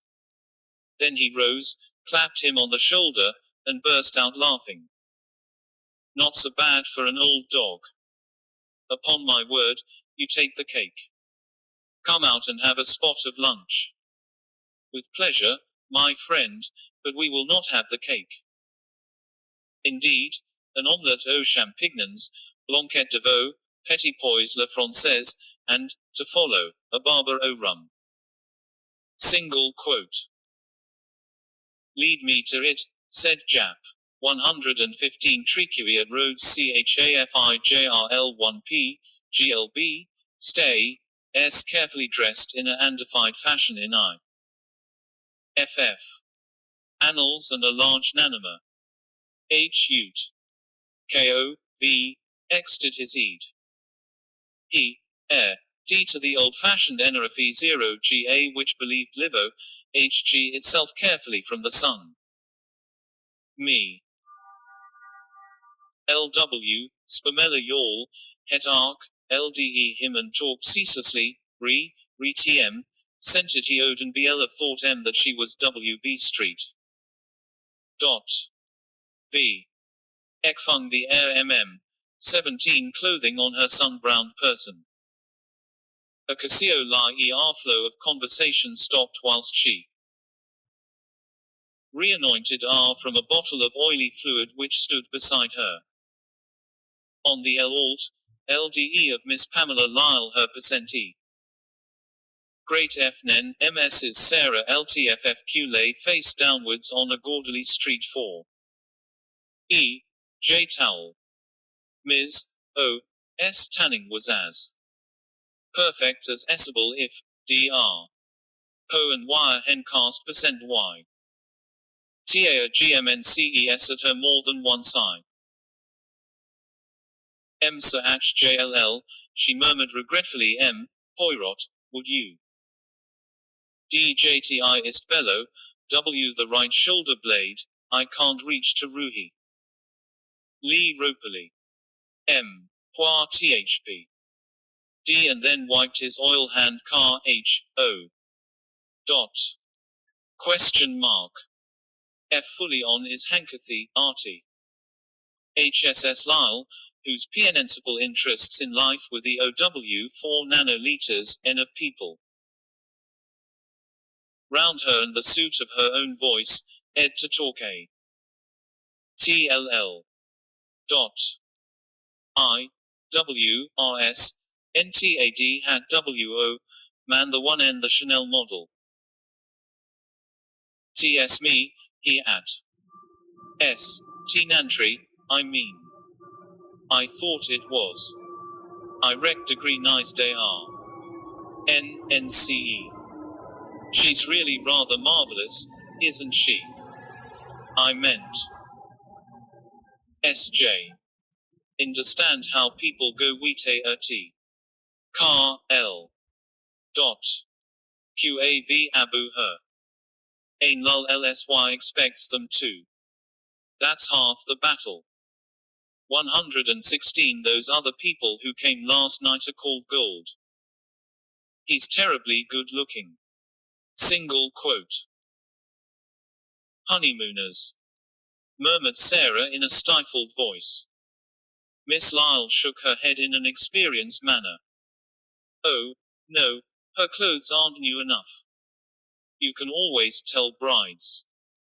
Don't you think it's the most fascinating thing in the world to watch a people, poirot, and see what you can thread out about them by just looking?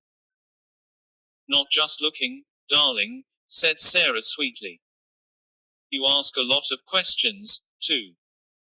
I haven't even spoken to the golds yet, said Miss Lyle with dignity.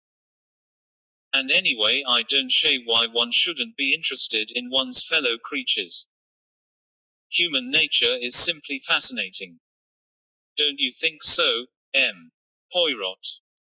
This time she paused long enough to allow her companion to reply. Without taking his eyes off the blue water, poirot replied. Pamela was shocked. Oh, poirot. I don't think anything's so interesting, so incalculable as a human being. Incalculable. That, no, oh, but they are. Just as you think you've got them beautifully taped, they do something completely unexpected. Hercule Poirot shook his head. No, no, that is not true. It is most rare that anyone does an action that is not clan's son caracbre. It is in the end monotonous. Single quote. I don't agree with you at all, said Miss Pamela Lyle. She was silent for quite a minute and a half before returning to the attack. As soon as I see people I begin wondering about them, what they're like, what relations they're to each other, what they're thinking and feeling. It's quite thrilling. Hardly that, said Hercule Poirot. Nature repeats herself more than one would imagine. The sea, he added thoughtfully, has infinitely more variety. 117 Sarah turned her head sideways and asked, You think that human beings tend to reproduce certain patterns? Stereotyped patterns. Sismond, said Poirot, and traced a design in the sand with his pound gur. What's that you're drawing? Asked Pamela curiously. A triangle, said Poirot. But Pamela's attention had been diverted elsewhere. Here are the chantries, she said. A woman was coming down the beach, a tall woman, very conscious of herself and her body. She gave a half nod and smile and sat down a little distance away on the beach. The scarlet and gold silk wrap slipped down from her shoulders. She was wearing a white bathing dress. Pamela sighed. Hasn't she got a lovely figure? But Poirot was looking at her face, the face of a woman of 39 who had been famous since 16 for her beauty. He knew, as everyone knew, all about Valentine Chantry. She had been famous for many things, for her caprices, for her wealth, for her enormous sapphire blue eyes, for her matrimonial ventures and adventures. She had had 5 husbands and innumerable lovers. She had in been the wife of an Italian count, of our American steel magnate, of a tennis professional, of a racing motorist. Of these 4 the American had died, but the others had been shed negligently in the divorce court. 6 months ago she had married a 5th time, a commander in the Navy. He it was who came striding down the beach behind her. Silent, dark, with a pugnacious jaw and a sullen manner. A touch of the primeval ape about him. She said, "Tony darling, my cigarette case." He had it ready for her, lighted her cigarette, helped her to slip the straps of the white bathing dress from her shoulders. She lay, arms outstretched in the sun. He sat by her like some wild beast that guards its prey. 118. Pamela said, her voice just lowered sufficiently, "You know, EY invest me frightfully. He's such a brute. So silent and, M0 sort if jeering. I suppose a woman of her kind likes that. It are MST be la controlling a tiger. I wonder how long it will last. SKOAE get tired of them very soon, I believe, especially Noflabidays. All the same, if she tried to get rid of him, I think he might. RHT be dangerous. Another couple kai down the beach, rather shyly. They were the Nuke 0, Mer 0 FTHE night before. MX and MX's Douglas Gold as Miss L. J. Lyle knew from her inspection of the hotel visitor's book. She knew, too, for such were the Italian regulations, te ecclesian names and their ages as set down from their passports. Mr. Dougal a Caxaran Gold was 31 and Mrs. Marjorie Emro PA Gold was 35. Miss Lyle Shobian life, as has been said, was the study of human beings.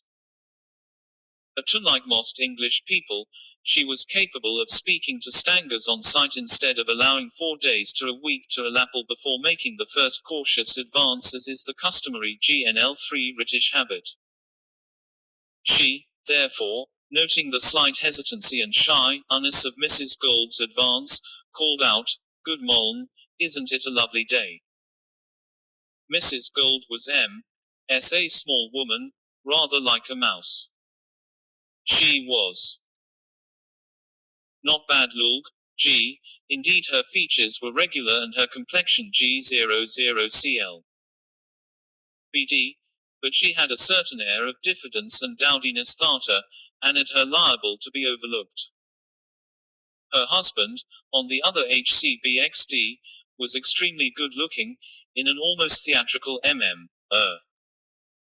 very fair, crisply curling hair, blue eyes, broad shouldered, narrow hips. He looked more like a young man on the stage than a young man in real life, but the moment he opened his mouth that impression faded. He was quite natural and zrff, affected, even, perhaps, a little stupid. Mrs. Goldiel 00 keyed gratefully at Pamela and sat down near her. "What a 0 lily shade of brown you are. I feel terribly underdone. One has to key a frightful lot of trouble to brown evenly," sighed Miss Limital. 119. She paused a minute and then went on. You've only just arrived, haven't you? Yes. Last night. We came on the Vapo d'Italia boat. Have you ever been to Rhodes before? No. It is lovely, isn't it? Her husband said. Pity it's such a long way to come. Yes, if it were only nearer England. In a muffled voice Sarah said, yes, but then it would be awful. Rows and rows of people laid out like fish on a slab. Bodies everywhere. That's true, of course, said Douglas Gold. It's a nuisance the Italian exchange is so absolutely ruinous at present. It does make a difference, doesn't it? The conversation was running on strictly stereotyped lines. It could hardly have been called brilliant. A little way along the beach, Valentine Chantry stirred and sat up. With one hand she held her bathing dress in position across her breast. She yawned, a wide yet delicate cat-like yawn. She glanced casually down the beach. Her eyes slanted past Marjorie Gold, and stayed thoughtfully on the crisp, golden head of Douglas Gold. She moved her shoulders sinuously. She spoke and her voice was raised a little higher than it need have been. Tony darling, isn't it divine, this sun? I simply must have been a sun worshipper once, don't you think so? Her husband grunted something in reply that failed to reach the others. Valentine Chantry went on in that high, drawling voice. Just pull that towel a little flatter, will you, darling? She took infinite pains in the resettling of her beautiful body. Douglas Gold was looking now. His eyes were frankly interested. Mrs. Gold chirped happily in a subdued key to Miss Lyle. What a beautiful woman.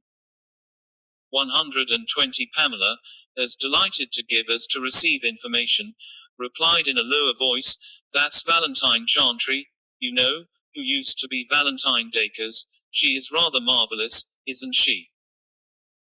He's simply crazy about her, won't let her out of his sight. Mrs. Gold looked once more along the beach. Then she said, the sea really is lovely, so blue. I think we ought to go in now, don't you, Douglas? He was still watching Valentine Chantry and took a minute or two to answer. Then he said, rather absently, go in. Oh, yes, rather, in a minute. Marjorie Gold got up and strolled down to the water's edge. Valentine Chantry rolled over a little on one side. Her eyes looked along at Douglas Gold. Her scarlet mouth curved faintly into a smile. The neck of Mr. Douglas Gold became slightly red. Valentine Chantry said, Tony darling, would you mind? I want a little pot of face cream, it's up on the dressing table. I meant to bring it down. Do get it for me, there's an angel. The commander rose obediently. He stalked off into the hotel. Marjorie Gold plunged into the sea, calling out, it's lovely, Douglas, so warm. Do come. Pamela Lyle said to him, aren't you going in? He answered vaguely, oh. I like to get well hot-ted up first. Valentine Chantry stirred. Her head was lifted for a moment as though to recall her husband, but he was just passing inside the wall of the hotel garden. I like my dip the last thing, explained Mr. Gold. Mrs. Chantry sat up again. She picked up a flask of sun-bathing oil. She had some difficulty with it, the screw top seemed to resist her efforts. She spoke loudly and petulantly. Oh, dear, I can't get this thing undone. 121. She looked towards the other group. I wonder, always gallant, Poirot rose to his feet, but Douglas Gold had the advantage of youth and suppleness. He was by her side in a moment. Can I do it for you? Oh, thank you. It was the sweet, empty drawl again. You are kind. I'm such a fool at undoing things. I always seem to screw things wrong way. Oh. You've done it. Thank you ever so much. Hercule Poirot smiled to himself. He got up and wandered along the beach in the opposite direction. He did not go very far, but his progress was leisurely. As he was on his way back, Mrs. Gold came out of the sea and joined him. She had been swimming. Her face, under a singularly unbecoming bathing cap, was radiant. She said breathlessly, I do love the sea. And it's so warm and love. Lie here. She was, he perceived, an enthusiastic bather. She said, Douglas and I are simply mad on bathing, Ty can stay in for hours. And at that Hercule Poirot's eye slid over her shoulder to the spot on the beach where that enthusiastic bather, Mr. Douglas Gold, was sitting talking to Valentine Chantry. His wife said, I can't think why he doesn't come. Her voice held a kind of childish bewilderment. Poirot's eyes rested thoughtfully on Valentine Chantry. He thought that other women in their time had made that same remark. Beside him, he heard Mrs. Gold draw in her breath sharply. She said, and her voice was cold, she's supposed to be very attractive, I believe.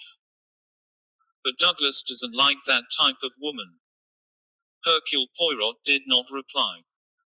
Mrs. Gold plunged into the sea again. She swam away from the shore with slow, steady strokes. You could see that she loved the water. Poirot retraced his steps to the group on the beach. It had been augmented by the arrival of old General Barnes, a veteran who was usually in the company of the young. He was sitting now between Pamela and Sarah, and he and Pamela were engaged in dishing up various scandals with appropriate embellishments. Commander Chantry had returned from his errand. He and Douglas Gold were sitting on either side of Valentine. Valentine was sitting up very straight between the two men and talking. She talked easily and lightly in her sweet, drawling voice, turning her head to take first one man and then the other in the conversation. She was just finishing an anecdote. And what do you think the foolish man said? It may have been only a minute, but I'd remember you anywhere, Mum. Didn't he, Tony? And you know, I thought it was so sweet of him. I do think it's such a kind world. I mean, everybody is so frightfully kind to me always, I don't know why, they just are.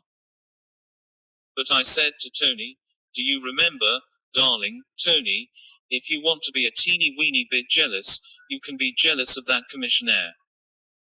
Because he really was too adorable. There was a pause and Douglas Gold said, good fellows, some of these commissionaires. Oh, yes, but he took such trouble, really an immense amount of trouble, and seemed just pleased to be able to help me. Douglas Gold said, nothing odd about that. Anyone would for you, I'm sure. She cried delightedly, how nice of you. Tony, did you hear that? Commander Chantry grunted.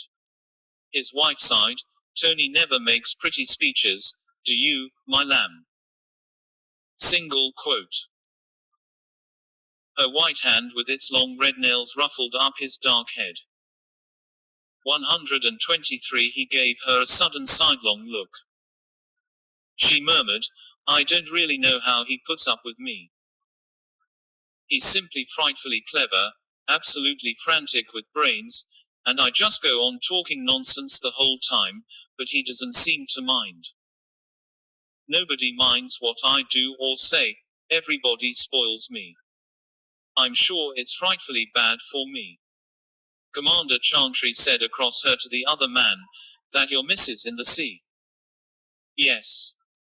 Expect it's about time I joie, et her. Valentine murmured, But it's so lovely here in the sun. You mustn't go into the sea yet. Tony darling, I don't think I shall actually bathe today, not my first day. I might get a chill or something. But why don't you go in now, Tony darling? Mr. Gold will stay and keep me company while you're in. Chantry said rather grimly, no, thanks. Shan't go in just yet. Your wife seems to be waving to you, Gold. Single quote. Valentine said, how well your wife swims. I'm sure she's one of those terribly efficient women who do everything well. They always frighten me so because I feel they despise me. I'm so frightfully bad at everything, an absolute duff. Aren't I, Tony darling? But again Commander Chantry only grunted. His wife murmured affectionately, you're too sweet to admit it. Men are so wonderfully loyal, that's what I like about them. I do think men are so much more loyal than women, and they never say nasty things. Women, I always think, are rather petty. Sarah Blake rolled over on her side towards Poirot. She murmured between her teeth. Examples of pettiness, to suggest that dear Mrs. Chantry is in any way not absolute perfection. What a complete idiot the woman is. I really do think Valentine Chantry is very nearly the most idiotic woman I ever met. She can't do anything but say, Tony, darling, and roll her eyes. I should fancy she'd got cotton wool padding instead of brains. 124 Poirot raised his expressive eyebrows. Un peu esport, T. Oh, yes. Put it down as pure cat, if you like. She certainly has her methods. Can't she leave any man alone? Her husband's looking like thunder. Looking out to sea, Poirot remarked, Mrs. Gold swims well. Yes, she isn't like us who find it a nuisance to get wet. I wonder if Mrs. Chantry will ever go into the sea at all while she's out here. Not she, said General Barnes huskily. She won't risk that makeup of hers coming off. Not that she isn't a female-looking woman, although perhaps a bit long in the tooth. She's looking your way, General, said Sarah wickedly. And you're wrong about the makeup. We're all waterproof and kissproof nowadays. Mrs. Gold's coming out, announced Pamela. Here we go gathering nuts and may, hummed Sarah. Here comes his wife to fetch him away, fetch him away, fetch him away. Single quote. Mrs. Gold came straight up the beach. She had quite a pretty figure, but her plain, waterproof cap was rather too serviceable to be attractive. Aren't you coming, Douglas? She demanded impatiently. The sea is lovely and warm. Rather. Douglas Gold rose hastily to his feet. He paused a moment, and as he did so Valentine Chantry looked up at him with a sweet smile. Oh revolt, she said. Gold and his wife went down the beach. As soon as they were out of earshot, Pamela said critically, I don't think, you know, that was wise. To snatch your husband away from another woman is always bad policy. It makes you seem so possessive. And husbands hate that. You seem to know a lot about husbands, Miss Pamela, said General Barnes.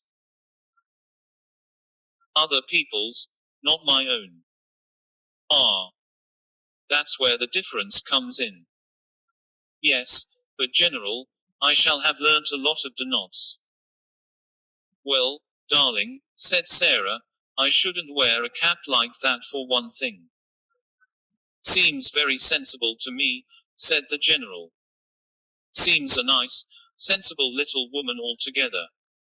You've hit it exactly, General, said Sarah. But you know there's a limit to the sensibleness of sensible women. I have a feeling she won't be so sensible when it's a case of Valentine Chantry. She turned her head and exclaimed in a low, excited whisper, "Look at him now. Just like thunder. That man looks as though he had got the most frightful temper." Commander Chantry was indeed scowling after the retreating husband and wife in a singularly unpleasant fashion. Susan looked up at Poirot. "Well," she said, "what do you make of all this?" Hercule Poirot did not reply in words, but once again his forefinger traced a design in the sand. The same design, a triangle. "The eternal triangle," mused Susan. "Perhaps you're right. If so, we're in for an exciting time in the next few weeks." Chapter 2M. Hercule Poirot was disappointed with Rhodes. He had come to Rhodes for a rest and for a holiday. A holiday, especially, from crime. In late October, so he had been told, Rhodes would be nearly empty. A peaceful, secluded spot. That, in itself, was true enough. The Chantrys, the Goulds, Pamela and Susan, the General and himself and 2 Italian 126 couples were the only guests. But within that restricted circle the intelligent brain of M. Poirot perceived the inevitable shaping of events to come. "It is that I am criminal-minded," he told himself reproachfully. "I have the indigestion. I imagine things." But still he worried. One morning he came down to Fred Mrs. Gould sitting on the terrace doing needlework. As he came up to her he had the impression that there was the flicker of a cambric handkerchief swiftly whisked out of sight. Mrs. Gould's eyes were dry, but they were suspiciously bright. Her manner, too, struck him as being a shade too cheerful. The brightness of it was a shade overdone. She said, "Good morning, M. Poirot," with such enthusiasm as to arouse his doubts. He felt that she could not possibly be quite as pleased to see him as she appeared to be. For she did not, after all, know him very well. And though Hercule Poirot was a conceited little man where his profession was concerned, he was quite modest in his estimate of his personal attractions. "Good morning, madam," he responded. "Another beautiful day." "Yes, isn't it fortunate? But Douglas and I are always lucky in our weather." "Indeed. Yes. We're really very lucky altogether. You know, M. Poirot, when one sees so much trouble and unhappiness, and so many couples divorcing each other and all that sort of thing, well, one does feel very grateful for one's own happiness." "It is pleasant to hear you say so, madam." "Yes. Douglas and I are so wonderfully happy together. We've been married 5 years, you know, and after all, 5 years is quite a long time nowadays. I have no doubt that in some cases it can seem an eternity." "Madam," said Poirot dryly. 127 feet, but I really believe that we're happier now than when we were first married.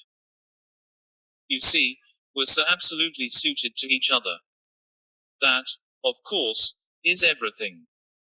That's why I feel so sorry for people who aren't happy." "You mean, oh. I was speaking generally, M. Poirot." "I see. I see." Mrs. Gould picked up a strand of silk, held it to the light, approved of it, and were on, "Mrs. Chantry, for instance." "Yes, Mrs. Chantry. I don't think she's at all a nice woman." "No. No, perhaps not. In fact, I'm quite sure she's not a nice woman. But in a way one feels sorry for her. Because in spite of her money and her good looks and all that, Mrs. Gould's fingers were trembling and she was quite unable to thread her needle. She's not the sort of woman men really stick to. She's the sort of woman, I think, that men would get tired of very easily. Don't you think so?" I myself should certainly get tired of her conversation before any great space of time had passed, said Poirot cautiously. Yes, that's what I mean. She has, of course, a kind of appeal. Mrs. Gold hesitated, her lips trembled, she stabbed uncertainly at her work. A less acute observer than Hercule Poirot could not have failed to notice her distress.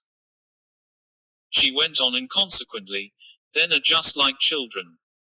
They believe anything." She bent over her work. The tiny wisp of cambric came out again unobtrusively. Perhaps Hercule Poirot thought it well to change the subject. He said, "You do not bathe this morning. And monsieur your husband, is he down on the beach?"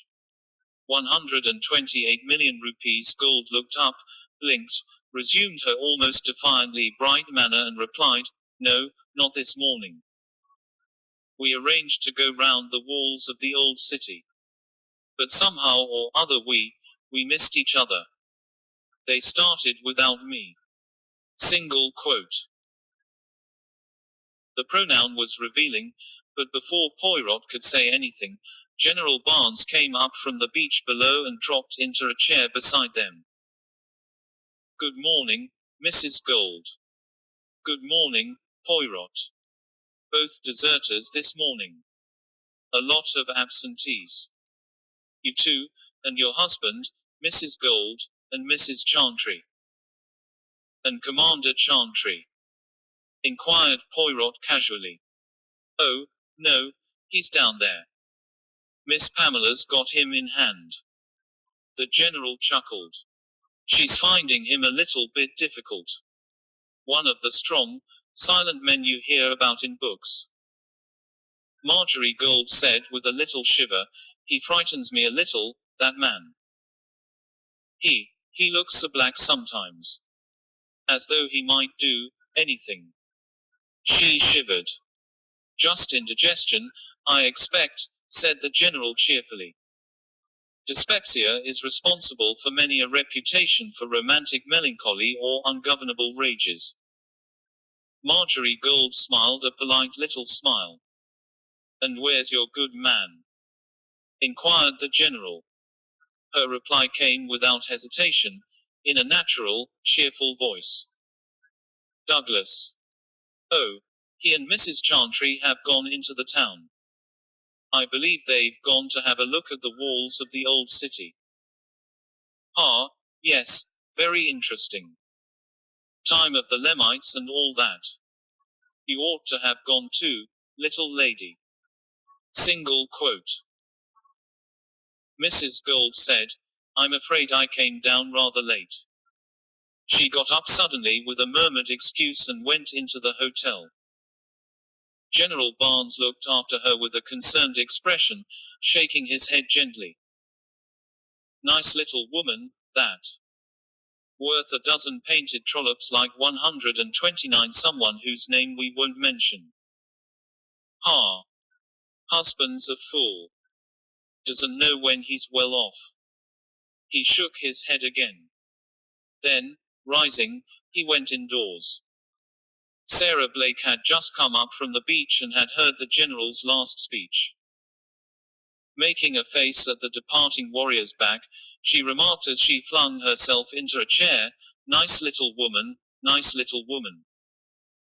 Men always approve of dowdy women, but when it comes to brass tacks the dress-up trollops win hands down. Sad, but there it is. "Mademoiselle," said Poirot, and his voice was abrupt. "I do not like all this." "Don't you?" "Nor do I. No, let's be honest, I suppose I do. Like it really. There is a horrid side of one that enjoys accidents and public calamities and unpleasant things that happen to one's friends." Poirot asked, "Where is Commander Chantry?"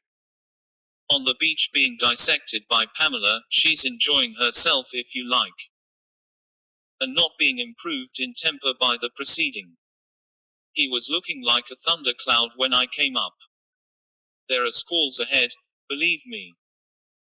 Poirot murmured, There is something I do not understand. It's not easy to understand, said Sarah. But what's going to happen, that's the question. Poirot shook his head and murmured, As you say, mademoiselle, it is the future that causes one inquietude.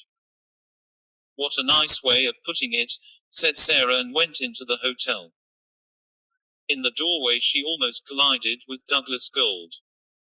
The young man came out looking rather pleased with himself but at the same time slightly guilty. He said, Hello, M. Poirot, and added rather self-consciously, Been showing Mrs. Chantry the Crusaders' walls. Marjorie didn't feel up to going. 130 Poirot's eyebrows rose slightly, but even had he wished he would have had no time to make a comment, for Valentine Chantry came sweeping out, crying in her high voice, Douglas, a pink gin. Positively I must have a pink gin. Douglas Gold went off to order the drink. Valentine sank into a chair by Poirot. She was looking radiant this morning. She saw her husband and Pamela coming up towards them and waved a hand, crying out, Have a nice bathe, Tony darling. Isn't it a divine morning? Commander Chantry did not answer. He swung up the steps, passed her without a word or a look and vanished into the bar. His hands were clenched by his sides and that faint likeness to a gorilla was accentuated. Valentine Chantry's perfect but rather foolish mouth fell open. She said, Oh, rather blankly. Pamela Lyle's face expressed keen enjoyment of the situation. Masking it as far as was possible to one of her ingenuous disposition, she sat down by Valentine Chantry and inquired, Have you had a nice morning? As Valentine began, Simply marvelous. Oui. Poirot got up and in his turn strolled gently towards the bar. He found young Gold waiting for the pink gin with a flushed face. He looked disturbed and angry. He said to Poirot, That man's a brute. And he nodded his head in the direction of the retreating figure of Commander Chantry. It is possible, said Poirot. Yes, it is quite possible. But les femmes, they like brutes, remember that. Douglas muttered, I shouldn't be surprised if he ill-treats her. She probably likes that too. Douglas Gold looked at him in a puzzled way, took up the pink gin and went out with it. Hercule Poirot sat on a stool and ordered a drop de ca. SDS. 131. Whilst he was sipping it with long sighs of enjoyment, Chantry came in and drank several pink gins in rapid succession. He said suddenly and violently to the world at large rather than to Poirot, If Valentine thinks she can get rid of me like she's got rid of a lot of other damned fools, she's mistaken. I've got her and I mean to keep her. No other fellow's going to get her except over my dead body. He flung down some money, turned on his heel and went out. Chapter 3. It was 3 days later that Hercule Poirot went to the Mount of the Prophet. It was a cool, agreeable drive through the golden green fir trees, winding higher and higher, far above the petty wrangling and squabbling of human beings. The car stopped at the restaurant. Poirot got out and wandered into the woods. He came out at last on a spot that seemed truly on top of the world. Far below, deeply and dazzlingly blue, was the sea. Here at last he was at peace, removed from cares, above the world. Carefully placing his folded overcoat on a tree stump, Hercule Poirot sat down. Doubtless le bon Dieu knows what he does. But it is odd that he should have permitted himself to fashion certain human beings. ATNB, N, here for a while at least I am away from these vexing problems. Thus he mused. He looked up with a start. A little Wattom in a brown coat and skirt was hurrying towards him. It was Marjorie Gold and this time she had abandoned all pretense. Her face was wet with tears. Poirot could not escape. She was upon him. Poirot. You've got to help me. I'm so miserable I don't know what to do. Oh, what shall I do? What shall I do? She looked up at him with a distracted face. Her fingers fastened on his coat sleeve. Then, as something she saw in his face alarmed her, she drew back a little. What is it? She faltered. You want my advice, madam? It is that you ask. She stammered, yes. Yes. ATNN, here it is. He spoke curtly, trenchantly. Leave this place at once, before it is too late. What? She stared at him. You heard me. Leave this island. Single quote. Leave the island. She stared at him stupefied. That is what I say. But why? It is my advice to you, if you value your life. She gave a gasp. Oh. What do you mean? You're frightening me, you're frightening me. Yes, said Poirot gravely, that is my intention. She sank down, her face in her hands. But I can't. He wouldn't come. Douglas wouldn't, I mean. She wouldn't let him. She's got hold of him, body and soul. He won't listen to anything against her. He's crazy about her. He believes everything she tells him, that her husband ill-treats her, that she's an injured innocent, that nobody has ever understood her. He doesn't even think about me anymore. I don't count, I'm not real to him. He wants me to give him his F-dom, to divorce him. He believes that she'll divorce her husband and marry him. But I'm afraid. Chantry won't give her up. He sought that kind of fiam. Last night she showed Douglas braces on her arm, said her husband had done it. It made Douglas wild. He's so chivalrous. Oh. I'm afraid. What will come of it all? Tell me what to do. 133 Hercule Poirot stood looking straight across the water to the blue line of hills on the mainland of Asia. He said, I have told you. Leave the island before it is too late. She shook her head. I can't, unless Douglas. Poirot sighed. He shrugged his shoulders. Chapter 4 Hercule Poirot sat with Pamela Lyle on the beach. She said with a certain amount of gusto, the triangle's going strong. They sat one each side of her last night glowering at each other. Chantry had had too much to drink. He was positively insulting to Douglas Gold. Gold behaved very well. Kept his temper. The Valentine woman enjoyed it, of course. Purred like the man-eating tiger she is. What do you think will happen? Poirot shook his head. I am afraid. I am very much afraid. Oh, we all are, said Miss Lyle hypocritically. She added, this business is rather in your line. Or it may come to be. Can't you do anything? I have done what I could. Miss Lyle leaned forward eagerly. What have you done? She asked with pleasurable excitement. I advised Mrs. Gold to leave the island before it was too late. So you think, she stopped. Yes, mademoiselle.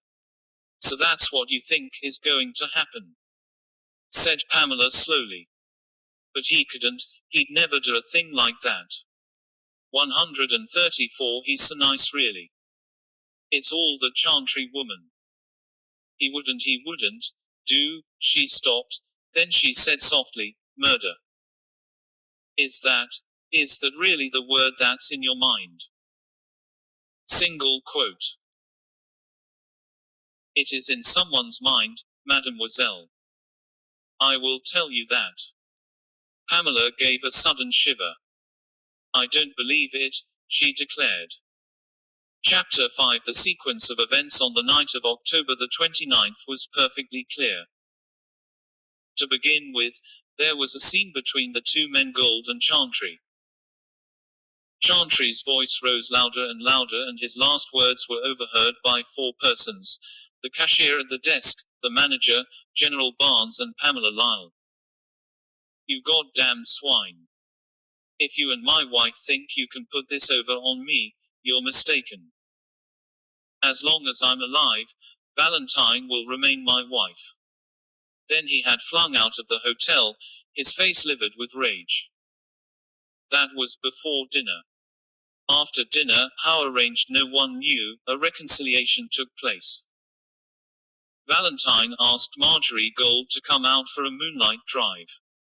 Pamela and Sarah went with them. Gold and Chantry played billiards together. Afterwards they joined Hercule Poirot and General Barnes in the lounge. For the FN, street time almost, Chantry's face was smiling and good-tempered. Have a good game? Asked the general. The commander said. This fellow's too good for me. Ran out with a break of 46. 135 Douglas Gold deprecated this mode's fee. Pure fluke. I assure you it was. What'll you have?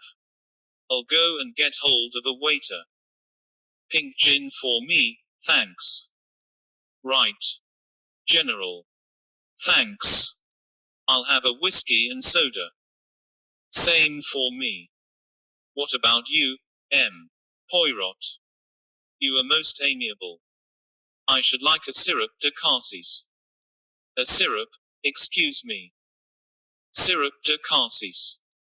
The syrup of blackcurrants. Oh, a liqueur. I see. I suppose they have it here. I never heard of it. They have it, yes. But it is not a liqueur. Single quote. Douglas Gold said, laughing, sounds a funny taste to me, but every man his own poison. I'll go and order them. Commander Chantry sat down. Though not by nature a talkative or a social man, he was clearly doing his best to be genial. Odd how one gets used to doing without any news, he remarked. The general grunted. Can't say the Continental Daily Mail 4 days old is much use to me. Of course I get the Times sent to me and Punch every week, but they're a devilish long time in coming. Wonder if we'll have a general election over this Palestine business. Whole thing's been badly mismanaged, declared the general just as Douglas Gold reappeared followed by a Walter with the drinks. The general had just begun on an anecdote of his military career in India in the year 1905. The 2 Englishmen were listening politely, if without great interest. Hercule Poirot was sipping his syrup de cassis. The general reached the point of his narrative and there was dutiful laughter all round. Then the women appeared at the durevie of the lounge. 136 They all 4 eamed in the best of spirits and were Taldog laughing. Tony, daring, it was too divine, cried Valentine as dropped into chair by his side. The most marvelous IDCV Mrs. Golds. You all ought to have come. Her husband said, what about a drink? He looked eye-acquiringly at the others. Pink gin for me, darling, said Valentine. Gin and gigabeer, said Pamela. Sidecar, D. Sarah. Head, right. Clammy stood up. He pushed his own untotty C for pink gin over to his wife. You have this. I'll order mother myself. What's yours, Mrs. Gold? Mr. Gold was being helped out of her coat by her buzzbud. She turned smiling. Can I have an orangeade, please? Right you are. orangeade. But he went to, answer the door. Mrs. Gold smiled up her husband's face. It was so lovely, Douglas. I wish you had come. I wish I had too. We'll go another night, shall we? They smiled at each other. Valentine Clantrey picked up the pink gin and drained, 0-0. I needed that, she sighed. Douglas Gold took Marjorie's coat and laid it on a cert. As he strolled back to the others he said sharply, "Hallo, what's the matter?" Valentine Chantry was leaning back in her chair. Her lils were blue and her hand had gone to her heart. "I feel rather queer," she gasped, fighting for breath. Chantry came back into the room. He quickened his S-gel. "Hallo, Val, what's the matter?" I don't know. That drink, it tasted queer. The pink gin." Chantry swung round, his face worked. He caught Douglas Gold by the shoulder. "That was my drink." "Gold, what the hell did you put in it?" Single quote dot. Douglas Gold was staring at the convulsed face of the woman in the chair. He had gone dead white. I never. Valentine Chantry slipped down in her chair. General Barnes cried out, "Get a doctor, quick." 5 minutes later Valentine Chantry died. Chapter 6. There was no bathing the next morning. Pamela Lyle, white-faced, clad in a simple dark pless, clutched at Hercule Poirot in the hall and drew him into the little writing room. "It's horrible," she said. "Horrible. You said so. You foresaw it. Murder." He bent his head gravely. "Oh!" she cried out. She stamped her foot on the floor. "You should have stopped it. Somehow. It could have been stopped." "How?" asked Hercule Poirot. That brought her up short for the moment. "Couldn't you go to someone, to the police?" "And say what?" "What is there to say, before the event? That someone has murder in their heart. I tell you, Mort Enfant, if one human being is determined to kill another human being, you could warn the victim," insisted Pamela. "Sometimes," said Hercule Poirot, "warnings are useless." Pamela said slowly, "You could warn the murderer, show him that you knew what was intended." Poirot nodded appreciatively. 138, yes, a better plan, that. But even then you have to reckon with a criminal's chief vice. Single quote. What is that? Conceit. A criminal never believes that his crime can fail. But it's absurd, stupid, cried Pamela. TLAE whole crime was childish. Why, the police arrested Douglas Gold at once last night. Yes. He added thoughtfully, Douglas Gold is a very stupid young man. Incredibly stupid. I hear that they found the rest of the poison, whatever it was. A form of stropanthan. A heart poison. That they actually MD the rest of it in his dinner jacket pocket. Quite true. Incredibly stupid. Said Pamela again. Perhaps he aimed to get rid of it, and the shock of the wrong person eyeing poison paralyzed him.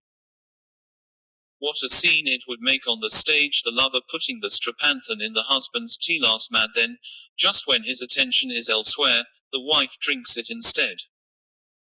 Think of the ghastly moment when Douglas Gold turned round and realized he had killed the woman he loved. She gave a little shiver. Your triangle. The eternal triangle, who would have thought it would end like this? I was afraid of it, murmured Poirot. Pamela turned on him. You warned her, Mrs. Gold. Then why didn't you warn him as well? You mean, why didn't I warn Douglas Gold? No. I mean Commander Chantry. You could have told him that he was in danger. After all, he was the real obstacle. I've no doubt Douglas Gold relied on being able to bully his wife into giving him a divorce. She's a meek-spirited little woman and terribly fond of him. But Chantry is a Malila sort of devil. He was determined not to give Valentine her freedom. Poirot shrugged his shoulders. 139. It would have been no good my speaking to Chantry, he said. Perhaps not, Pamela admitted. He'd probably have said he could look after himself and told you to go to the devil. But I do feel there ought to have been something one could have done. I did think, said Poirot slowly, of trying to persuade Valentine Chantry to leave the island, but she would not have believed what I had to tell her. She was far too stupid a woman to take in a thing like that. Poor Fernme, her stupidity killed her. I don't believe it would have been any good if she had left the island, said Pamela. He would simply have followed her. He. Single quote. Douglas Gold. You think Douglas Gold would have followed her? Oh, no, mademoiselle, you are wrong, you are completely wrong. You have not yet appreciated the truth of this matter. If Valentine Chantry had left the island, her husband would have gone with her. Pamela looked puzzled. Well, naturally. And then, you see, the crime would simply have taken place somewhere else. I don't understand you. I am saying to you that the same crime would have occurred somewhere else, that crime being the murder of Valentine Chantry by her husband. Pamela stared. Are you trying to say that it was Commander Chantry, Tony Chantry, who murdered Valentine? Yes. You saw him do it. Douglas Gold brought him his drink. He sat with it in front of him. When the women came in, we all looked across the room. He had the strapanthan ready. He dropped it into the pink gin and presently, courteously, he passed it along to his wife and she drank it. But the packet of strapanthan was found in Douglas Gold's pocket. 140. A very simple matter to slip it there when we were all crowding round the dying woman. It was quite 2 minutes before Pamela got her breath. But I don't understand a word. The triangle, you said yourself, Hercule Poirot nodded his head vigorously. I said there was a triangle, yes. But you imagined the wrong one. You were deceived by some very clever acting. You thought, as you were meant to think, that both Tony Chantry and Douglas Gold were in love with Valentine Chantry. You believed, as you were meant to believe, that Douglas Gold, being in love with Valentine Chantry, whose husband refused to divorce her, took the desperate step of administering a powerful heart poison to Chantry and that, by a fatal mistake, Valentine Chantry drank that poison instead. All that is illusion. Chantry has been meaning to do away with his wife for some time. He was bored to death with her, I could see that from the first. He married her for her money. Now he wants to marry another woman, so he planned to get rid of Valentine and keep her money. That entailed murder. Another woman. Poirot said slowly, yes, the little Marjorie Gold. It was the eternal triangle, all right. But you saw it the wrong way round. Neither of those two men cared in the least for Valentine Chantry. It was her vanity and Marjorie Gold's very clever stage managing that made you think they did. A very clever woman, Mrs. Gold, and amazingly attractive in her demure Madonna, poor little thing way. I have known 4 women criminals of the same type. There was Mrs. Adams, who was acquitted of murdering her husband, but everybody knows she did it. Mary Parker did away with an aunt, a sweetheart and two brothers before she got a little careless and was caught. Then there was Mrs. Rowden, she was hanged all right. Mrs. Lecrae escaped by the skin of her teeth. This woman is exactly the same type. I recognized it as soon as I saw her. That type takes to crime like a duck to water. And a very pretty bit of well-planned work it 141 was. Tell me, what evidence did you ever have that Douglas Gold was in love with Valentine Chantry? When you come to think it out, you will realize that there was only Mrs. Gold's confidences, Chantry's jealous bluster. Yes. You see. It's horrible, cried Pamela. They were a clever pair, said Poirot with professional detachment. They planned to meet here and stage there. Crime. That Marjorie Gold, she is a cold-blooded devil. She would have sent her poor, innocent fool of a husband to the scaffold without the least remorse. Pamela cried out, but he was arrested and taken away by the police last night. Ah, said Hercule Poirot, but after that, I had a few little words with the police. It is true that I did not see Chantry put the stropanthan in the glass. I, like everyone else, looked up when the ladies came in. But the moment I realized that Valentine Chantry had been poisoned, I watched her husband without taking my eyes off him.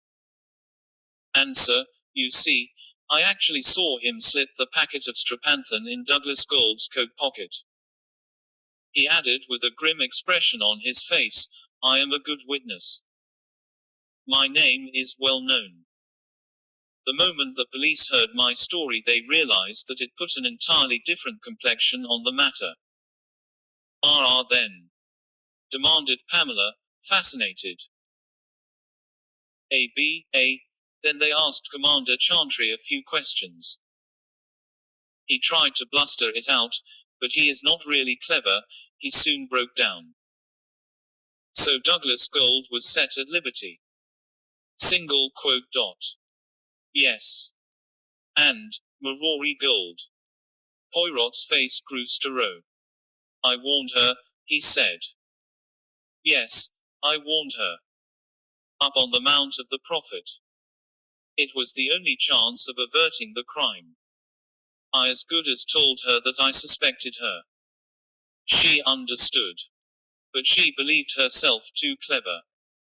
I told her leave the island if she valued her life. She chose to remain. 142 Hercule Poirot gave the house a steady appraising glance. His eyes wandered a moment to its surroundings, the shops, the big factory building on the right, the blocks of cheap mansion flats opposite. Then once more his eyes returned to Northway House, relic of an earlier age, an age of space and leisure, when green fields had surrounded its well-bred arrogance. Now it was an anachronism submerged and forgotten in the hectic sea of modern London, and not one man in 50 could have told you where it stood. Furthermore, very few people could have told you to what it belonged, though its owner's name would have been recognized as one of the world's richest men. But money can quench publicity as well as flaunt it. Benedict Farley, that eccentric millionaire, chose not to advertise his choice of residence. He himself was rarely seen, seldom making a public appearance. From time to time, he appeared at board meetings, his lean figure, beak nose, and rasping voice easily dominating the assembled directors. Apart from that, he was just a well-known figure of legend. There were his strange meannesses, his incredible generosities, as well as more personal details, his famous patchwork dressing gown, now reputed to be 28 years old, his invariable diet of cabbage soup and caviar, his hatred of cats. All these things the public knew. Hercule Poirot knew them also. It was all he did know of the man he was about to visit. The letter which was in his coat pocket told him little more. After surveying this melancholy landmark of a past age for a minute or two in silence, he walked up the steps to the front door and pressed the bell, glancing as he did so at the neat wristwatch which had at last replaced App. Old favorite, the large turnip-faced watch of earlier days. Yes, it was exactly 9:30.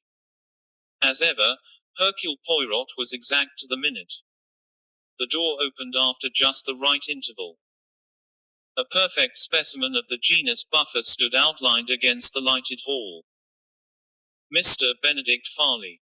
asked Hercule Poirot. The impersonal glance surveyed him from head to foot, inoffensively but fictively. "En gros and detail," thought Hercule Poirot to himself with appreciation. "You have an appointment, sir?"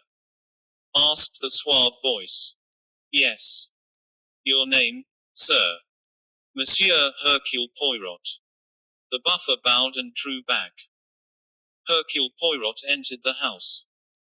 The buffer closed the door behind him. But there was yet one more formality before the deft hands took hat and stick from the visitor. "You will excuse me, sir. I was to ask for a letter." Single quote. With deliberation Poirot took from his pocket the folded letter and handed it to the buffer. The latter gave it a mere glance, then returned it with a bow. Hercule Poirot returned it to his pocket. Its contents were simple. Northway House, W. 8M. H. Hercule Poirot. Dear Sir, Mr. Benedict Farley would like to have the benefit of your advice. If convenient to yourself, he would be glad if you would call upon him at the above address at 9:30 tomorrow, Thursday. Yours truly, P. S. Please bring this letter Y&U. 144 Hugo C. Ormwenhy, Secretary. Deftly the butler relieved Poirot of hat, stick, and overt said, "L, will you please come up to Mr. Comworthy's room?" He led the way up the broad staircase. Poirot followed in with appreciation at such objets d'art as were of an oct-florid nature. His taste in art was always somewhat. On the first floor the Buddha knocked on a door. Hercule Poirot's eyebrows rose very slightly. It was jarring note. For the best Buddhas do not knock at do, yet indubitably this was a few-emped class butler. It was, so to speak, the few-emped intimation of contact $1 eccentricity of a millionaire. A voice from within called out something. The bud percent opened the door. He announced, and again Poirot shade deliberate departure from orthodoxy, "The gentleman you are expecting, sir." Poirot passed into the room. It was a fair-sized to plainly furnished in a workmanlike fashion. Filing cue books of reference, a couple of easy chairs, an imposing desk covered with neatly docketed peg corners of the room were dim, for the only light came from a green-shaded reading lamp which stood on a small table arm of one of the easy chairs. It was placed so as to cast light on anyone approaching from the door. Hercule blinked a little, realizing that the lamp bulb was at Watts. In the armchair sat a thin figure in a parly dressing gown, Benedict Farley. His head was stuck in a characteristic attitude, his beaked nose projecting of a bird. A crest of white hair like that of a cockatoo to his forehead. His eyes glittered behind thick lenses as high suspiciously at his visitor. "Hey," he said at last, and his voice was shrill and hard.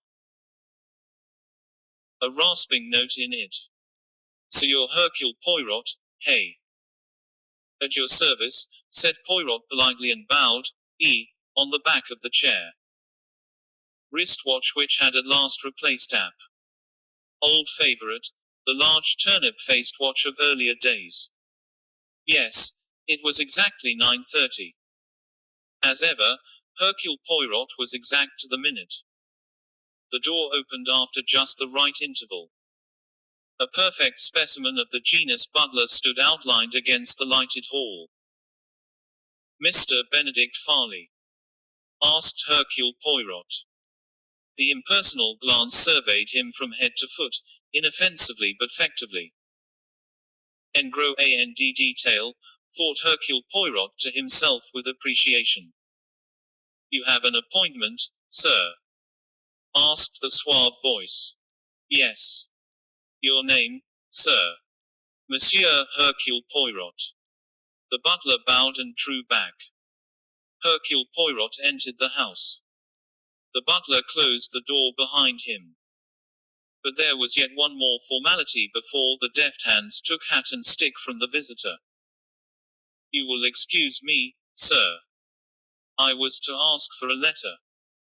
With deliberation Poirot took from his pocket the folded letter and handed it to the butler. The latter gave it a mere glance, then returned it with a bow.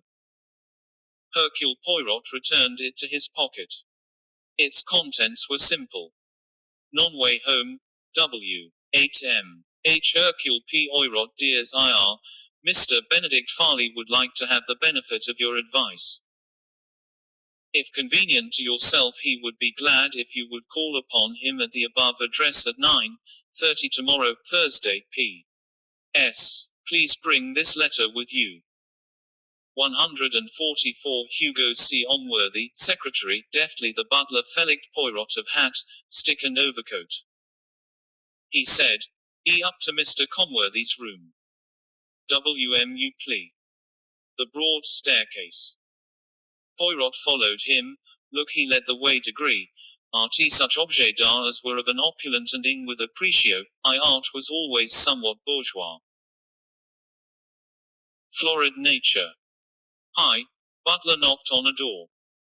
On the first floor. Eyebrows rose very slightly.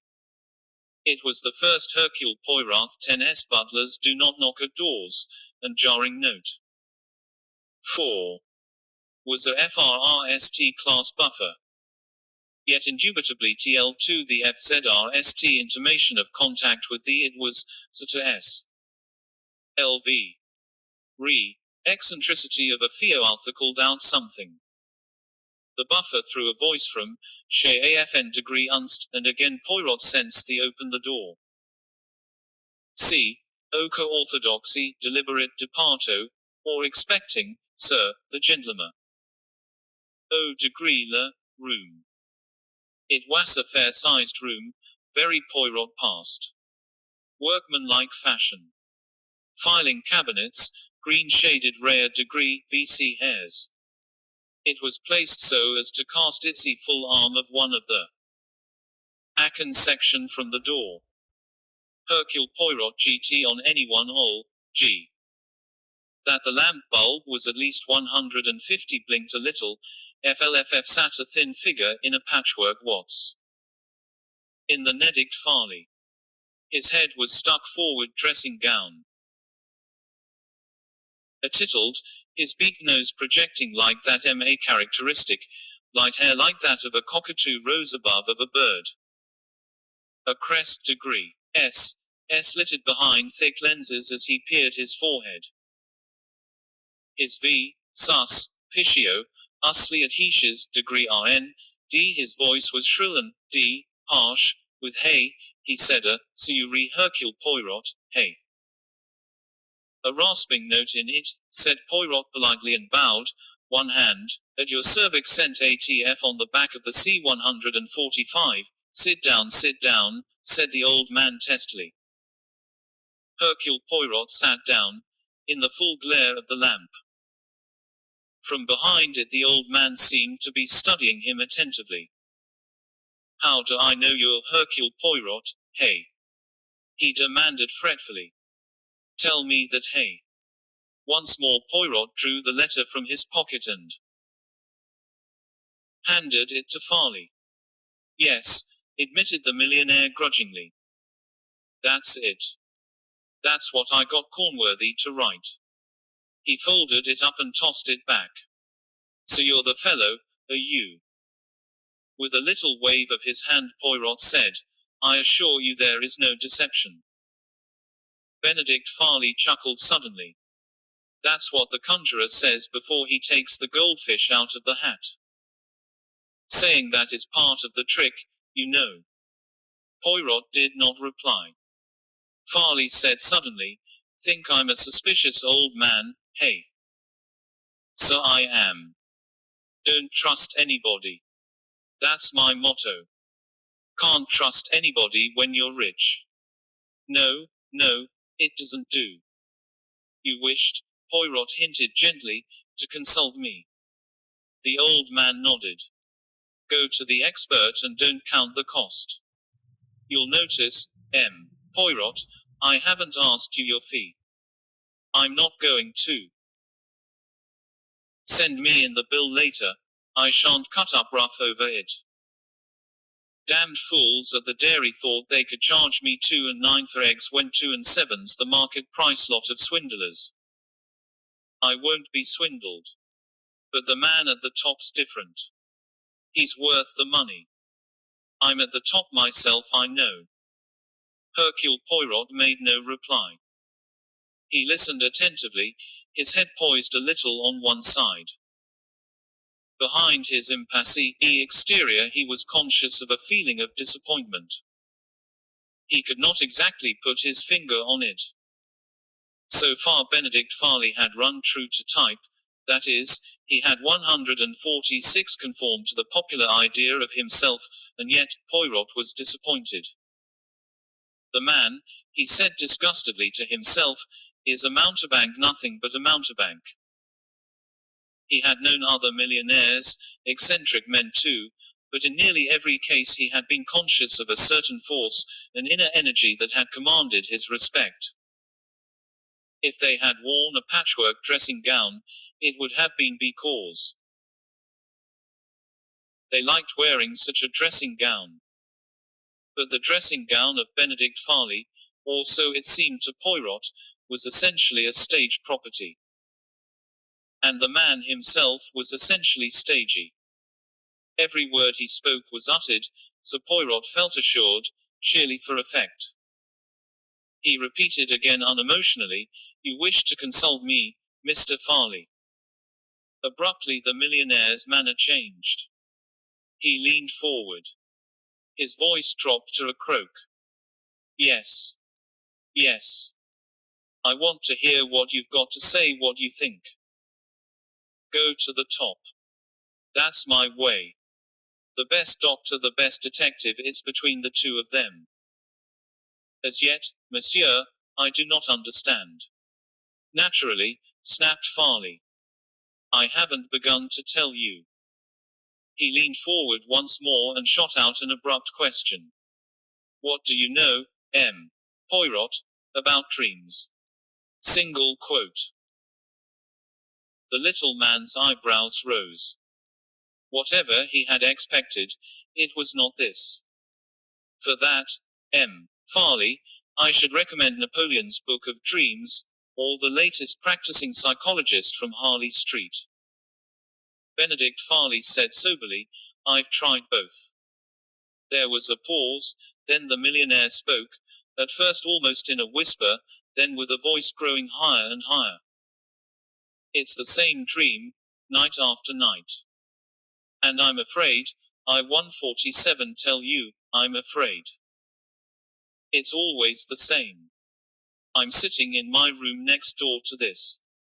Sitting at my desk, writing. There's a clock there and I glance at it and see the time exactly 28 minutes past 3. Always the same time, you understand. And when I see the time, Poirot, I know I've got to do it. I don't want to do it, I loathe doing it, but I've got to. His voice had risen shrilly. Unperturbed, Poirot said, and what is it that you have to do? At 28 minutes past 3, Benedict Farley said hoarsely, I open the second drawer down on the right of my desk, take out the revolver that I keep there, load it and walk over to the window.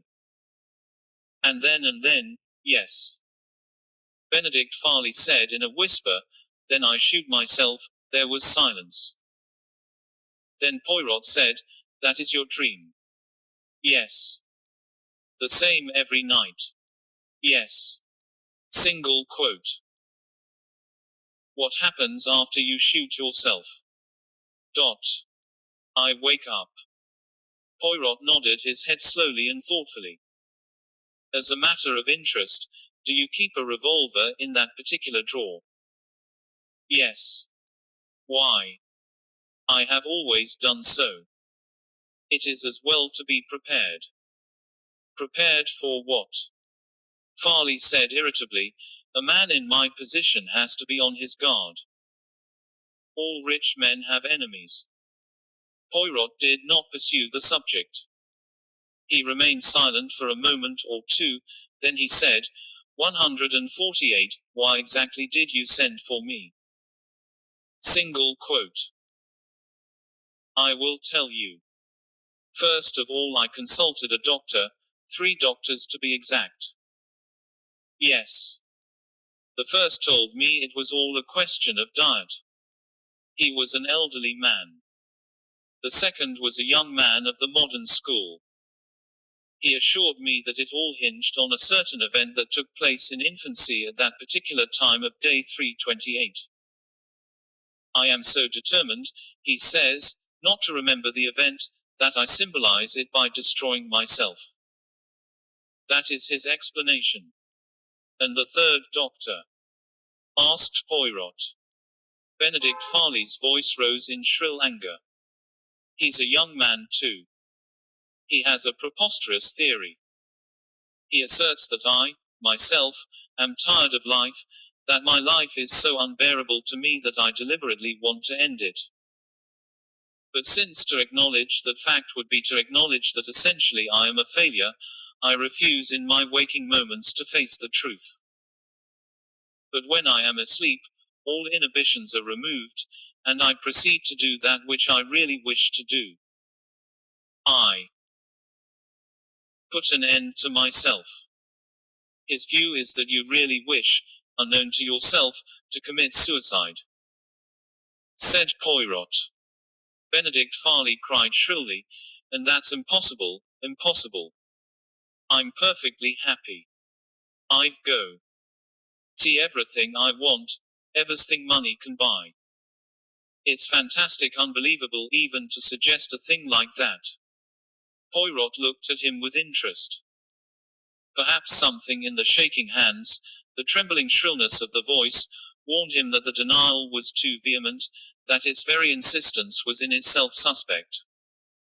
He contented himself with saying, and where do I come in, monsieur? Benedict Farley calmed down suddenly.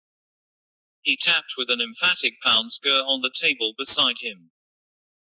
149. There's another possibility. And if it's right, you're the man to know about it. You're famous, you've had hundreds of cases, fantastic, improbable cases. You'd know if anyone does. Know what? Farley's voice dropped to a whisper. Supposing someone wants to kill me. Could they do it this way? Could they make me dream that dream night after night? Hypnotism, you mean? Yes. Hercule Poirot considered the question. It would be possible, I suppose, he said at last. It is more a question for a doctor. You don't know of such a case in your experience. Not precisely on those lines, no. Single quote. You see what I'm driving at. I'm made to dream the same dream, night after night, and then, one day the suggestion is too much for me, and I act upon it. I do what I've dreamed of so often, kill myself. Slowly Hercule Poirot shook his head. You don't think that is possible? Asked Farley. Possible. Poirot shook his head. That is not a word I care to meddle with. But you think it improbable? Most improbable. Benedict Farley murmured. The doctor said so too. Then his voice rising shrilly again, he cried out, but why do I have this dream? Why? Why? Hercule Poirot shook his head. Benedict Farley said abruptly, You're sure you've never come across anything like this in your experience? Never. That's what I wanted to know. Delicately, Poirot cleared his throat.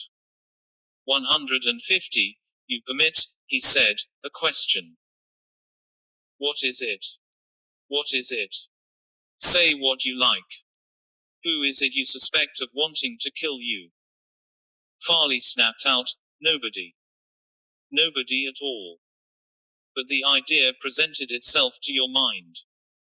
Poirot persisted. I wanted to know if it was a possibility. Speaking from my own experience, I should say number. Have you ever been hypnotized, by the way? Of course not. Do you think I'd lend myself to such tomfoolery?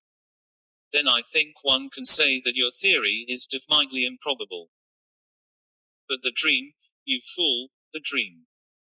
The dream is certainly remarkable, said Poirot thoughtfully. He paused and then went on.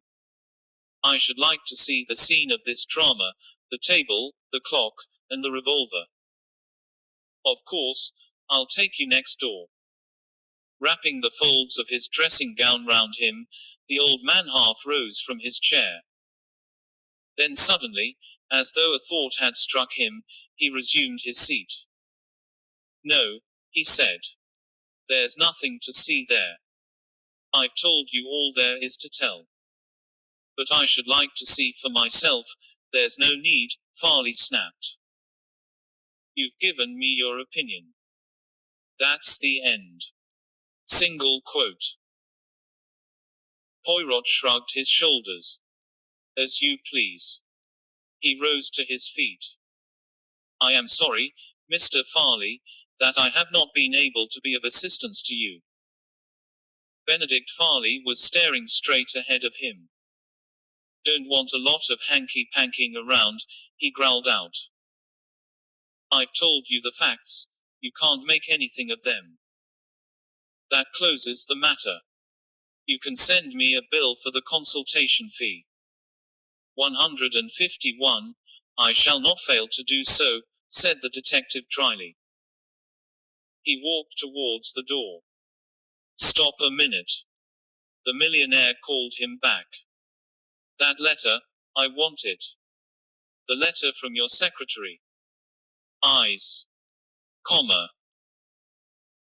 Poirot's eyebrows rose. He put his hand into his pocket, drew out a folded sheet, and handed it to the old man. The latter scrutinized it, then put it down on the table beside him with a nod. Once more Hercule Poirot walked to the door. He was puzzled. His busy mind was going over and over the story he had been told. Yet in the midst of his mental preoccupation, a nagging sense of something wrong obtruded itself. And that something had to do with himself, not with Benedict Farley. With his hand on the door knob, his mind cleared. He, Hercule Poirot, had been guilty of an error. He turned back into the room once more. 1,000 pardons. In the interest of your problem I have committed a folly. That letter I handed to you by mischance I put my hand into my right-hand pocket instead of the left. What's all this? What's all this? The letter that I handed you just now, an apology from my laundress concerning the treatment of my collars. Poirot was smiling, apologetic. He dipped into his left-hand pocket. This is your letter. Single quote. Benedict Farley snatched at it, grunted, Why the devil can't you mind what you're doing? Poirot retrieved his laundress's communication, apologized gracefully once more, and left the room.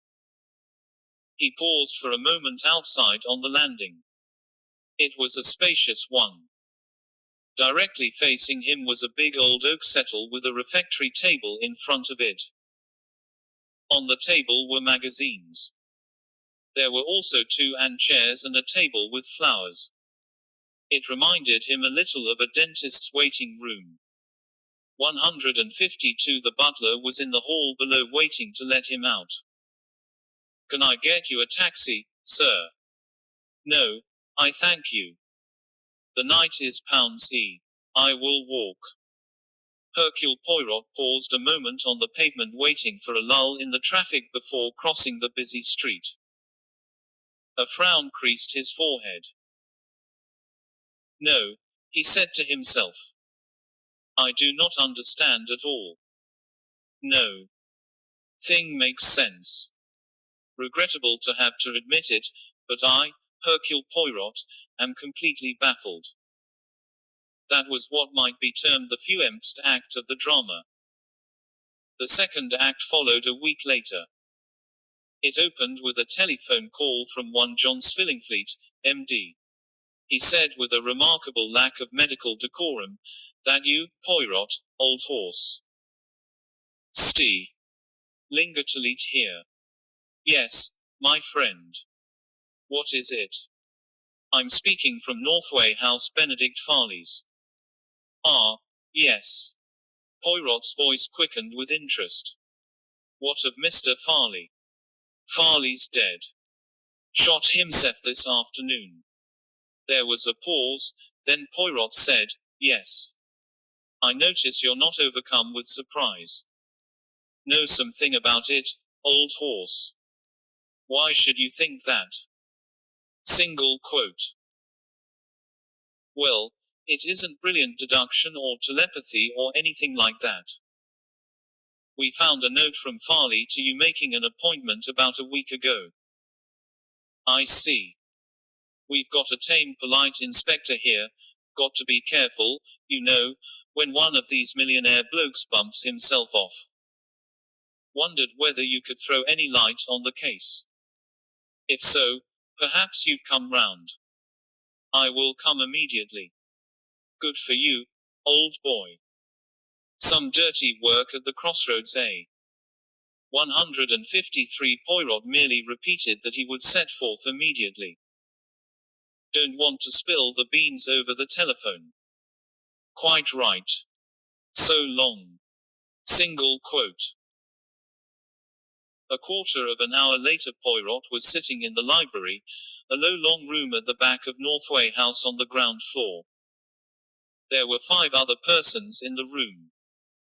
Inspector Barnett, Dr. Stillingfleet, Mrs. Farley, the widow of the millionaire, Joanna Farley, his only daughter, and Hugo Cornworthy, his private secretary. Of these, Inspector Barnett was a discreet soldierly-looking man. Dr. Stillingfleet, whose professional manner was entirely different from his telephonic style, was a tall, long-faced young man of 30. Mrs. Farley was obviously very much younger than her husband. She was a handsome dark-haired woman. Her mouth was hard and her black eyes gave absolutely no due to her emotions. She appeared perfectly self-possessed. Joanna Farley had fair hair and a freckled face. The prominence of her nose and chin was clearly inherited from her father. Her eyes were intelligent and shrewd. Hugo Cornworthy was a good-looking young fellow, very correctly dressed. He seemed intelligent and efficient. After greetings and introductions, Poirot narrated simply and clearly the circumstances of his visit and the story told him by Benedict Farley. He could not complain of any lack of interest. Most extraordinary story I've ever heard, said the inspector. A dream, eh? Did you know anything about this, Mrs. Farley? She bowed her head. My husband mentioned it to me. It upset him very much. I told him it was indigestion. His diet, you know, was very peculiar and suggested his calling in Dr. Stillingfleet. The young man shook his head. He didn't consult me. From M. Poirot's story, I gather he went to Harley Street. 154. I would like your advice on that point, Doctor, said Poirot. Mr. Farley told me that he consulted 3 specialists. What do you think of the theories they advanced? Stillington frowned. It's difficult to say. You've got to take into account that what he passed on to you wasn't exactly what had been said to him. It was a layman's interpretation. You mean he had got the phraseology wrong? Not exactly. I mean they would put a thing to him in professional terms, he'd get the meaning a little distorted, and then recast it in his own language. So that what he told me was not really what the doctors said. That's what it amounts to. He's just got it all a little wrong, if you know what I mean. Poirot nodded thoughtfully. Is it known whom he consulted? He asked. Mrs. Farley shook her head, and Joanna Parley remarked, none of us had any idea he had consulted anyone. Did he speak to you about his dream? Asked Poirot. The girl shook her head. And you, Mr. Comworthy? No, he said nothing at all. I took down a letter to you at his dictation, but I had no idea why he wished to consult you. I thought it might possibly have something to do with some business irregularity. Poirot asked, and now as to the actual facts of Mr. Farley's death. Inspector Barnett looked interrogatively at Mrs. Farley and at Dr. Stillington, and then took upon himself the role of spokesman. Mr. Farley was in the habit of working in his own room on the fixed floor every afternoon. I understand that there was a big amalgamation of business in prospect, he low six-ked at Hugo Comworthy who said, Consolidated Coachlines. 155. In connection with that, continued Inspector Barnett, Mr. Farley had agreed to give an interview to 2 members of the press. He very seldom did anything of the kind, only about once in 5 years, I understand. Accordingly, 2 reporters, one from the Associated News Groups, and one from Amalgamated Press Sheets, arrived at 3:15 by appointment. They waited on the first floor outside Mr. Farley's door, which was the customary place for people to wait who had an appointment with Mr. Farley. At 3:20 a messenger arrived from the office of Consolidated Coachlines with some urgent papers. He was shown into Mr. Farley's room where he handed over the documents. Mr. Farley accompanied him to the door, and from there spoke to the 2 members of the press. He said, I'm sorry, gentlemen, to have to keep you waiting, but I have some urgent business to attend to. I will be as quick as the 2 gentlemen, Mr. Adams and Mr. Stoddart, assured Mr. Farley that they would await his convenience. He went back into his room, shut the door and was never seen alive again. Continue, said Poirot. At a little after 4 o'clock, went on the inspector, Mr. Comworthy here came out of his room which is next door to Mr. Farley's and was surprised to see the 2 reporters still waiting. He wanted Farley's signature to some letters and thought he had also better remind him that these 2 gentlemen were waiting. He accordingly went into Mr. Farley's room. To his surprise he could not at once see Mr. Farley and thought the room was empty. Then he caught sight of a boot sticking out behind the desk, which is placed in front of the window. He went quickly across and discovered Mr. Farley lying there dead, with a revolver beside him. Mr. Comworthy hurried out of the room and directed the butler to ring up Dr. Stillington. By the latter's advice, Mr. Comworthy also informed the police. Single quote. Was the shot heard? Asked Poirot. No. The traffic is very noisy here, the landing window war open. What with lorries and motor horns it would be more unlikely if it had been noticed. Poirot nodded thoughtfully. What time is it supposed H. died? He asked. S. Ullingfleet said, I examined the body as soon as I got here, that is, at 3:02 4. Mr. Farley had been dead at least hour. Poirot's face was very grave. So then, it seems possible that his death could have occurred at the time he mentioned to me, that is, at 20 minutes past 3. Exactly, said Stillingfleet.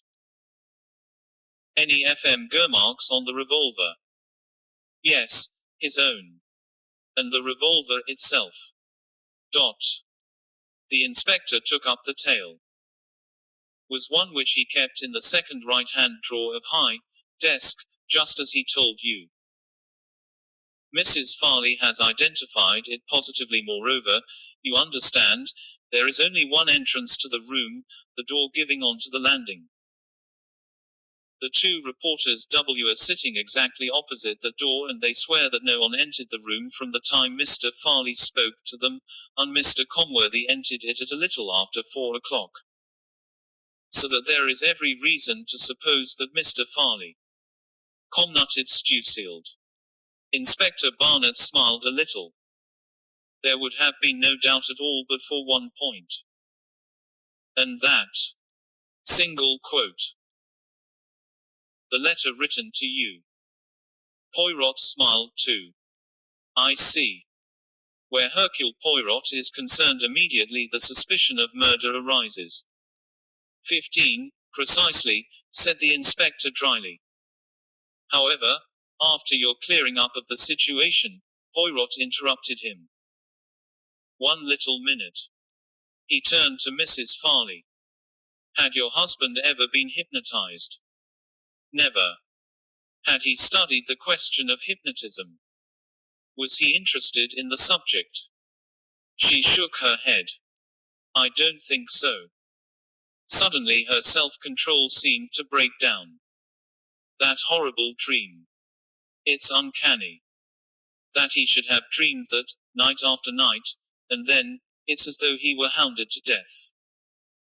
Poirot remembered Benedict Farley saying, I proceed to do that which I really wish to do.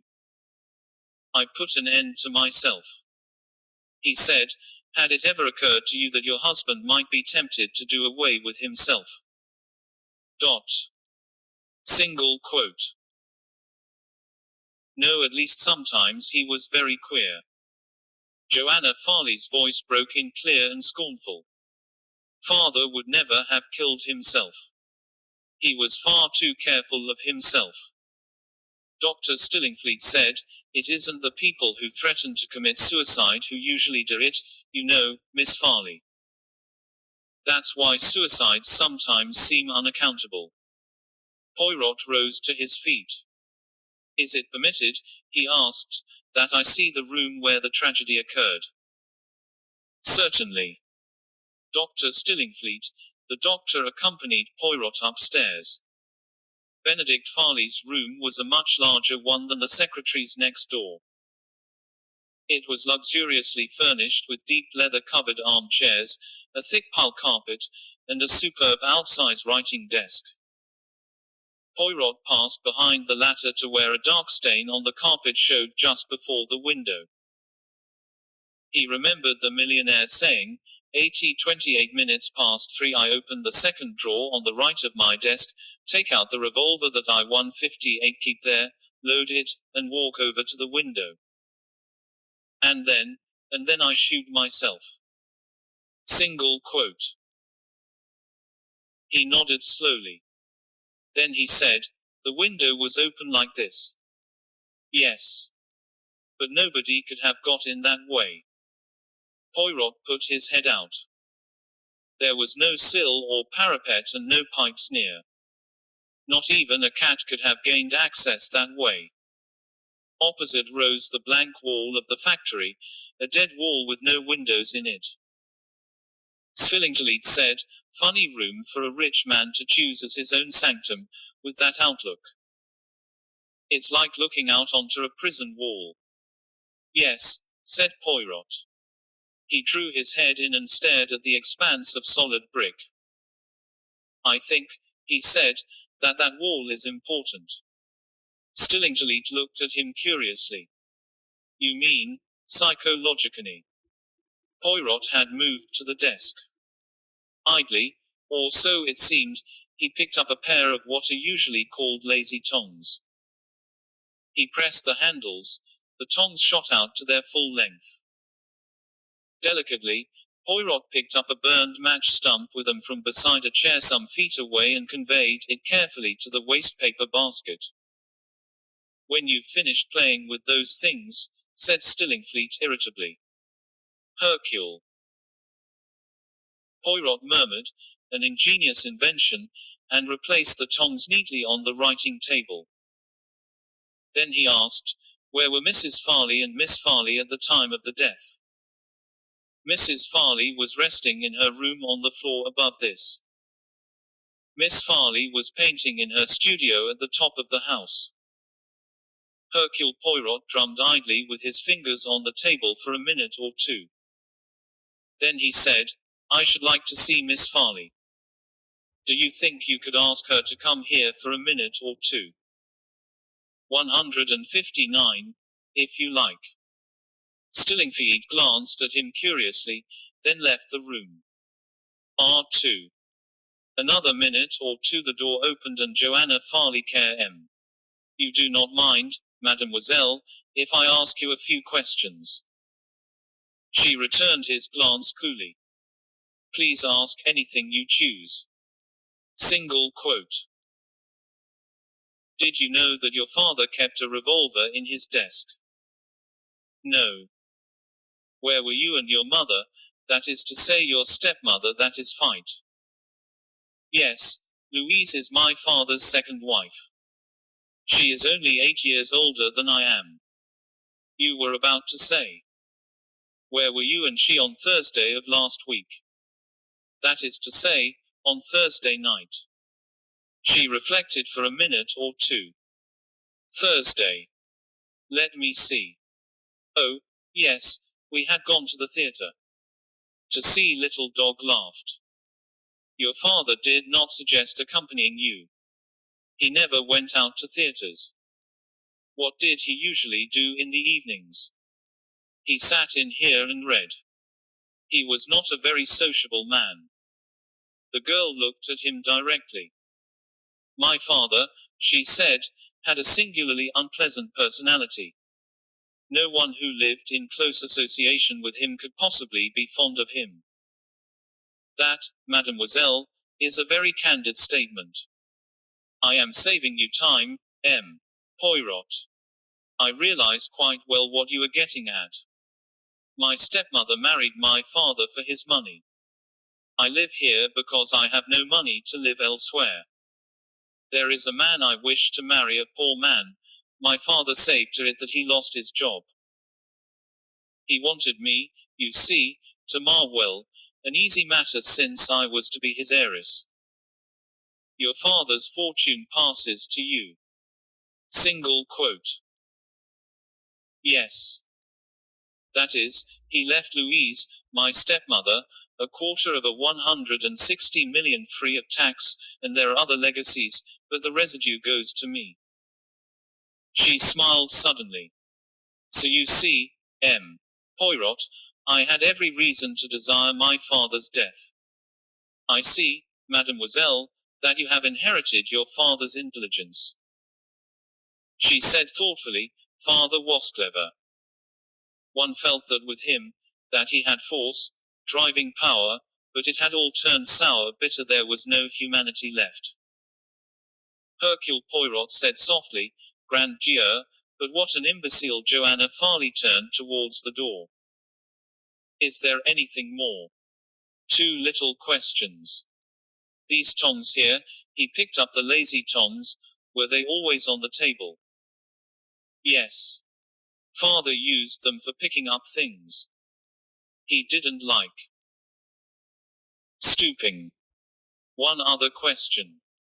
Was your father's eyesight good?" She stared at him. "Oh, no, he couldn't see at all. I mean, he couldn't see without his glasses. His sight had always been bad from a boy. But with his glasses. Oh, he could see all right then, of course. He could read newspapers and fray print. Oh, yes. That is all, mademoiselle. She went out of the room. Poirot murmured, I was stupid. It was there, all the time, under my nose. And because it was so near I could not see it. He leaned out of the window once more. Down below, in the narrow way between the house and the factory, he saw a small dark object. Hercule Poirot nodded, satisfied, and went downstairs again. The others were still in the library. Poirot addressed himself to the secretary. I want you, Mr. Comworthy, to recount to me in detail the 161 exact circumstances of Mr. Farley's summons to me. When, for instance, did Mr. Farley dictate that letter?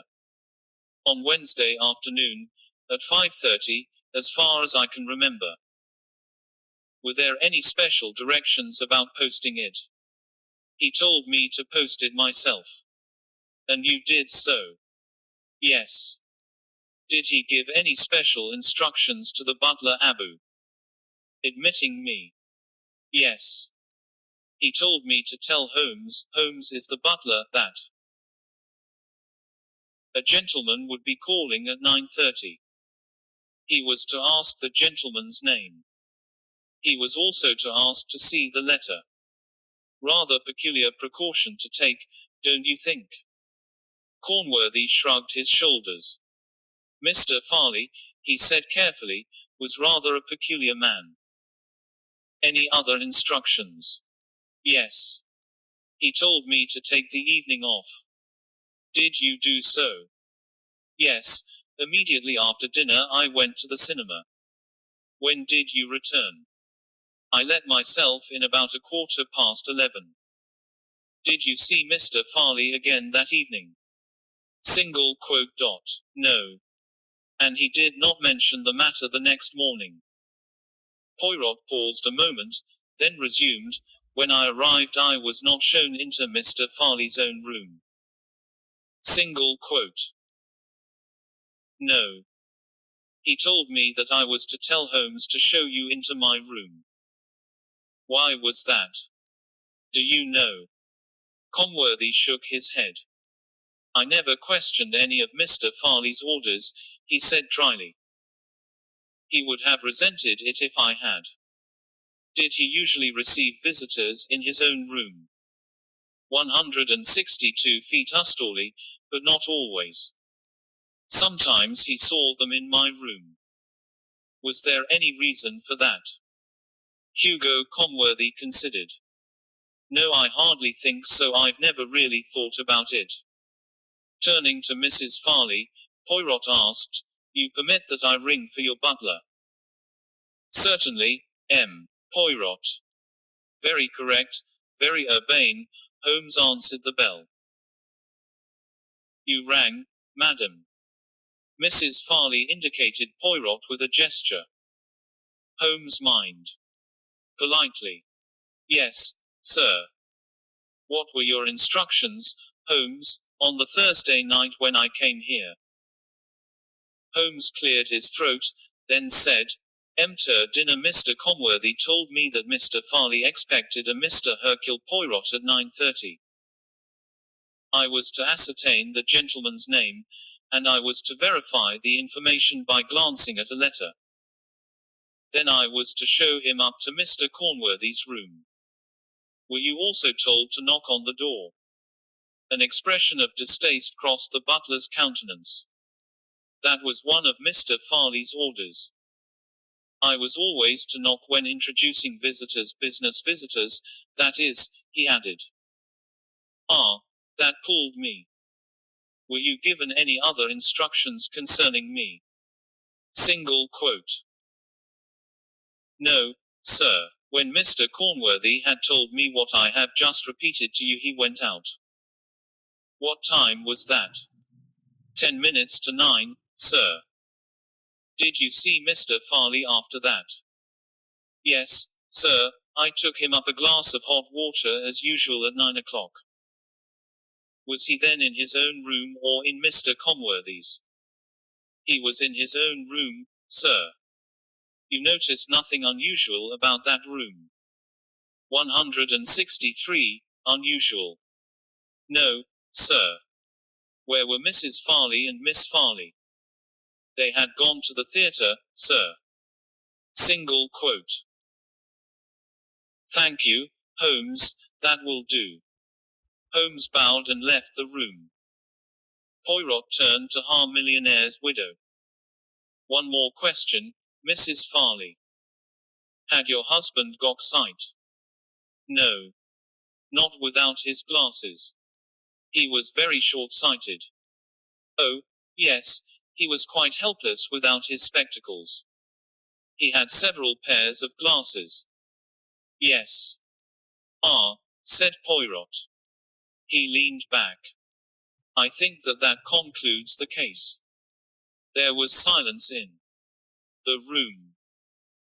They were all looking at the little man who sat there complacently stroking his moustache. On the inspector's face was perplexity.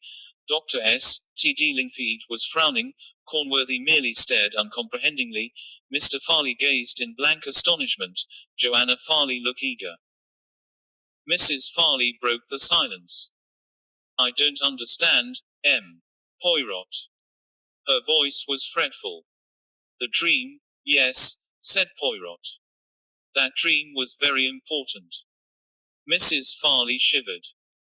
She said, I've never believed in anything supernatural before, but now to dream it night after night beforehand, it's extraordinary, said S.T. Fillingfeed.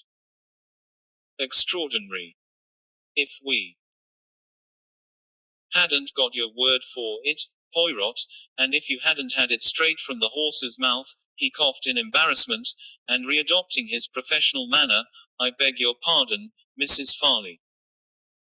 If Mr. Farley himself had not told that story, exactly, said Poirot. His eyes, which had been half closed, 164 opened suddenly. They were very green. If Benedict Farley hadn't told me, he paused a minute, looking round at a circle of blank faces. There are certain things, you comprehend, that happened that evening which I was quite at a loss to explain. First, why make such a point of my bringing that letter with me?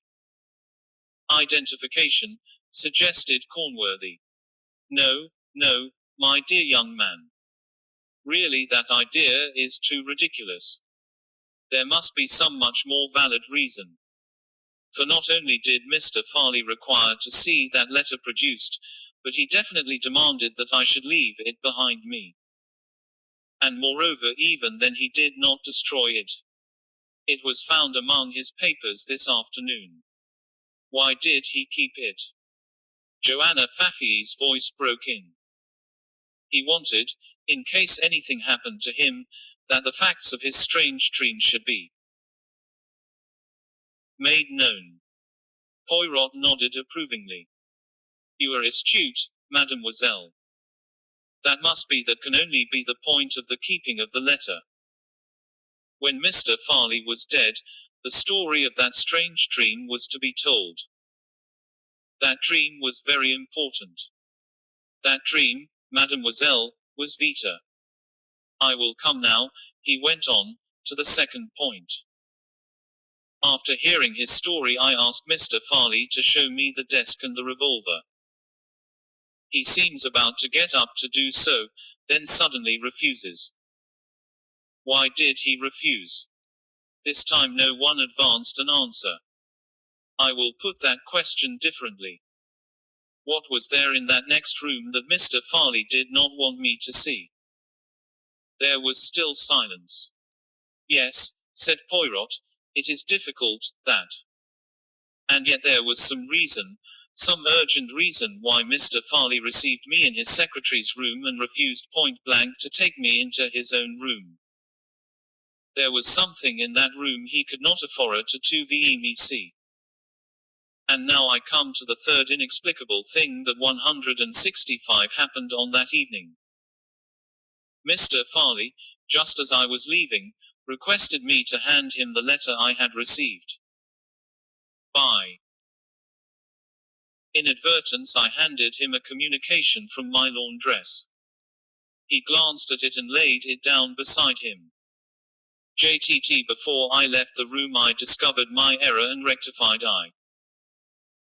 After that I left the house and, I admit it I was completely at sea. The whole affair and especially that last indent seemed to me quite inexplicable. He looked round from one to the other. You do not see? Stillingfleet said, I don't really see how your laundry comes into it, Poirot. My laundress, said Poirot, was very important. That miserable woman who ruins my collars, was, for the first time in her life, useful to somebody. Surely you see, it is so obvious. Mr. Farley glanced at that communication. One glance would have told him that it was the wrong letter, and yet he knew nothing. Why? Because he could not see it properly. Inspector Barnett said sharply, didn't he have his glasses on? Hercule Poirot smiled. Yes, he said. He had his glasses on. That is what makes it so very interesting. He leaned forward. Mr. Farley's dream was very important. He dreamed, you see, that he committed suicide. And a little later on, he did commit suicide. That is to say, he was alone in a room and was found there with a revolver by him, and no one entered or lay the room at the time that he was shot. What does that mean? 1. Means, does it not, that it must be suicide? Yes, said Stillingfleet. Hercule Poirot shook his head. On the contrary, he said. It was murder. An unusual and very cleverly planned murder. Again he leaned forward, tapping the table, his eyes green and shining. 166. Why did Mr. Farley not allow me to go into his own room that evening? What was there in there that I must not be allowed to see?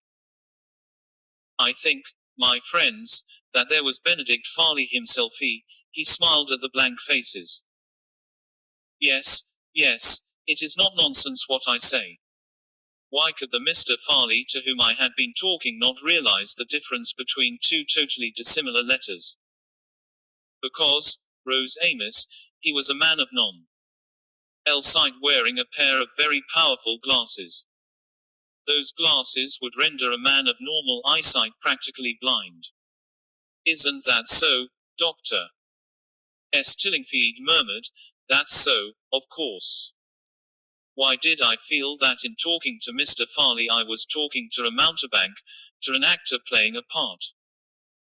Consider the setting. The dim room, the green shaded light turned blindingly away from the figure in the chair.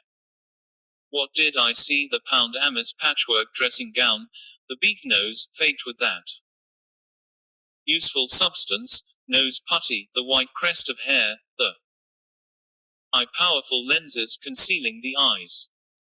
What evidence is there, I that Mr. Farley ever had a dream? Only the story I was told and the evidence of Mrs. Farley.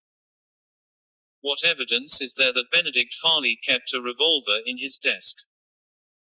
Again only the story told me and the word of Mrs. Farley. Two people carried this fraud through, Mrs. Farley and Hugo Cornworthy. Cornworthy wrote the letter to me, gave instructions to the butler, went out ostensibly to the cinema, but let himself in again immediately with a key, went to his room, made himself up, and played the part of Benedict Farley. And so we come to this afternoon. The opportunity for which Mr. Cornworthy has been waiting arrives. There are two witnesses on the landing to swear that no one goes in or out of Benedict Farley's room. Cornworthy waits until a particularly heavy batch of traffic is about to pass. Then he leans out of his window, and with the lazy tongs which he has 167 purloined from the desk next door he holds an object against the window of that room. Benedict Farley comes to tea. Window. Cornworthy snatches back the tongs and as foul leans out, and the lorries are passing outside, Cornworthy shoots him with the revolver that he has ready. There is a blank wall opposite, remember. There can be no witness of the crime.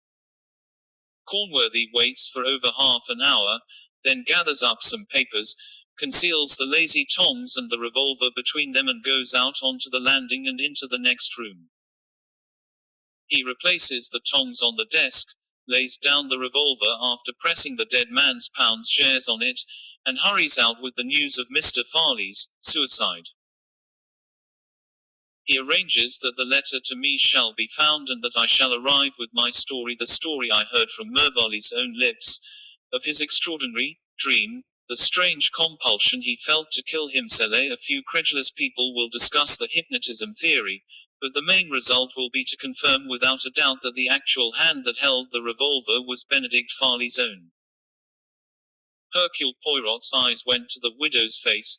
He noted with satisfaction the dismay, the ashy pallor, the blind fear. And in due course, he finished gently, the happy ending would have been achieved. 250,000 hearts that beat as one. Single quote. John Stillingfleet, M.D., and Hercule Poirot walked along the side of Northway House. On their right was the towering wall of the factory. Above them, on their left, were the windows of Benedict Farley's and Hugo Cornworthy's rooms. Hercule Poirot stopped and picked up a small object, a black stuffed cat. Boiled, he said. That is what Cornworthy held in the lazy tongs against Farley's window. You remember, he hated cats. Naturally he rushed to the window. 168, why on earth didn't Cornworthy come out and pick it up, after he'd dropped it? How could he? To do so would have been definitely suspicious. After all, if this object were found, what would anyone think, that some child had wandered round here and dropped it? Yes, said Stillingfleet with a sigh. That's probably what the ordinary person would have thought. But not good old Hercule. Do you know, old horse, up to the very last minute I thought you were leading up to some subtle theory of highfalutin psychological, suggested, murder. I bet those two thoughts are too nasty bit of goods, the Farley. Goodness, how she cracked. Cornworthy might have got away with it if she hadn't had hysterics and tried to spoil your beauty by going for you with her nails. I only got her off you just in time. He paused a minute, arid, then said, I rather like the girl. Grit, you know, and brains. I suppose I'd be thought to be a fortune hunter if I had a shot at her. Dot. Dot. Question mark. You are too late, my friend. There is already someone sur la tapis. Her father's death has opened the way to happiness. Take it all round, she had a pretty good motive for bumping off the unpleasant parent. Motive and opportunity are not enough, said Poirot. There must also be the criminal temperament. I wonder if you'll ever commit a crime, Poirot, said Stillingfleet. I bet you could get away with it all right. As a matter of fact, it would be too easy for you. I mean, the thing would be off as definitely too unsporting. That, said Poirot, is a typical English idea. 169. 24 blackbirds. Hercule Poirot was dining with his friend, Henry Bonington, at the Gallant Endeavour in the King's Road, Chelsea. Mr. Bonington was fond of the Gallant Endeavour. He liked the leisurely atmosphere, he liked the food, which was plain and English, and not a lot of made-up messes. He liked to tell people who dined with him there just exactly where Augustus John had been wont to sit and draw the attention to the famous artists' names in the visitor's book. Mr. Bonington was himself the least artistic of men, but took a certain pride in the artistic activities of others. Molly, The sympathetic waitress greeted Mr. Bonington as an old friend. She prided herself on remembering her customers' likes and dislikes in the way of food. "Good evening, sir," she said, as the two men took their seats at a corner table. "You're in luck today. Turkey stuff, sent with chestnuts. That's your favorite, isn't it? And ever suck, a nice Stilton we've got. Will you have soup first or fish?" Mr. Bonington deliberated the point. He said to Poirot warningly as the latter studied the menu, "None of your French kickshaws now. Good well-cooked English food." Single quote. "My friend, Hercule Poirot waved his hand, I ask no better. I put myself in your hands unreservedly." "Ah, Ruup, replied Mr. Bonington and gave careful attention to the matter. These weighty matters, and the question of wine, settled, Mr. Bonington leaned back with a sigh and unfolded his napkin as Molly sped away. 170, good girl, that, he said approvingly. Was quite a beauty once, artists used to paint her. She knows about food, too, and that's a great deal more important. Women are very unsound on food as a rule. There's many a woman, if she goes out with a fellow she fancies, won't even notice what she eats.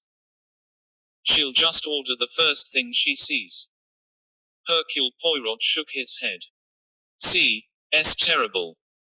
Then aren't like that, thank God," said Mr. Bonington complacently.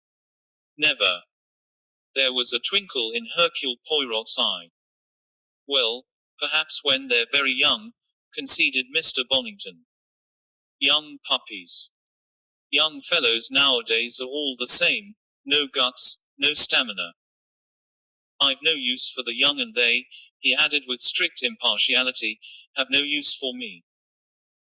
Perhaps they're righty, but to hear some of these young fellows talk you'd think no man had a right to be alive after 60.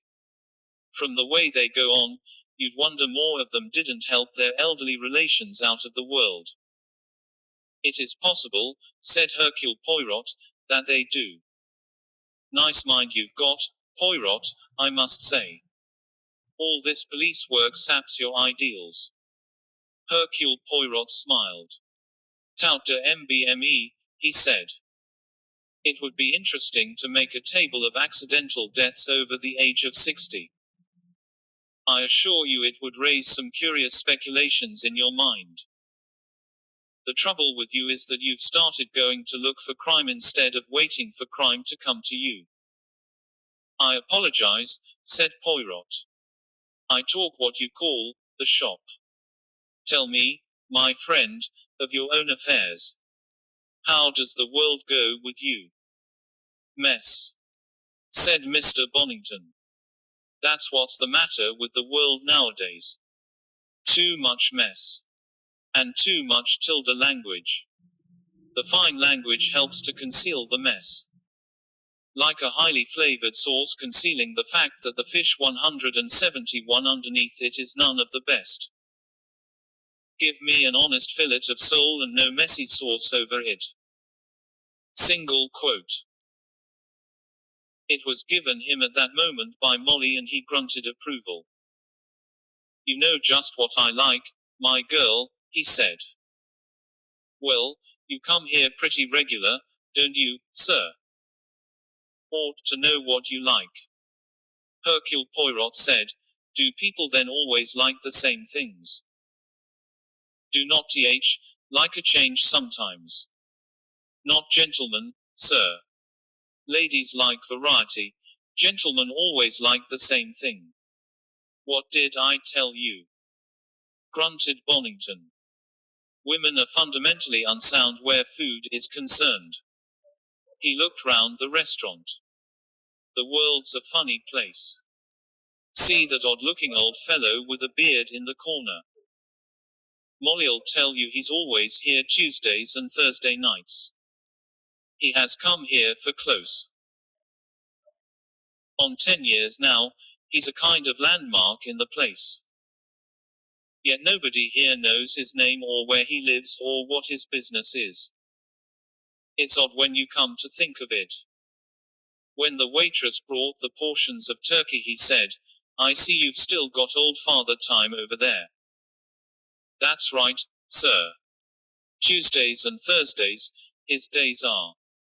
Not but what he came in here on a Monday last week. It quite upset me. I felt I'd got my dates wrong and that it must be Tuesday without my knowing it. But he came in the next night as well, so the Monday was just a kind of extra, so to speak. An interesting deviation from habit, murmured Poirot. I wonder what the reason was. Well, sir, if you ask me, I think he'd had some kind of upset or worry. Why did you think that? His manner. No, sir, not his manner exactly. He was very quiet as he always is. Never says much except good evening when he comes and goes. No, it was his order. His order. I dare say you gentlemen will laugh at me, Molly flushed up, but when a gentleman has been here for 10 years, you get to know his likes and dislikes. He never could bear suet pudding or blackberries, and I've never known him take thick soup, but on that Monday night he ordered thick tomato soup, beefsteak and kidney pudding and blackberry tart. Seemed as though he just didn't notice what he ordered. Do you know, said Hercule Poirot, I read that extraordinarily interesting. Molly looked gratified and departed. Well, Poirot, said Henry Bonington with a chuckle. Let's have a few deductions from you. All in your best manner. Single quote. I would prefer to hear yours first. I want me to be Watson, eh? Well, old fellow went to AI doctor and the doctor changed his diet. Single quote dot. Eel, to thick tomato soup, steak and kidney pudding and I blackberry tart. I cannot imagine any doctor doing that. Don't believe it, old boy. Doctors will put you onto anything. That is the only solution that occurs to you. Henry Bonington said, well, seriously, I suppose there's only one explanation possible. Our unknown friend was in the grip of some powerful mental emotion. He was so perturbed by it that he literally did not notice what he was ordering or eating. He paused a minute and then said, You'll be telling me next that you know just what was on his mind. You'll say perhaps that he was making up his mind to commit a murder. He laughed at his own suggestion. Hercule Poirot did not laugh. 173 He has admitted that at that moment he was seriously worried. He claims that he ought then to have had some inkling of what was likely to occur. His friends assure him that such an idea is quite fantastic. It was some 3 weeks later that Hercule Poirot and Bonington met again. This time their meeting was in the tube. They nodded to each other, swaying about, hanging on to adjacent straps. Then at Piccadilly Circus there was a general exodus and they found seats right at the forward end of the car, a peaceful spot since nobody passed in or out that way. That's better, said Mr. Bonington. Selfish lot, the human race, they won't pass up the car however much you ask, M2. Hercule Poirot shrugged his shoulders. What will you? He said. Life is too uncertain. That's it. Here today, gone tomorrow, said 3A Bonington with a kind of gloomy relish. And talking oh that, do you remember that old boy we noticed at the gala Endeavour? I shouldn't wonder if he'd hopped it to a Betty C. World. He's not been there for a whole week. Molly's quite upset about it. Hercule Poirot sat up. His green eyes flashed. Indeed. He said. Indeed. Bonington said, Do you remember I suggested he'd been a doctor and been put on a diet? Diet's nonsense, of course. But I shouldn't wonder if he had consulted a doctor about his health and what the doctor said gave him a bit of a jolt. That would account for him ordering things off the menu without noticing what he was doing. Quite likely the jolt he got hurried him out of the world sooner than he would have gone otherwise. Doctors ought to be careful what they tell a chap. They usually are, said Hercule Poirot. 174, this is my station, said Mr. Bonington. Bye, bye. Don't suppose we shall ever know now who the old boy was, not even his name. Funny world. He hurried out of the carriage. Hercule Poirot, sitting frowning, looked as though he did not think it was such a funny world.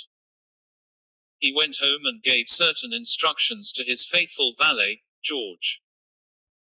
Hercule Poirot ran his finger down a list of names. It was a record of deaths within a certain area. Poirot's FM ger stopped. Henry Gascoigne. 69. I might try him fast. Later in the day, Hercule Poirot was sitting in Dr. McAndrew's surgery just off the King's Road. McAndrew was a tall red-haired Scotsman with an intelligent face. Gascoigne, he said. Yes, that's right.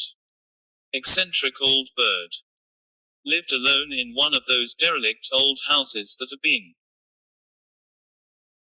cleared away in order to build a block of modem flats. I hadn't attended him before, but I'd seen him about and I knew who he was. It was the dairy people got the wind up first. The milk bottles began to pile up outside. In the end the people next door sent word to the police and they broke the door in and found him. He'd pitched down the stairs and broken his neck. Had on an old dressing gown with a ragged cord, might easily have tripped himself up with it. I see, said Hercule Poirot. It was quite simple, an accident. That's right. Had he any relations? There's a nephew. Used to come along and see his uncle about once a month. Lorimer, his name is, George Lorimer. He's a medico himself. Lives at Wimbledon. Was he upset at the old man's death? I don't know that I'd say he was upset. I mean, he had an affection for the old man, but he didn't really know him very well. 175. How long had Mr. Gascoigne been dead when you saw him? Ah, said Dr. McAndrew. This is where we get official. Not less than 48 hours and not more than 72 hours. He was found on the morning of the 6th. Actually, we got closer than that. He'd got a letter in the pocket of his dressing gown written on the 3rd, posted in Wimbledon that afternoon, would have been delivered somewhere around 9:20 p.m. That puts the time of death at after 9:20 on the evening of the 3rd. That agrees with the contents of the stomach and the processes of digestion. He had had a meal about 2 hours before death. I examined him on the morning of the 6th and his condition was quite consistent with death having occurred about 60 hours previously round about 10 p.m. on the 3rd. It all seems very consistent. Tell me, when was he last seen alive? He was seen in the King's Road about 7 o'clock that same evening, Thursday the 3rd, and he dined at the Gallant Endeavour restaurant at 7:30. It seems he always dined there on Thursdays. He was by way of being an artist, you know. An extremely bad one. He had no other relations. Only this nephew. There was a twin brother. The whole story is rather curious. They hadn't seen each other for years. It seems the other brother, Anthony Gascoigne, married a very rich woman and gave up art and the brothers quarreled over it. Hadn't seen each other since, I believe. But oddly enough, They died on the same day. The elder twin passed away at 3 o'clock on the afternoon of the 3rd. Once before I've known a case of twins dying on the same day, in different parts of the world.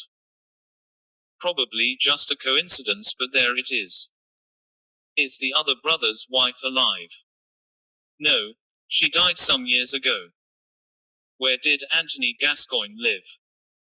176, he had a house on Kingston Hill. He was, I believe, from what Dr. Lorimer tells me, very much of a recluse.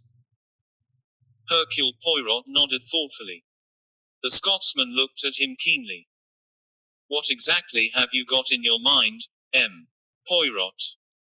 He asked bluntly. I've answered your questions, as was my duty seeing the credentials you brought. But I'm in the dark as to what it's all about. Poirot said slowly, a simple case of accidental death, that's what you said. What I have in mind is equally simple, a simple push. Single quote. Dr. McAndrew looked startled. In other words, murder. Have you any grounds for that belief? No, said Poirot. It is a mere supposition. There must be something, persisted the other. Poirot did not speak. McAndrew said, if it's the nephew, Lorimer, you suspect, I don't mind telling you here and now that you are barking up the wrong tree. Lorimer was feeing bridge in Wimbledon from 8:30 till midnight. That came out at the inquest. Poirot murmured, and presumably it was verified. The police are careful. The doctor said, perhaps you know something against him. I didn't know that there was such a person until you mentioned him. Single quote. Then you suspect somebody else? No, it is not that at all. It's a case of the routine habits of the human animal. That is very important. And the dead M. Gascoigne does not fit in. It is all wrong, you see. I really don't understand. Hercule Poirot murmured, the trouble is, there is too much sauce over the bad fish. My dear sir. 177 Hercule Poirot smiled. You will be having me locked up as a lunatic soon, Monsieur le Docteur. But I am not really a mental case, just a man who has a liking for order and method and who is worried when he comes across a fact that does not fit in. I must ask you to forgive me for having given you so much trouble.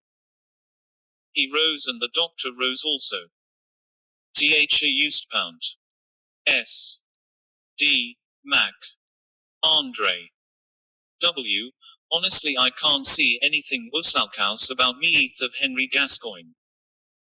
I say he fell, you say somebody pushed him. It's all well, in the air. Hercule Poirot sighed. Yes, he said. It is workmanlike. Somebody has made the good job of it. You still think? The little man spread out his hands. An usmert man, a man vth a little idea, and nothing to support it. By the way, did Henry Gascoigne have false teeth? No, his own teeth were in excellent preservation. Very creditable indeed at his age. He looked after them well, they were white and well brushed. Yes, I noticed them particularly. Teeth tend to grow a little yellow as one grows older, but they were in good condition. Not discolored in any way. No, I don't think he was a smoker, if that is what you mean. I did not mean that precisely, it was just a long shot wit, probably will not come off. Goodbye, Dr. McAndrew, and thank you for your kindness. He shook the doctor's hand and departed. And now, he said, or the long shot. At the gallant endeavour, he sat down at the same table with Phoebe he had shared with Bonington. The girl who served him, not Molly. Molly, the girl told him, was away on a holiday. It was only just 7 and Hercule Poirot found no difficulty in entering into conversation with the girl on the subject of old Mr. Gascoigne. Yes, she said. He'd been here for years and years. But none of us girls ever knew his name. We saw about the inquest in the paper, and there was a picture of him. There, I said to Molly. If that isn't our old Father Time, as we used to call him. He dined here on the evening of his death, did he not? That's right, Thursday, the 3rd. He was always here on a Thursday. Tuesdays and Thursdays punctual as a dock. You don't remember, I suppose, what he had for dinner? Now let me see, it was mulligatawny soup, that's right, and beefsteak pudding, or was it the mutton? No pudding, that's right, and blackberry and apple pie and cheese. And then to think of him going home and falling down those stairs that very same evening. A frayed dressing gown cord, they said it was as caused it. Of course, his clothes were always something awful old-fashioned and put on anyhow, and all tattered, and yet he had a kind of air, all the same, as though he was somebody. Oh, we get all sorts of interesting customers here. She moved off. Hercule Poirot ate his filleted sole. His eyes showed a green light. It is odd, he said to himself, how the cleverest people slip over details. Bonington will be interested. But the time had not yet come for leisurely discussion with Bonington. Armed with introductions from a certain influential quarter, Hercule Poirot found no difficulty at all in dealing with the coroner for the district. A curious figure, the deceased man Gascoigne, he observed. A lonely, eccentric old fellow. But his decease seems to arouse an unusual amount of attention. He looked with some curiosity at his visitor as he spoke. Hercule Poirot chose his words carefully. There are circumstances connected with it, monsieur, which make investigation desirable. Well, how can I help you? It is, I believe, within your province to order documents produced in your court to be destroyed, or to be impounded as you think fit. A certain letter was found in the pocket of Henry Gascoigne's dressing gown, was it not? That is so. A letter from his nephew, Dr. George Lorimer. Quite correct. The letter was produced at the inquest as helping to fix the time of death. Single quote. Which was corroborated by the medical evidence. Exactly. Is that letter still available? Hercule Poirot waited rather anxiously for the reply. When he heard that the letter was still available for examination, he drew a sigh of relief. When it was family produced, he studied it with some care. It was written in a slightly cramped handwriting with a stylographic pen. It ran as follows: Dear Uncle Henry, I am sorry to tell you that I have had no success as regards Uncle Amhony. He showed no enthusiasm for a visit from you and would give me no reply to your request that he would let bygones be bygones. He is, of course, extremely ill, and his mind is inclined to wander. I should fancy that the end is ZRY near. He seemed hardly to remember who you were. I am sorry to have failed you, but I can assure you that I did my best. 180 Your affectionate nephew, George Lorimer. The letter itself was dated the 3rd of November. Point glanced at the envelope's postmark 4:30 p.m. The 3rd of November, he murmured, it is beautifully in order, is it not? Kingston Hill was his next objective. After a little trouble, with the exercise of good-humored pertinacity, he obtained an interview with Amelia Hill, cook-housekeeper to the late Anthony Gascoigne. Mrs. Hill was inclined to be stiff and suspicious at Fewemst, but the charming geniality of this strange-looking foreigner would have had its effect on a stone. Mrs. Amelia Hill began to unbend. She found herself, as had so many other women before her, pouring out her troubles to a really sympathetic listener. For 14 years she had had charge of Mr. Gascoigne's household, not an easy job. No, indeed. Many a woman would have quailed under the burdens she had had to bear. Eccentric the poor gentleman was, and no denying it. Remarkably close with his money, a kind of mania with him it was, and he as rich a gentleman as might be. But Mrs. Hill had served him faithfully, and put up with his ways, and naturally she'd expected at any rate a remembrance. But no, nothing at all. Just an old will that left all his money to his wife, and if she predeceased him then everything to his brother, Henry. A will made years ago. It didn't seem fair. Gradually Hercule Poirot detached her from her main theme of unsatisfied cupidity. It was indeed a heartless injustice that Mrs. Hill could not be blamed for feeling hurt and surprised. It was well known that Mr. Gascoigne was tight-fisted about money. It had even been said that the dead man had refused his only brother assistance. Mrs. Hill probably knew all about that. Was it that Dr. Lorimer came to see him about? Asked Mrs. Hill. I knew it was something about his brother, but I thought it was just that his brother wanted to be reconciled. They'd quarreled years ago. 181. I understand, said Poirot, that Mr. Gascoigne refused absolutely. That's right enough, said Mrs. Hill with a nod. Henry. He says, rather weak-like. What's this about Henry? Crotchen's seen him for years and don't ZNT too. Quarrelsome fellow, Henry. Just that.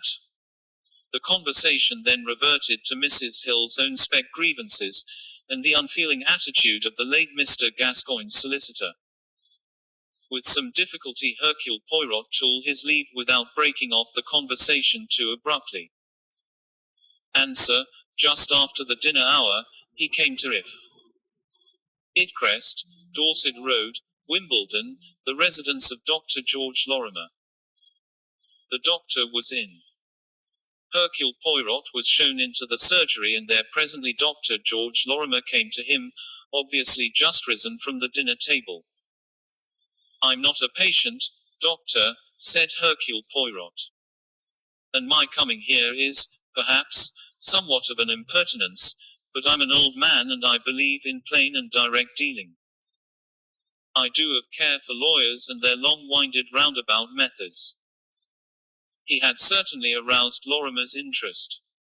The doctor was a clean-shaven man of middle height. His hair was brown, but his eyelashes were almost white, which gave his eyes a pale, boiled appearance. His manner was brisk and not without humor. Lawyers, he said, raising his eyebrows. Hate the fellows. You rouse my curiosity, my dear sir. Pray sit down.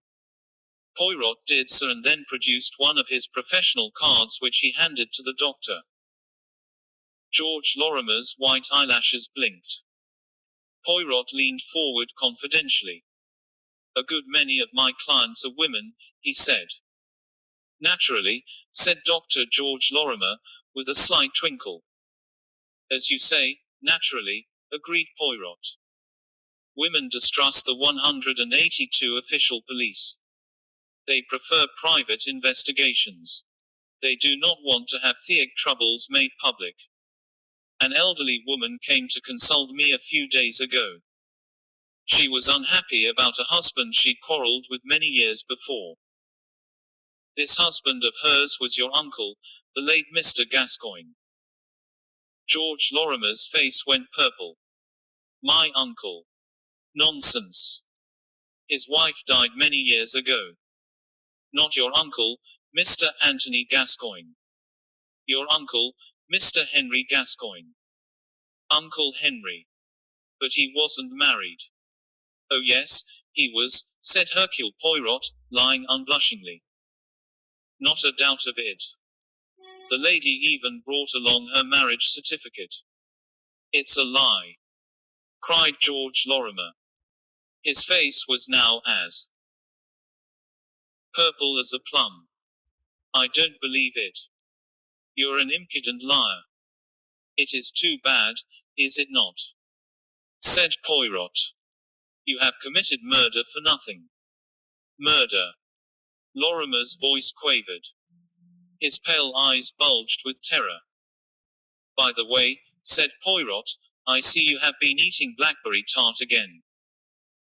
An unwise habit. Blackberries are said to be full of vitamins, but they may be deadly in other ways. On this occasion I rather fancy they have helped to put a rope round a man's neck, your neck, Dr. Lorimer. You see, mourn Amy, where you went wrong was over your fundamental assumption. Hercule Poirot, beaming placidly across the table at his friend, waved an expository hand. A man under severe mental stress doesn't choose that time to do something that he's never done before. His reflexes just follow the track of least resistance. A man who is upset about something might conceivably come down to dinner dressed in his pajamas, but they will be his own pajamas, not somebody else's. 183. A man who dislikes thick soup, suet pudding and blackberries suddenly orders all three one evening. You say, because he is thinking of something else. But I say that a man, who has got something on his mind will order automatically the dish he has ordered most often before. Eh bien, then, what other explanation could there be? I simply could not think of a reasonable explanation. And I was worried. The incident was all wrong. It did not fit. I have an orderly mind and I like things to fit. Mr. Garcoigne's dinner order worried me. Then you told me that the man had disappeared. He had missed a Tuesday and a Thursday the first time for years. I liked that even less. A queer hypothesis sprang up in my mind. If I were right about it, the man was dead. I made inquiries. The man was dead. And he was very neatly and tidily dead. In other words, the bad fish was covered up with the sauce. He had been seen in the King's Road at 7 o'clock.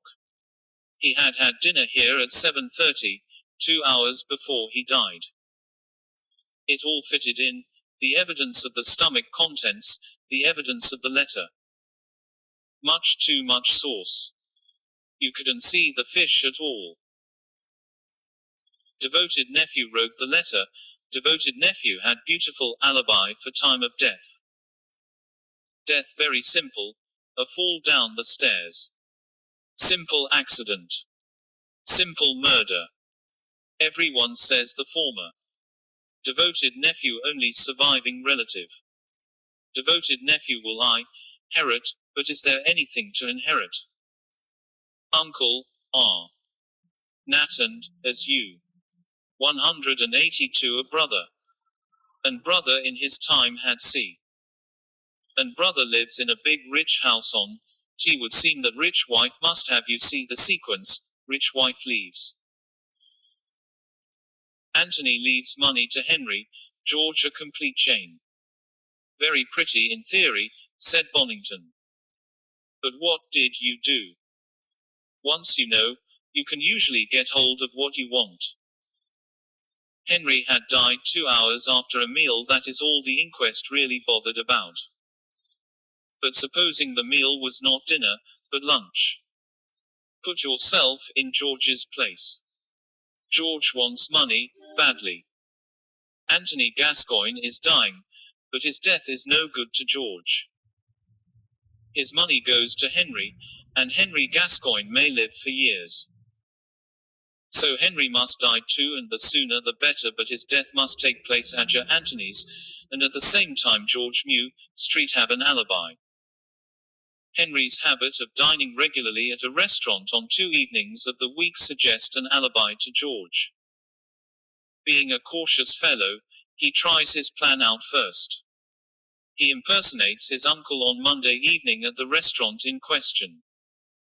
It goes without a hitch. Everyone there accepts him as his uncle. He is satisfied. He has only to wait till Uncle Anthony shows definite signs of pegging out. The time comes. He writes a letter to his uncle on the afternoon of the 2nd November but dates it the 3rd. He comes up to town on the afternoon of the 3rd, calls on his uncle, and carries his scheme into action. A sharp shove and down the stairs goes Uncle Henry. George hunts about for the letter he has written, and shoves it in the pocket of his uncle's dressing gown. At 7:30 he is at the gallant endeavor, beard, bushy eyebrows all complete. Undoubtedly Mr. Henry Gascoigne is alive at 7:30. Then a rapid metamorphosis in a lavatory and back full speed in his car to Wimbledon and an evening of bridge. The perfect alibi. Mr. Bonington looked at him. But the postmark on the letter. Oh, that was very simple. The postmark was smudge. Why? It had been altered with lamp black from 2nd November to 3rd November. You would not notice it unless you saw ear looking for it. And finally there were the blackbirds. 185 blackbirds. Single quote. 24 blackbirds baked in a pie. Or blackberries if you prefer to be literal. George, you comprehend, was after all not quite a good enough actor. Do you remember the fellow who blacked himself all over to play Othello?